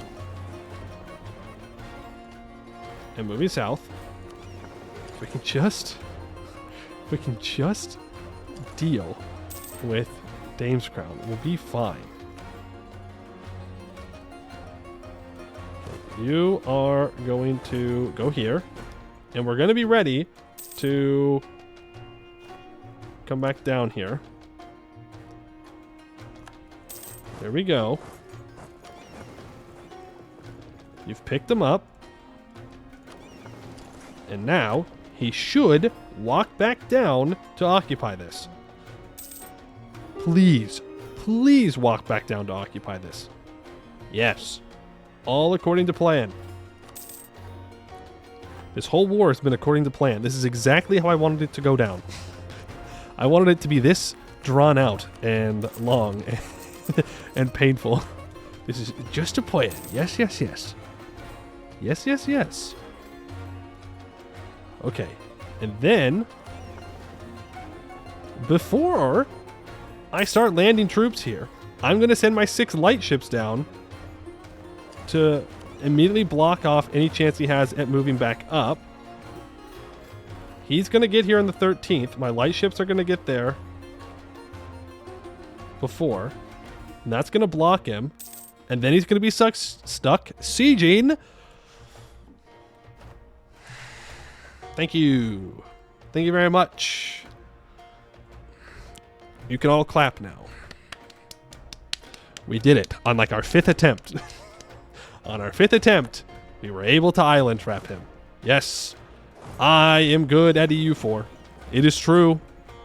It is very true. It only took me 5 tries. Why not send an actual army? Okay, number 1, why do you have to spoil my fun? Number 2, they're busy drilling right now. Number 3, I thought we might actually start a couple more wars. But then I figured it'd be best if we just actually buckled down and focused on this one, because it was actually taking a lot of effort. That's it. Those are all the reasons. Dame's Crown wants a white piece. But I just island trapped him. I just island trapped him 2 seconds ago. You won't even let me enjoy things. Well, I guess I don't need the boats down here anymore. Man, oh man, oh man, oh man. Well, now we can grab the war goal, which will give us a huge turnaround in our war score. Do need to go make some claims. Over here, specifically. They've heard you island trapped his army and instantly capitulated. To be fair, that is the reasonable thing to do. Because the other option is to watch tens of thousands of your troops be slaughtered. So, you know. When you don't have a choice, like what were they going to die for, you know? Like if you got a report that you had 33,000 troops trapped on an island fighting a war on the other side of the planet for someone else when nothing's really happening and they're not trying to actually fight, I also would not be too thrilled to send my troops to die.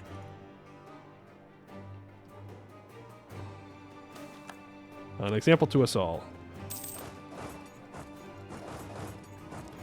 How do I... Here we go. I do need maps. Ooh. Hello. He will not give me maps. Ooh. You will not give me maps. You definitely will not give me maps. You will not give me maps. No one's going to give me maps. Everybody's really selfish, and they're not going to give me maps. Lauren Carr would be an okay alliance, to be honest with you.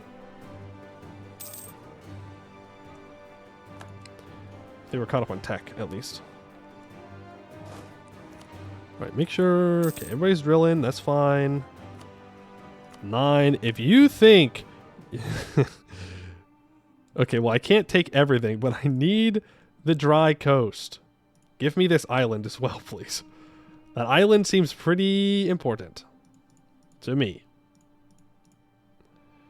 If I can just kick him out of the south here, that would be amazing. We'll see if we can pull that off, though. Bum, bum, bum, bum. Let's go upgrade our ships. Apparently it's time for the rending. I'm not going to read it because we're not really going to interact with the rending all that much. Don't you need to eat Lauren Carr? Oh, don't tell me that. Don't tell me I need to eat Lauren Carr as well. Oh. Why, man? Why?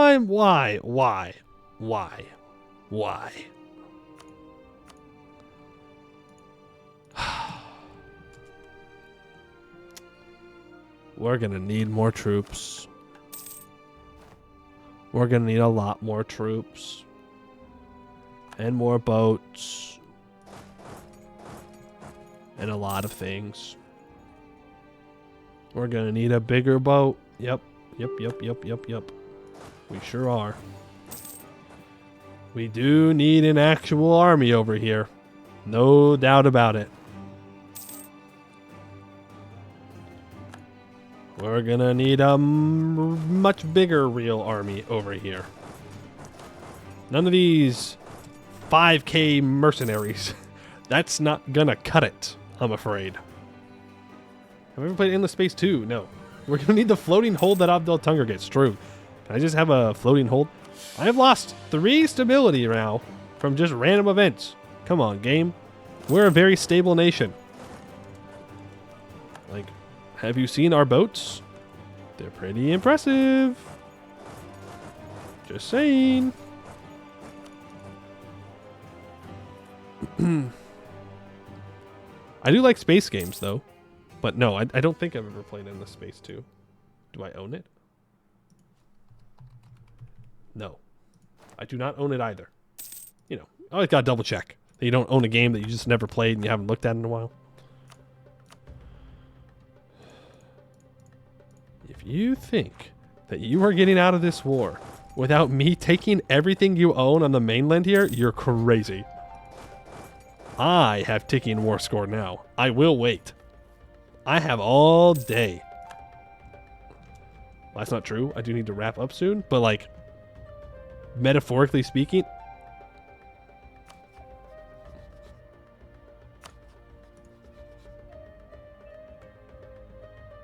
they keep expanding.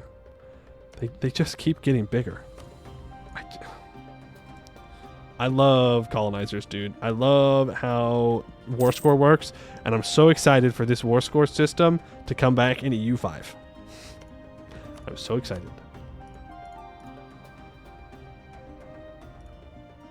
Oh, that province is just a step too far, apparently.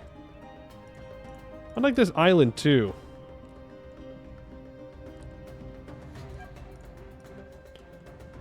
I don't really care about the dry coast, because that's a different colonial region, isn't it? No, it's the same region. Maybe I do want it then.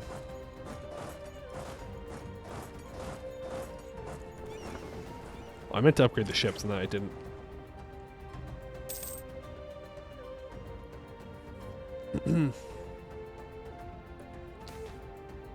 The political trends and stuff are an angle of simulation I've never seen in a post-2020 4X sci-fi game. I'm intrigued. Yeah. You have my attention about Endless Space 2? Political simulation, you say? Pearl's Edge enters a coalition. Honestly, that's fine. Because I just kick the coalition in the teeth, and then I get to take all of Pearl's Edge's land. More force limit, please. You thought I was joking about more troops. I was not. We need them. Death of a merchant? I will take...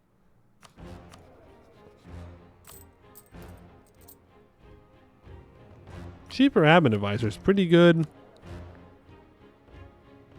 Pretty good. But money is pretty good as well. I'll take the money, actually.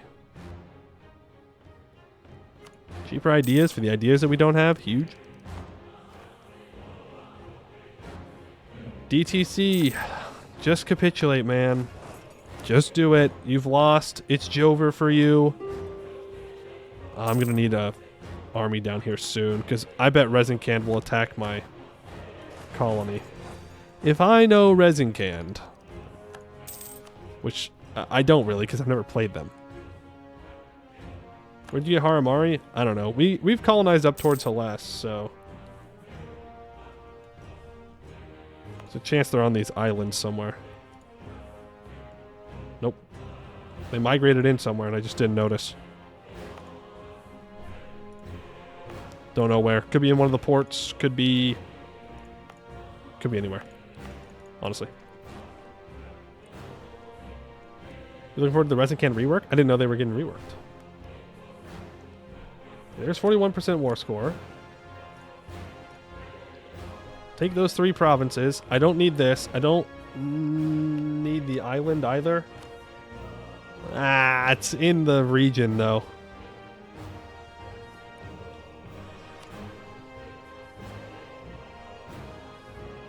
Wait, so why can't I click on the Concede Lai Peninsula? Why is that 195? But taking the provinces manually is cheaper. That's weird. Whatever. If I can take it, I can take it. Don't really matter. We just gotta wait for a little bit of ticking war score. Okay, what is our next plan? That is the question. Our next plan is to not spend money, so I can embrace the institution.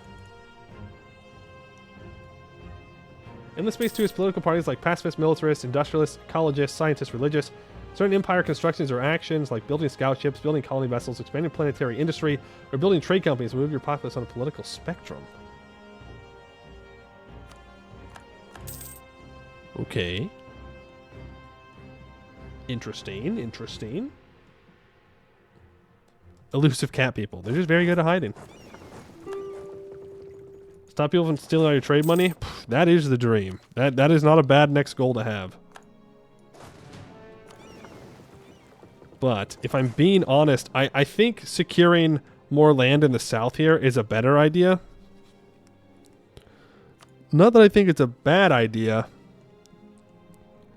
to go stop them from stealing my trade, because they're stealing 36 ducats. But because it's a pain in the ass to walk up and down here. You know? That's it. It's really just inconvenience. But I do need to focus on fighting resin cannon and stuff. If I need to take Larikar, we need to get on the ball. Pearl's Edge is going to attack resin. How bold is Pearl's Edge feeling?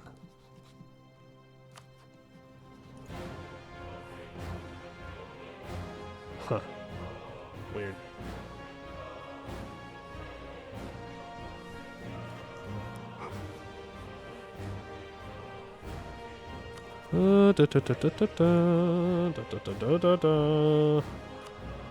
Anytime. Let's go blockade their capital, and hopefully that'll be enough.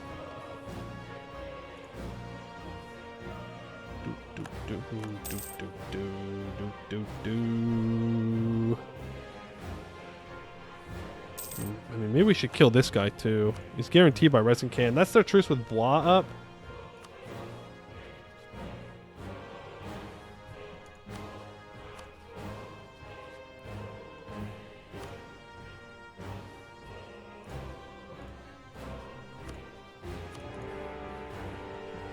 I don't think I'm going to take anything in this war.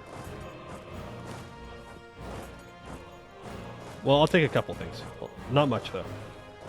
But the main goal of it is just to grab another 2,000 ducats. Just neighbor tax them.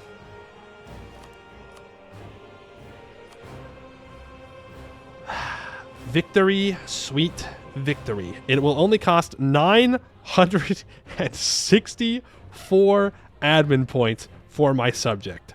Casual. Very reasonable. Very reasonable amount of admin points, by the way.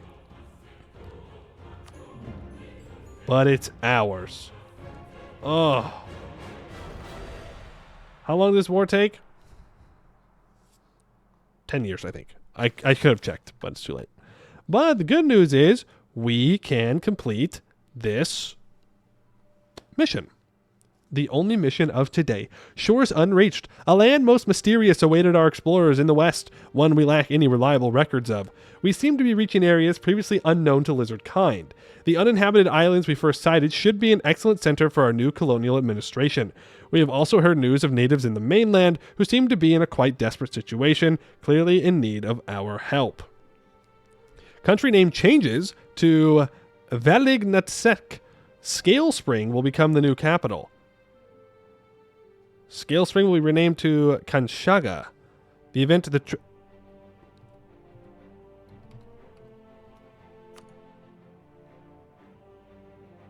ain't no fucking way. Ain't no fucking way you're moving my capital to the new world. That's crazy. That's crazy, dude. Especially on top of the fact that you want me to move. I have to move my trade capital back. Oh my god. That's so toxic. Yeah, I'll let them core it, but it's 900 admin points. It's still 900 admin points.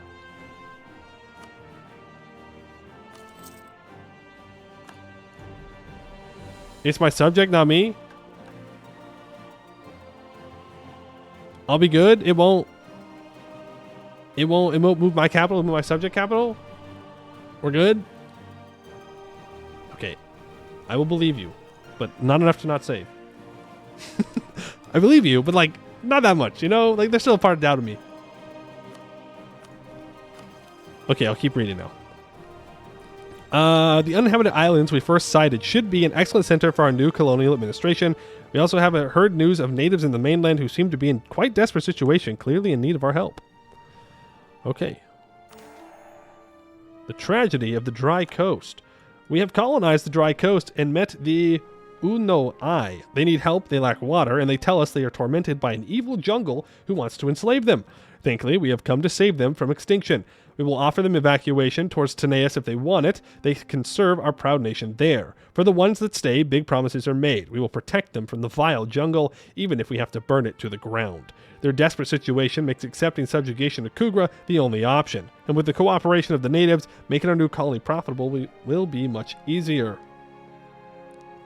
We get plus 20 global settler increase and 50% native assimilation for 20 years. Something tells me I was supposed to do this earlier. Okay, we're good. We're so good. We're so good. It didn't move my capital. We're so fine. We're so fine. We're so fine. We're so fine. But that's it for today. That's it for today. Boy, oh boy, oh boy. One whole mission. Good work. To be fair, we're working on later missions by taking land. Trying to stop colonizers. Bailing, really? Because, you know. I mean, they're colonizers. You leave one province open and they will be there. For sure, for sure. So I will be back tomorrow, probably. We'll do this again tomorrow. So no card shop tomorrow, but card shop streams are on YouTube VOD channel, !VODs. Just saying. Just saying. And then we also have the Discord, !Discord. I'll say usually if my plans change in there. Don't forget my plugs. I remembered today. I remember the plugs. Yeah. Boom. The VOD for this should be up sometime later today. I also need to see, is there anyone out there that we want to raid? So don't go anywhere yet. Don't leave yet. Not yet. You have to stay till we raid someone, okay? We, and by we, I mean me, we're really bad at raiding, so we got to do better. Same category. Is there anyone playing Anbennar? No. There is no one playing Anbennar. Devastating. Absolutely. Wait. Wait. I think there is. Hold, chat. Hold. Hold. Oh, yes. Oh, yes. We have dwarf gameplay. I repeat, I can confirm I have found some dwarf gameplay. Yes, yes, yes. You ready, Aleph, on the EU grind? Maybe another day. Wait, hold on. Is this person here?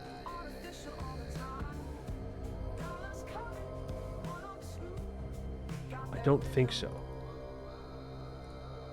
I don't think they're there. I don't want to send you guys and then you just sit there. Because every time I do that, I feel bad. Well, okay, what did you say your homie's name was? Aleph? Okay. A little bit of Oda gameplay? We can do that. Just kidding. No more dwarves. Alright? Raid's been canceled. They were a ghost. That's right. They were a ghost. So I will send you over to base EU4. Yes. Raid message. Is Pop-Tart a sandwich? Type that in the chat. Alright? Use Poe emotes if you got them as well. Be nice. Be kind. And be nerdy. I don't know. I didn't have a third thing. Okay. That's it for today, everybody. Thank you all for watching. Wraps are not a soup. Wraps are not a soup. Is Pop-Tart a sandwich? Send it. Hit it. Go. Adios.